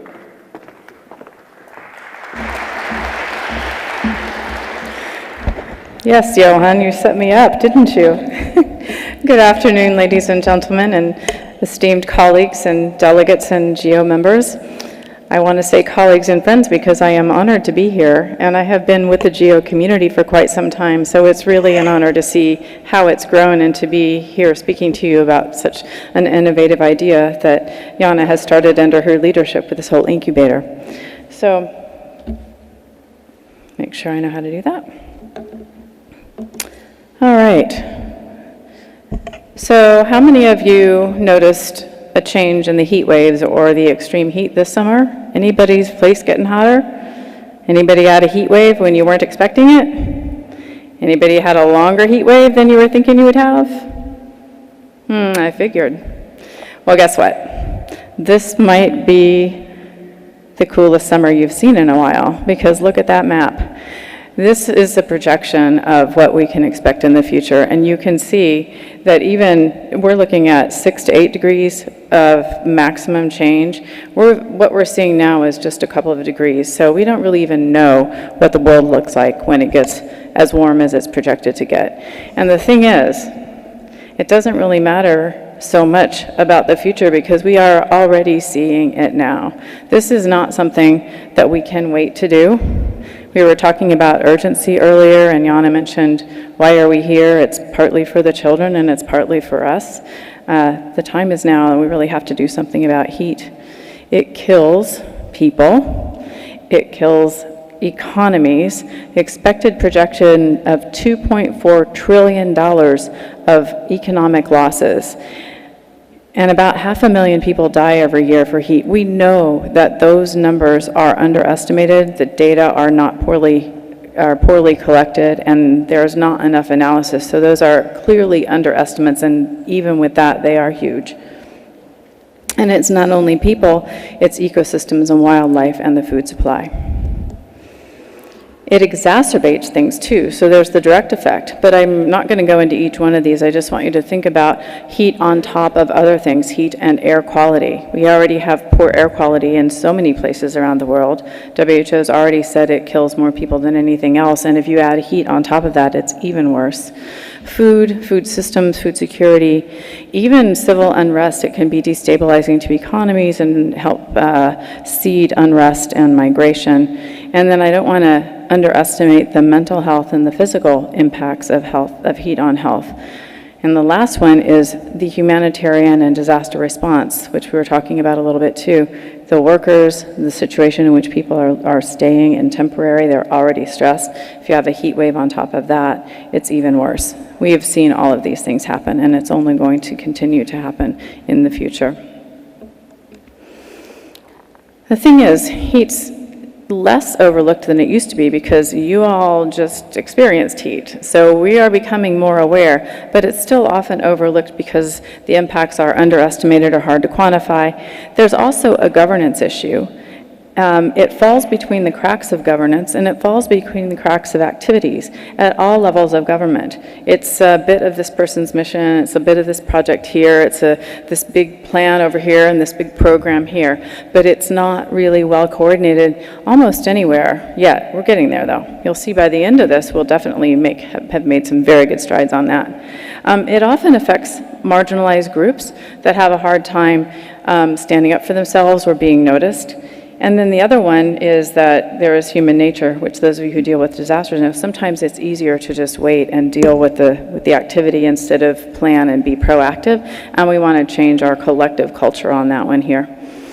And then the last one is the fragmented. As I said earlier, it's fragmented in terms of governance, it's fragmented in terms of the resources and the capacities that exist. There are pockets of tools and people and resources and knowledge, a lot of places, but they are not yet all pulled together into a cohesive way that allows us to move forward faster together.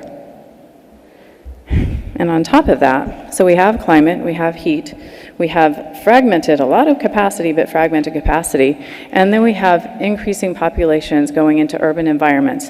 And basically this slide says we have a higher heat risk in areas that have a lower GDP and more people moving into the cities in the future. So what I'm about to go into is partly why a focus on urban is not to say that that is the only thing we should care about for heat, but when we're going for impact in a lot of people, this is why we're focusing on the urban, and I'm about to get into that. So this is what we can do, and this is the incubator project. thank you to the GEO Secretariat for hearing the members say we would like to have a slightly different approach and putting somebody in the GEO Secretariat to help organize and pull together the different pieces of the GEO programs of all the other agencies, institutions. That coordination function and focus has been very helpful. Our vision is to actually co-design a service that will provide every urban area in the world data and knowledge on the health risks from exposure to extreme heat, and help provide them the solutions, help them find or empower them to find the solutions to do something about it. We don't want to just map and give them the information, we want to empower them to act. So this global heat resilience service has 3 major components. And this is why we're so pleased to have the WMO partnership as well. Part of it is about seasonal forecasts, the climate prediction. Getting the seasonal forecast for heat in and of itself is still quite a challenge, but that is a part of it, and we'll be working with WMO to institutionalize that and the role of Met services, but there's a lot of other capacity out there. This builds on some of the science in the group on Earth Ob's health community practice. I lead that. We've got some great science and tools there. Copernicus just launched their heat hub today. I mean, there are pieces of information that are around that we can use while we are building the institutional capacity that we need in our Met services. The second piece is really getting down to that local level, and it also gets to some of the youth and engagement part. It's making sure that cities understand their heat risk. In the United States, the National Integrated Heat Health Information System that I lead, we've done a lot of urban heat mapping in a very simple way. There are many, many ways to do urban heat mapping, and ours is a very straightforward, you go for one day and people go out in the streets and do their mapping.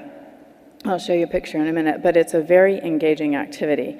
And we want to make sure that cities around the world who haven't done that yet understand their risk and their vulnerability, and it helps them make decisions about where to plant trees or which populations to help first, how to invest their limited resources.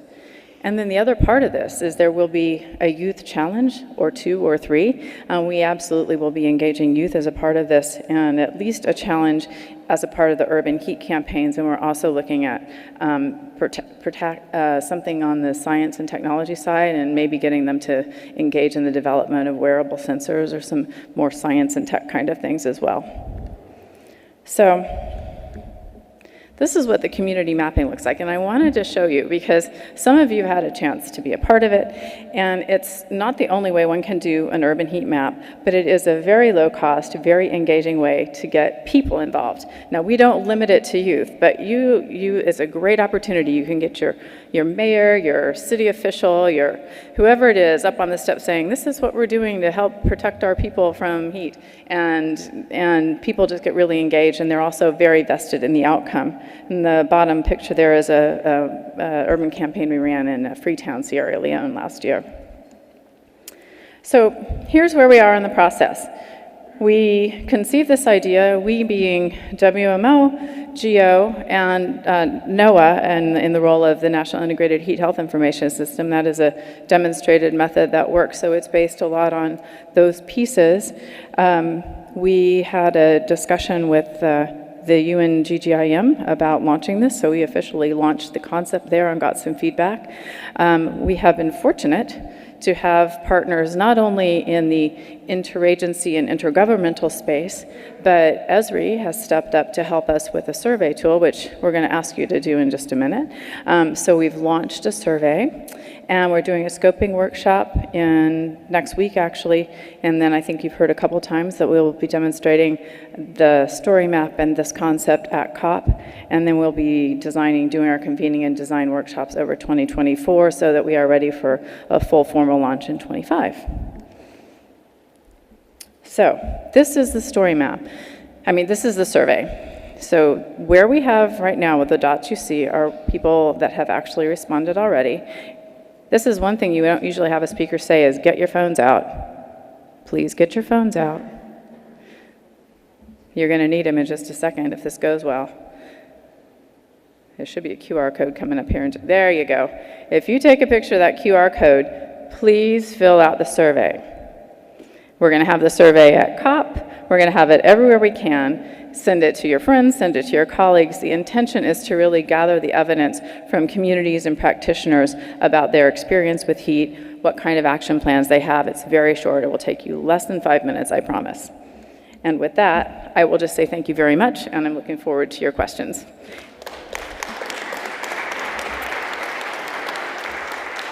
Thank you very much. And indeed, there will be an opportunity for interventions, questions, and any area of clarification that you really would like the panelists to look into. That opportunity will be made available.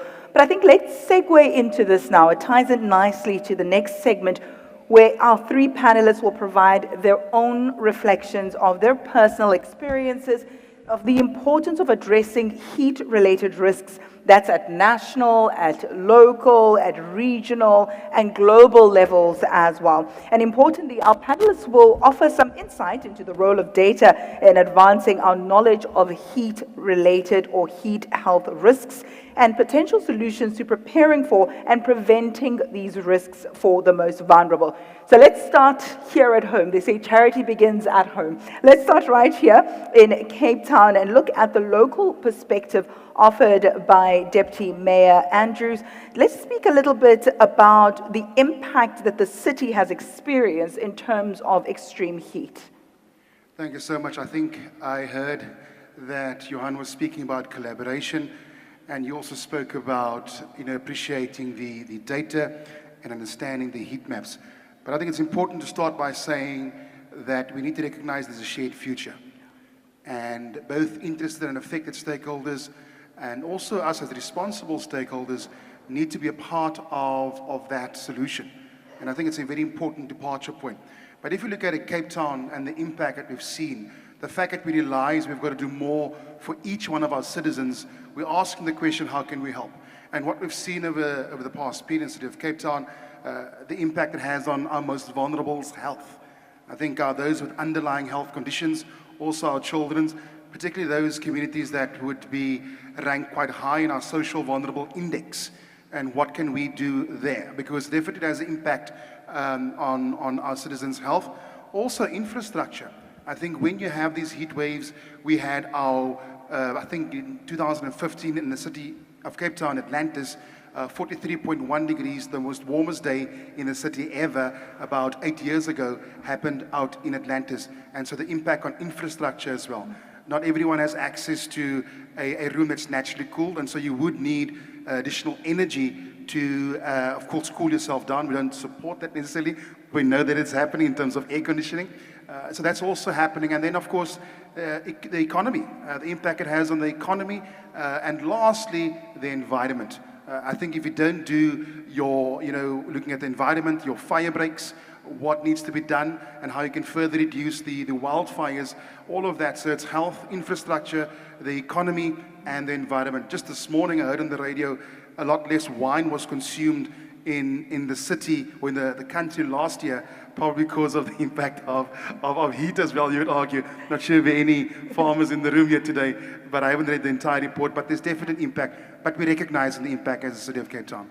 Absolutely. And I think before you pass that microphone, you touched on something that is quite important to take note of and to stress, and that's the impact on the most vulnerable. Those who are affluent or those who are in a better socioeconomic condition are able to stave off some of those effects to a certain extent. You speak about your air conditioning, you speak about, disposable income to purchase things that would make life a little bit easier for you. But those who are on the outskirts, who are on the periphery, those who are the poorest of the poor can ill afford what we're talking about now. So I think it's very important that we take a look at that. But equally, I would then like to know, what is the city doing to mitigate those risks that you just alluded to? I think, again, to highlight the point that we recognize those risks, and then what plan, what strategy, so to adopt an action plan to remedy that. We heard our previous speakers speak about early warning detection systems as well, so that is utmost important from our side. We're also looking at, we spoke about those most vulnerable communities.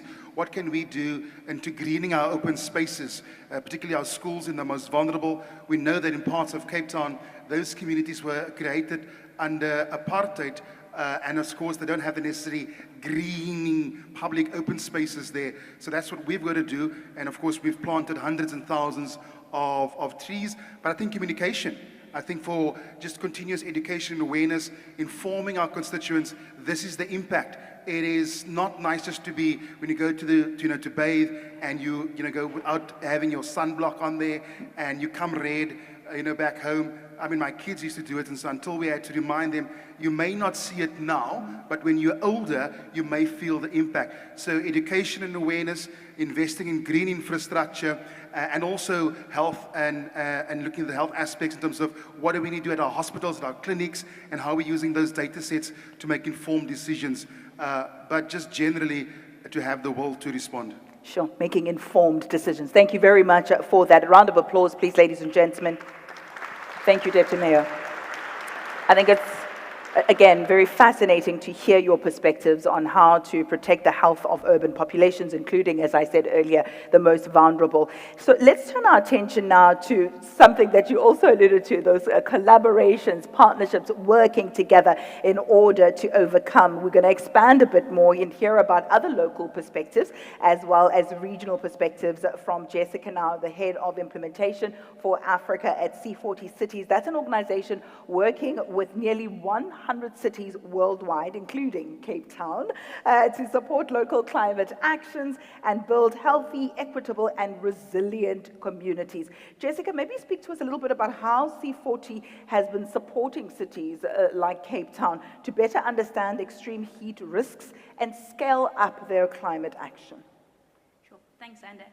In your introduction, you said it. C40 is like a leadership group of mayors that are really driving climate action. And so one of the core things we do is we bring these leading mayors together under networks. And currently we have our Cool Cities network, which is just on heat, just to chat about what that city is doing, sharing best practice, learning from each other, asking us what resources they need to help them with support. So that's probably the main way. But also most of our cities have climate action plans. And it was in the development of those plans that robust and evidence data of heat came in to help set those targets. And so C40 is really using those plans, working with the mayors to move from planning to implementation. We really want to see on the ground change. And one of the ways we do that is through finance. We know many cities in Africa struggle with access to finance.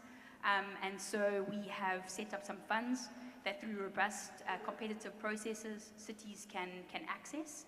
The city of Barcelona at the moment has just got some funding to work with caregivers in homes to see how those institutions and those homes are being impacted by heat.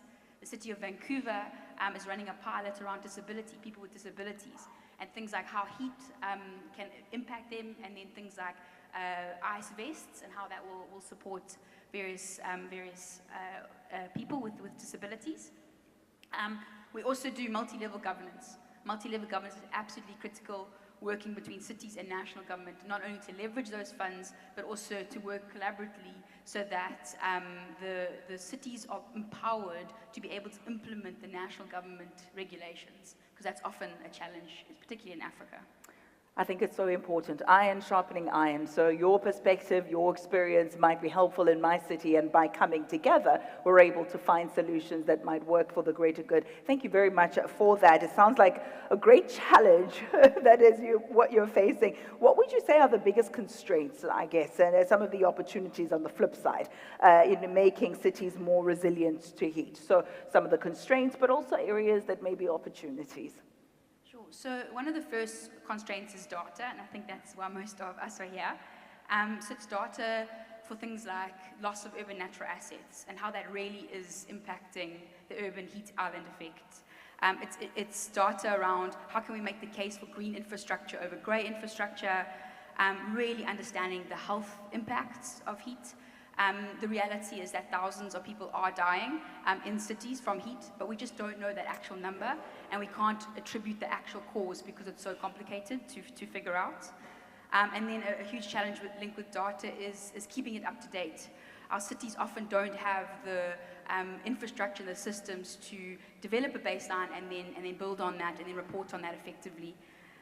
So on the data kind of challenge, there is a lot of data out there, but what we really need support with, or cities struggle with, is then using that data to make the case. How do we actually make the case that we need to prioritize heat? But then on the flip side, sorry, actually, no, I have two more challenges, sorry. Another challenge is land use planning and land use change. Huge amount of urbanization is happening in African cities. A city like Dar es Salaam, it was 72% migration rate last year.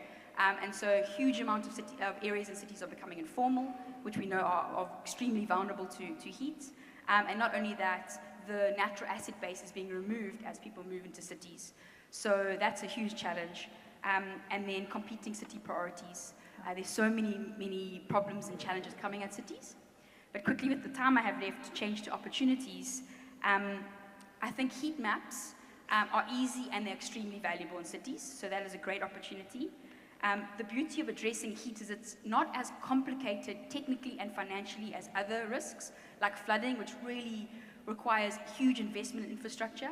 There are solutions for heat that can be embedded into policies and plans and budgets. It's about shade planning, it's about tree planting. So it's a lot easier to kind of tackle. It's not that technologically struggling. And then a huge opportunity, which C40 does, is the collaboration. South-South collaboration, learning, and then also North-South collaboration. Absolutely. Thank you so much. A round of applause, please, ladies and gentlemen. Absolutely. I think, Jessica, thank you so much for highlighting those experiences of African cities, some of which have still a long way to go, as you've said, in terms of addressing these issues. They have a long way to go in their journey to becoming more resilient to extreme heat, as you have highlighted. We take note of the urgent need for data, as you have stressed, information and insight to support the local policy making and implementation. You know, there's a saying that says knowledge is power, and while that is correct, I think the correct application of that knowledge is even more powerful, because knowledge in and of itself can do very little unless or until we apply it. So I think maybe let's bring you in right at that point, Lennox. How does your experience within the government of Belize compare with that of maybe Jessica's, that of Eddie's, when it comes to this topic of conversation? Does Belize have a heat problem?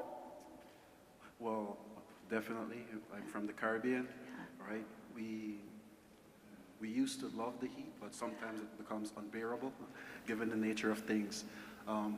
We do take into consideration that as state, what are some of the things that we need to do?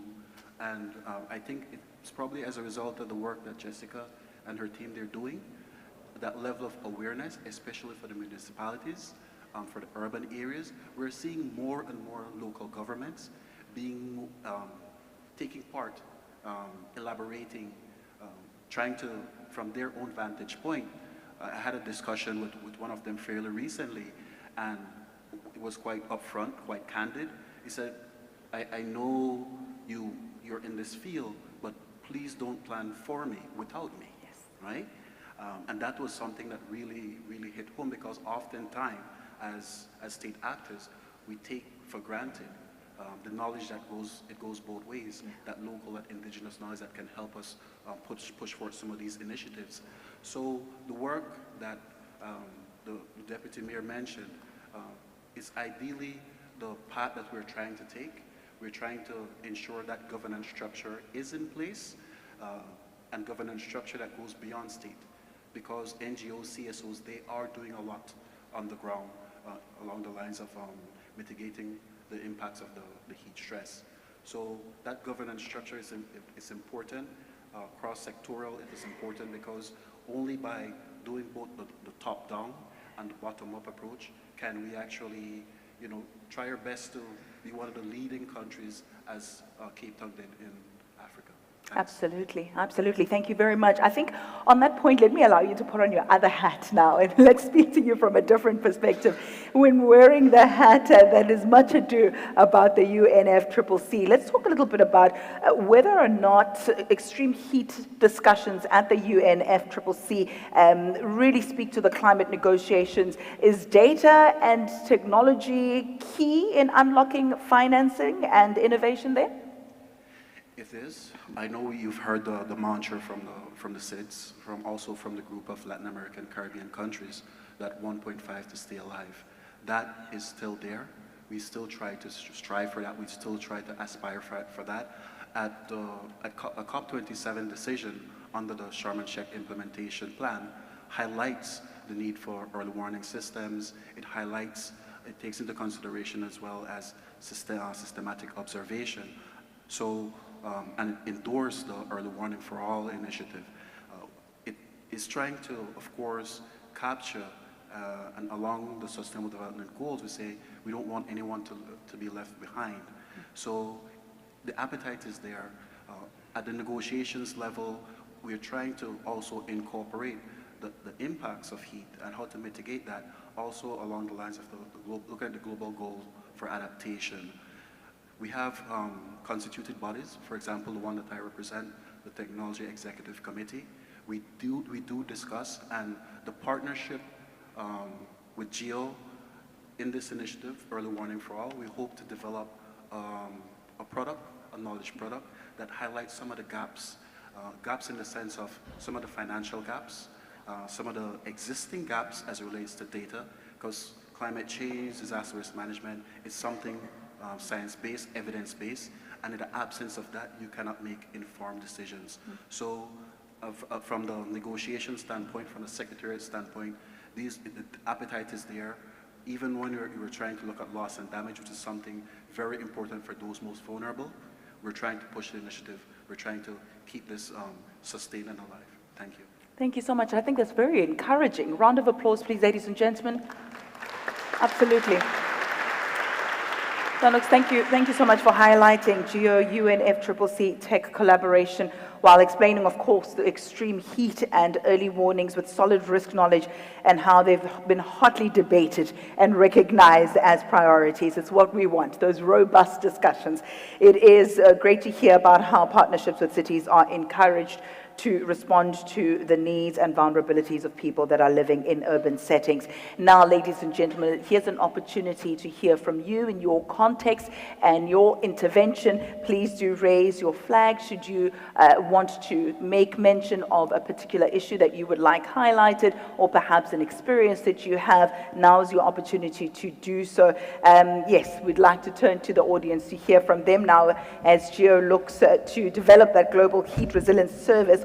What are some of your interests? What are some of your areas where you'd like to give input, and perhaps advice even, based on your context, based on your experience as a GEO member, as a participating organization, associate, or GEO work program activities? Please do take the opportunities to have your say and let us know what you think before we go back to the panelists for their input and further discussion. So yes, please, if you do have something that is on your mind that you would like to speak to, you are more than welcome to raise the flag.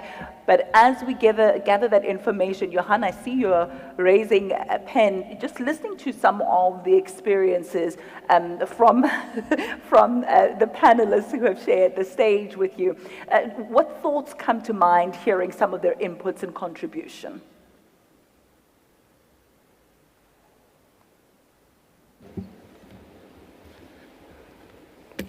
There we go. Cambodia is the one of the 30 initial countries of the Early Warning for All implementation project. As the Cambodia GEO principal and a key representative of the National Institute of Statistics, Ministry of Planning, I have attended the first launching the Early Warning for All seminar on 4th to 5th October 2023 in Cambodia. As the GEO look to develop the global heat resilient service, I think it is a very crucial tool for the disaster knowledge, and it is useful for community to get knowledge related to the disaster. The National Institute of Statistics, Ministry of Planning has collected data for the socio-economic data, for primary data from the census and survey, and secondary data from the line ministry producing. The National Institute, the National Statistics is the crucial disaster risk knowledge.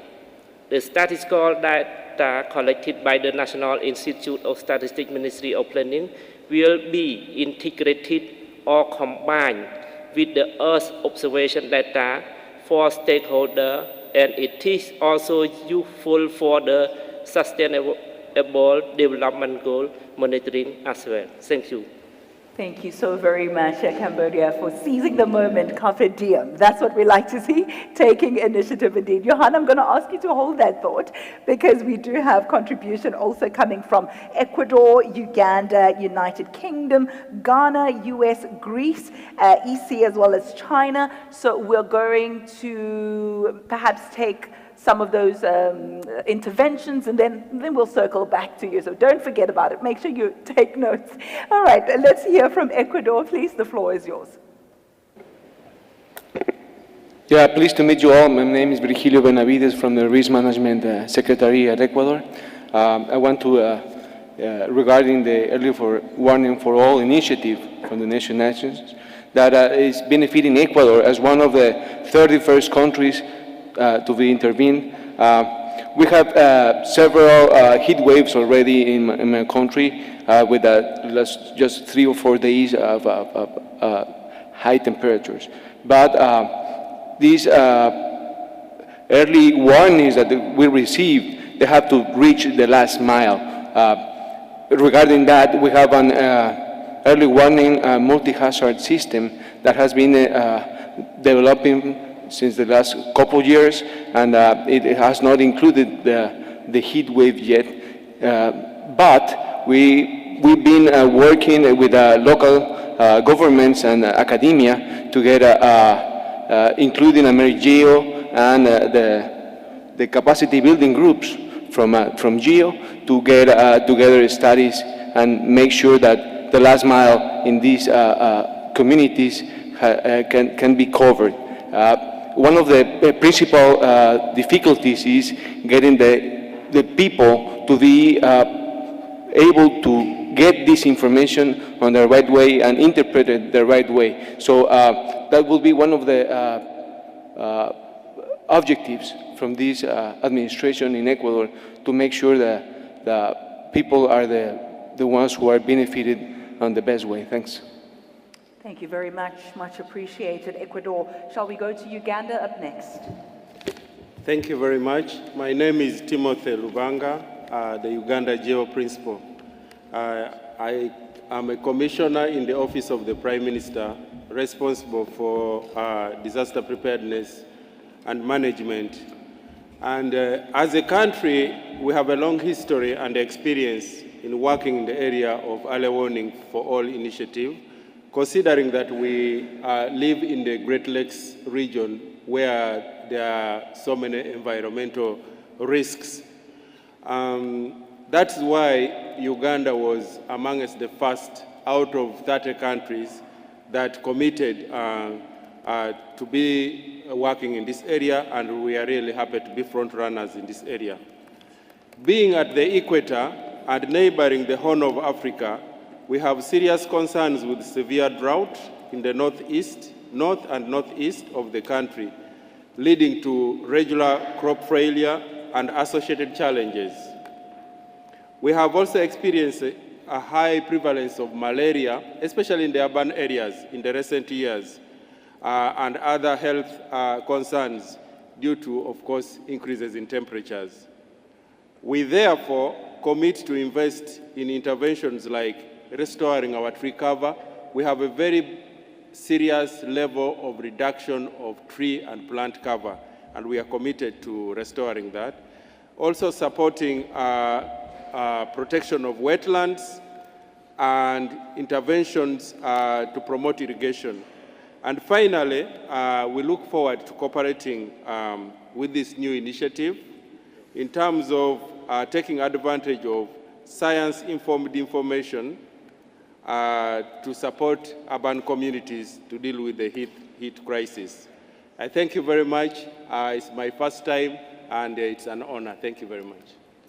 Thank you very much. Much appreciated. Ladies and gentlemen, let's turn our attention to the United Kingdom now.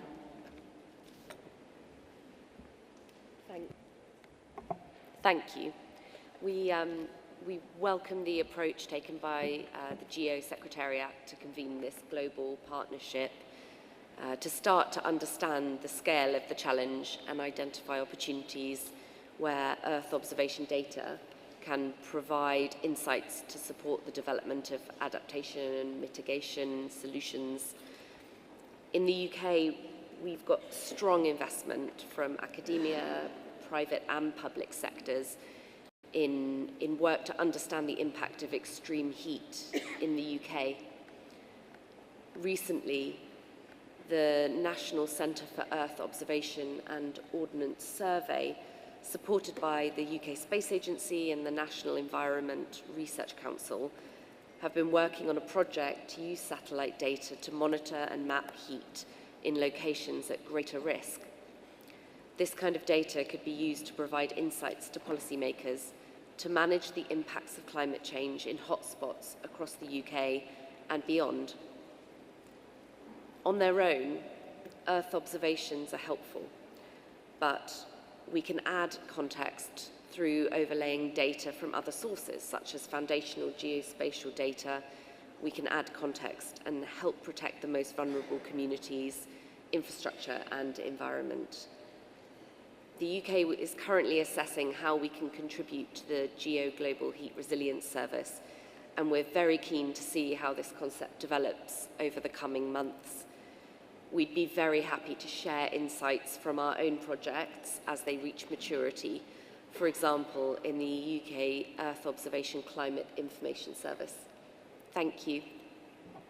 Thank you. Ghana, the floor is yours. Yes, please, a round of applause for United Kingdom before we go to Ghana. Thank you. Thank you very much.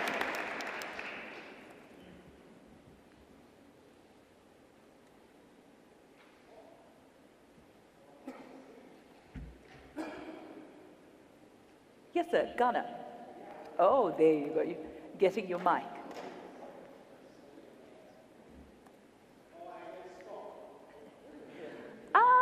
I know you can project, but I'm not sure if everybody will be able to hear, so maybe if you, that's a better solution, perhaps look to the neighbor. We have been speaking about collaboration and partnership. This is the so here's a collaboration, practical Greece. demonstration. Yes, collaboration with Greece. Thank you, okay? Greece. Because it just means heat does not know countries. So one thing, collaboration, very key. And that is the collaboration we are doing here. And I just want to mention that in order for us to do this, please not let us forget about the importance of the early warning for all, the need for institute data, very critical. In fact, for the continent of Africa, this is one of our major challenges. And I'm happy WMO is here. We need to find the resource mobilization effort to ensure that national mechanisms have the weather station in order to be able to do that. And for us to be able to also address the issue of heat waves, we must communicate to our government to understand that heat service is not a political issue, it's about survival issue. Because it is linked to our health. And you can see from West Africa's point of view that most of the suburbs are automatically changing into big cities. We need to think about how to do that. And Ghana, that is hosting the Africa Free Trade Zone, we are going to expand, and Ghana welcomes the idea, and we are happy to participate in this particular program to see how we move forward. Thank you very much. Thank you very Greece. much appreciated. Thank you. Let's go to the US now. That happens to be our co-chair, US.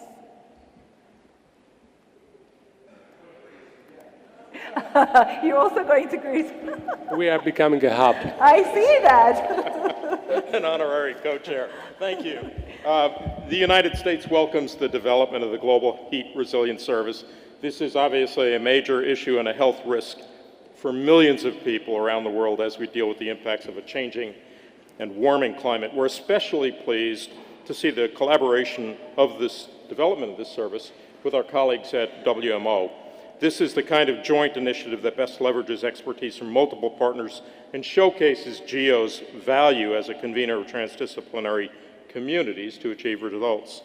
The United States also appreciates the Global Heat Resilience Service's leveraging of existing efforts and building upon those efforts. Inspiration for this service has been drawn from the work of the Global Heat Health Information Network and the National Integrated Heat Health Information System, NIHIS, managed by the world-famous Julie Turton at NOAA in the United States. We encourage GEO to continue building the relationship and the partnership involved in the Global Heat Resilience Service to leverage the expertise across government, academic, and private sectors, and to develop applications that are applicable to users at the local level. Thank you. Thank you very much, US. Perhaps we can remain with Greece since you have monopolized the microphone there.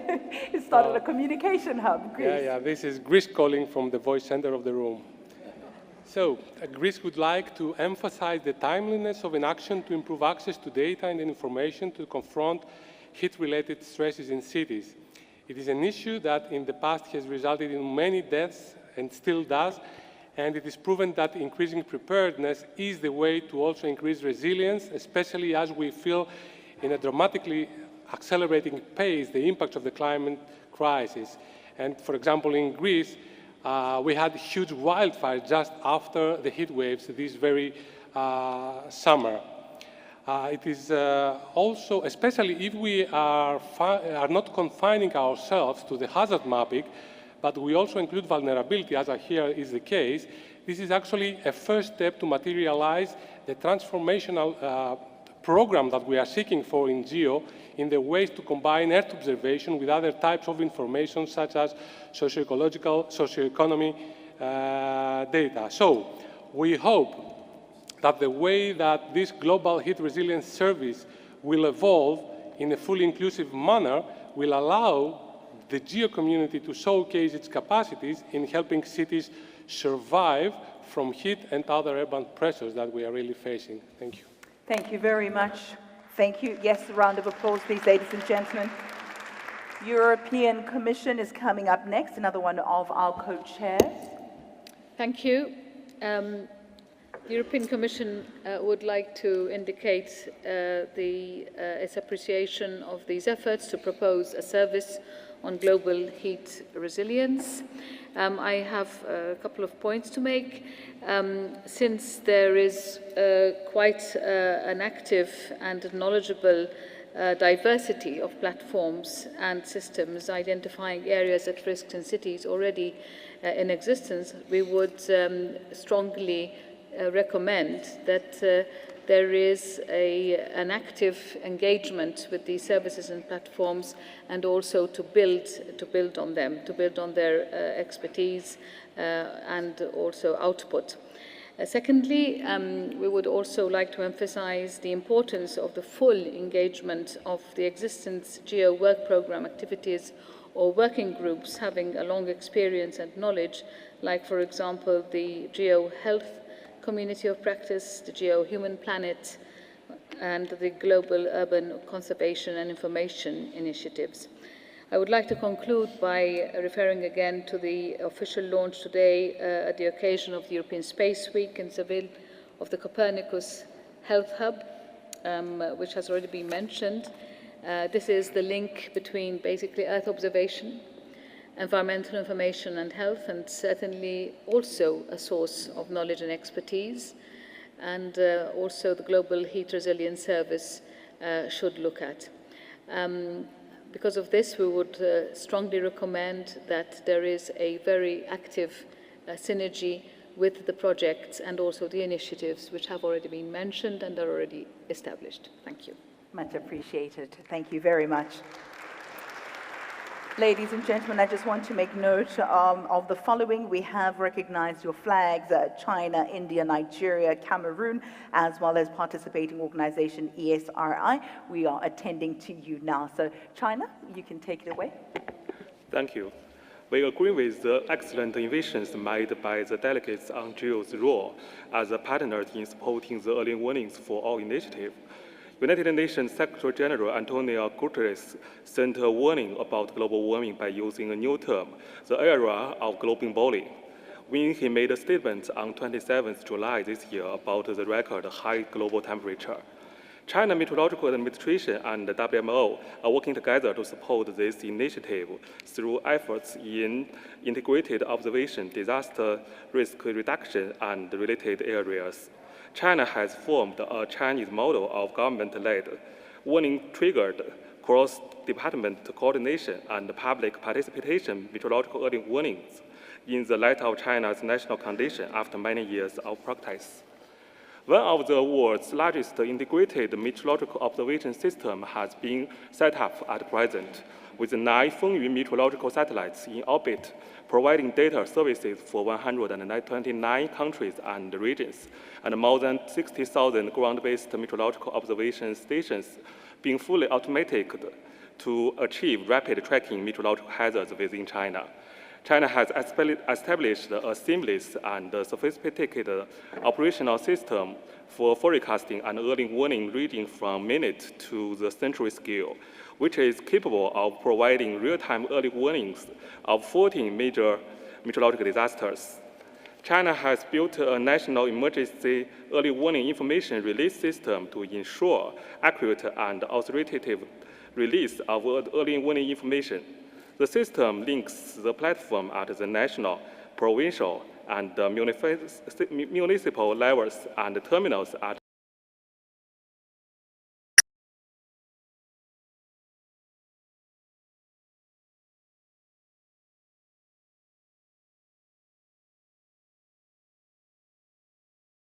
China will continue to support early warning for all initiatives in various ways, such as sharing China's practices and experience in early warnings to developing countries, especially for the early warnings on heat waves.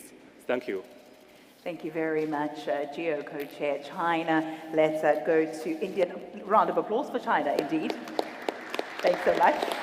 Also one of South Africa's BRICS partners, and from one BRICS partner to another. Let's go to India.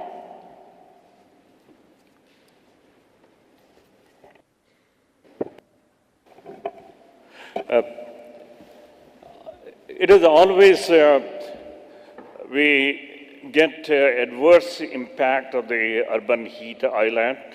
One of my suggestions is that we should ban the construction of the high-rise buildings, because it is, or we can ban the AC in the buildings, because we are heating the atmosphere from the ground to the top of the sky.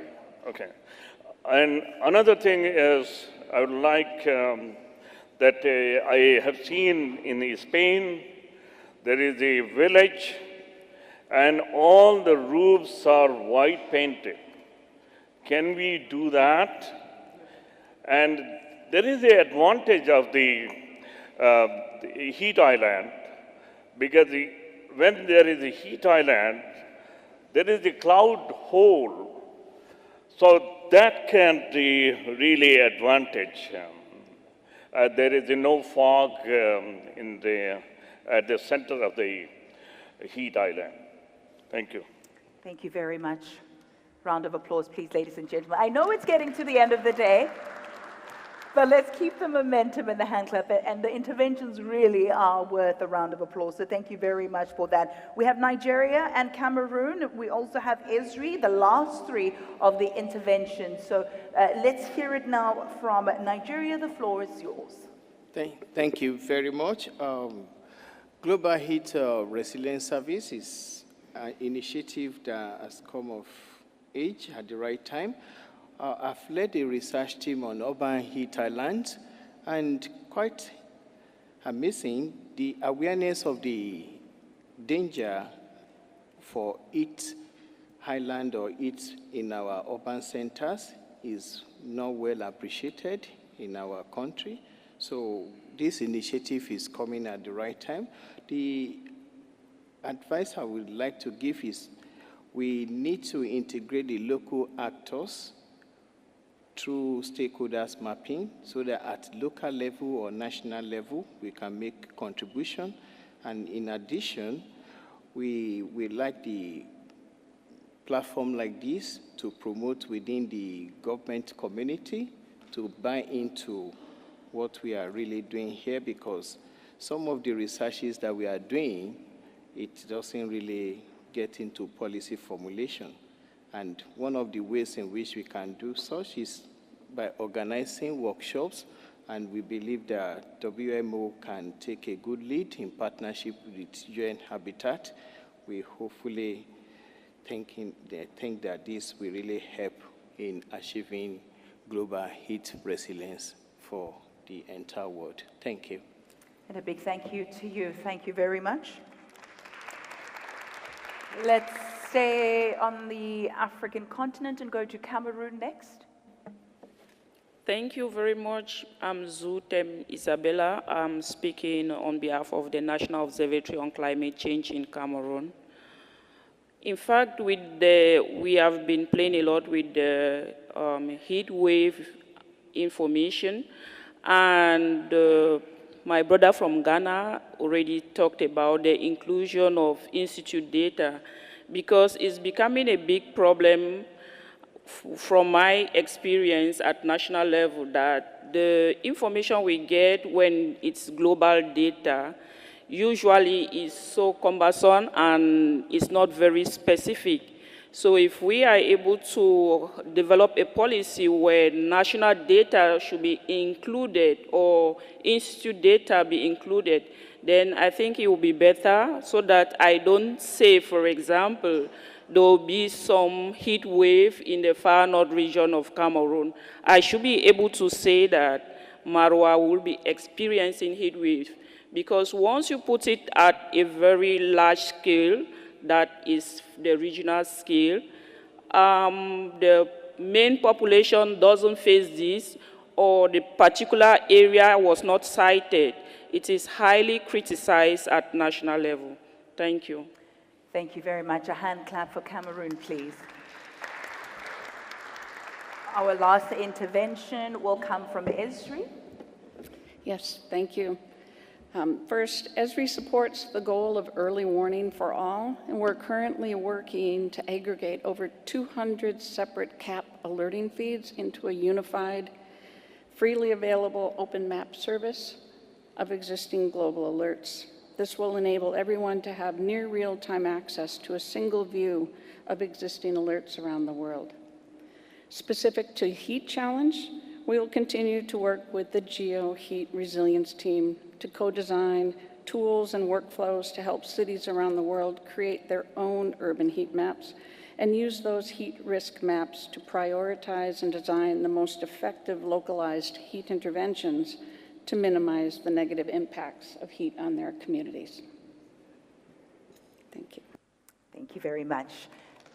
A round of applause, not only for Esri, but for the entire interventions. They've been incredibly thought-provoking. They have been impactful, I believe. Johan and Julie, I'm going to give you an opportunity just to reflect on those contributions, and maybe even one or two things that you really thought about as you were listening in.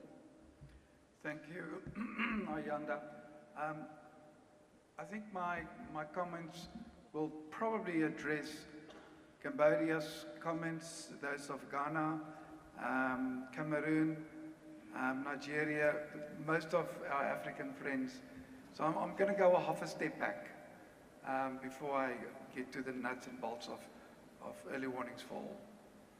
Members, capital M, sitting here today. Most of you are member states and members of the World Meteorological Organization. Your permanent representative did sign and approve at the Extraordinary Congress of the World Meteorological Organization in 2021, 3 resolutions. The third one was the Global Basic Observing Network, which says that we've got to have observing networks spaced equally over the globe by X amount of kilometers for automatic weather stations and radars and upper air systems. Resolution number 2, especially with regards to addressing Ghana and Cameroon. The Sustainable Observation Finance Facility, you've also mentioned it a little bit earlier, which was mentioned at COP last year. This is actually to address the GEO needs. And member states are helping us, providing those funds in the trust fund so that we can install instrumentation in those countries who are at need. But the most important resolution, Resolution 1. As you know, most UN agencies we talk about maybe, could, should. Resolution 1 says, you shall share core data, which is hydrometeorological related information. And if you're not sharing the data, you're not adhering to Resolution 1 of the Extraordinary Congress. We've heard we need data. For us to be able to provide effective early warning services, we need to be able to share that data with member states, with one another sitting in this room today. I've just said earlier to Julie that the Congress this year approved the implementation of the cataloging of hazardous events. This will provide you more data on heat waves, because we cannot do those catalog alone from National Meteorological and Hydrological Services. We do that with the National Disaster Management Center or the Disaster Management Agency in that country. Ladies and gentlemen, we've often heard about collaboration. That's key. There's no question about it. But let me also underline the following, which I'm making sure every time I walk in a meeting when we look at the Global Implementation Plan. And that is that we do not duplicate. There's no time to duplicate, and there's no sufficient funds to do that. We've got to make sure that the investors are happy, and we keep them happy by showing them we are not duplicating what we've already done in certain countries or in the past. With that, I thank you and looking forward to future collaboration with all of you. I thank you. Thank you very much. My goodness, absolutely. So data and the sharing thereof is not a nice to have, it's a must have. It's not a nice thing to do, it's the right thing to do. I think it is a human rights issue, so a hand clap on that one, absolutely important. Thank you. It's not an act of kindness or benevolence, it is a human rights issue. Julie, before I give you the last word, I believe we have one more intervention that was overlooked, but it's absolutely important for us to make note of. I don't want GN to leave this plenary without having voiced their contribution and their intervention. So let me give the floor to them just momentarily, and then I'm going to ask you to close for us. Thank you very much, Chair. I appreciate you letting me have the intervention. My name is Chris Atherton. I'm the representative from GEO. GEO is a European not-for-profit provider of communications infrastructure for the research and education community. We connect European national research and education networks together and connect Europe to the rest of the world. Research and education infrastructures such as the GEO network, Red Clara from Latin America, Ubuntunet Alliance, who's recently just joined us at this plenary, and WACRAN and others serve not just as platforms to be built upon to foster scientific and educational growth, not even sustainable access to Earth observation data. We are a global community which is here to support GEO and the GEO community. Our communications cables, which lay at the bottom of the oceans, are also a source of in situ data, in situ Earth observation data. We now have the technology to turn those cables into sensors to detect things like earthquakes and tsunamis in the deep ocean without impacting on the operation of the telecoms traffic itself, internet traffic, which supports all of our economies. Through the recently funded EU Horizon Europe project called Submerse, GEO and its partners from academia and NRENs are exploring how to scale the rollout of this technology to make that data available to the world. We're working towards making this data available for early warning for coastal communities specifically, implementing technologies on our network to really listen to the Earth. GEO will be exploring technologies which can contribute further to the aims and ambitions of the GEO community, and we're willing and ready to collaborate with any GEO partners or tasks. GEO welcomes the creation of the Global Heat Resilience Service and the challenge of gathering heat data from in situ sensors in the seas and the deep ocean, and other early warning data from the cables which we operate.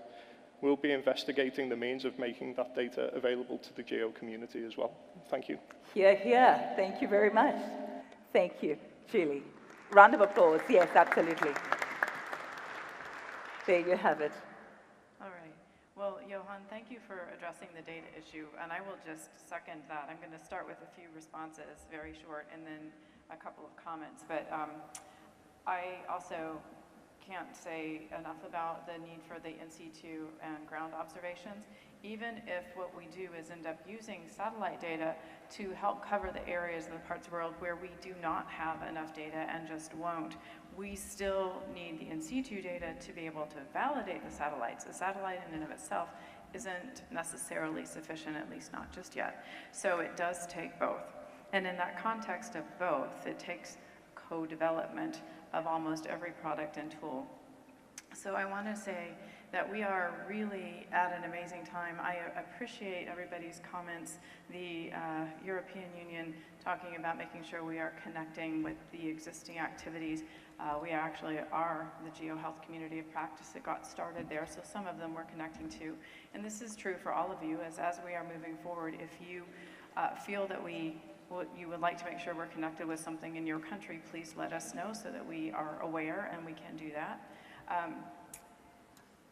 And I guess just stepping back out a little bit, the reason we're doing this, and the time is absolutely right, not just because of what I said in the talk, but the early warnings for all. Heat is one of the hazards that we must address anyway. So this is very well positioned to help address that. GEO is exceptionally well positioned to help pull all this together. Heat is inherently both a global issue and a very local issue. And it's a tough challenge because you have to work locally. The solutions are mostly local. But sometimes you need global data to fill the gaps, to know what's coming, to give ourselves enough lead time. And finding that balance is not necessarily straightforward.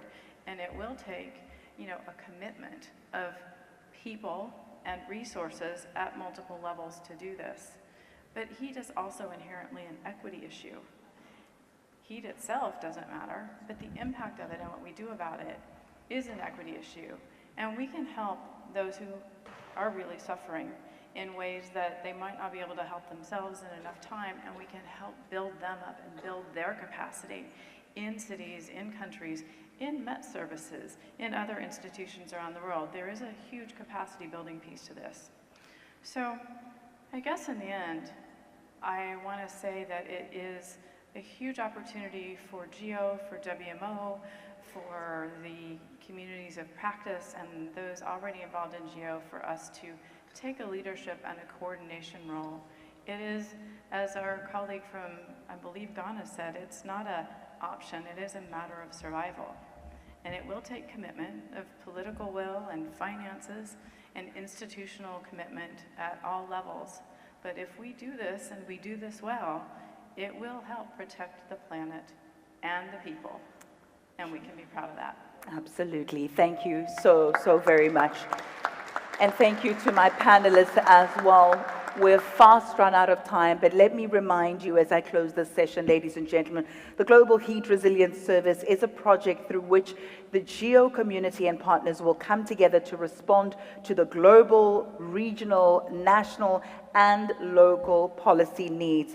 The service also provides an opportunity for GEO's Earth observation experts to, as Julie said, co-design and co-develop heat resilience data, solutions, and services resulting in Earth intelligence with local governments, key partner organizations, local communities in order to understand heat risks and to take action to protect the most vulnerable. That's also something that really was a thread that ran through everybody's contribution. So if you are interested in being a part of it, I know the gentleman from GEANT also said he's here, he's willing to collaborate. If you too are of the view that you would like to participate, please do then contribute to the project, and by doing so, you can speak to the GEO Secretariat coordinators Rui Kotani and Martin Clark.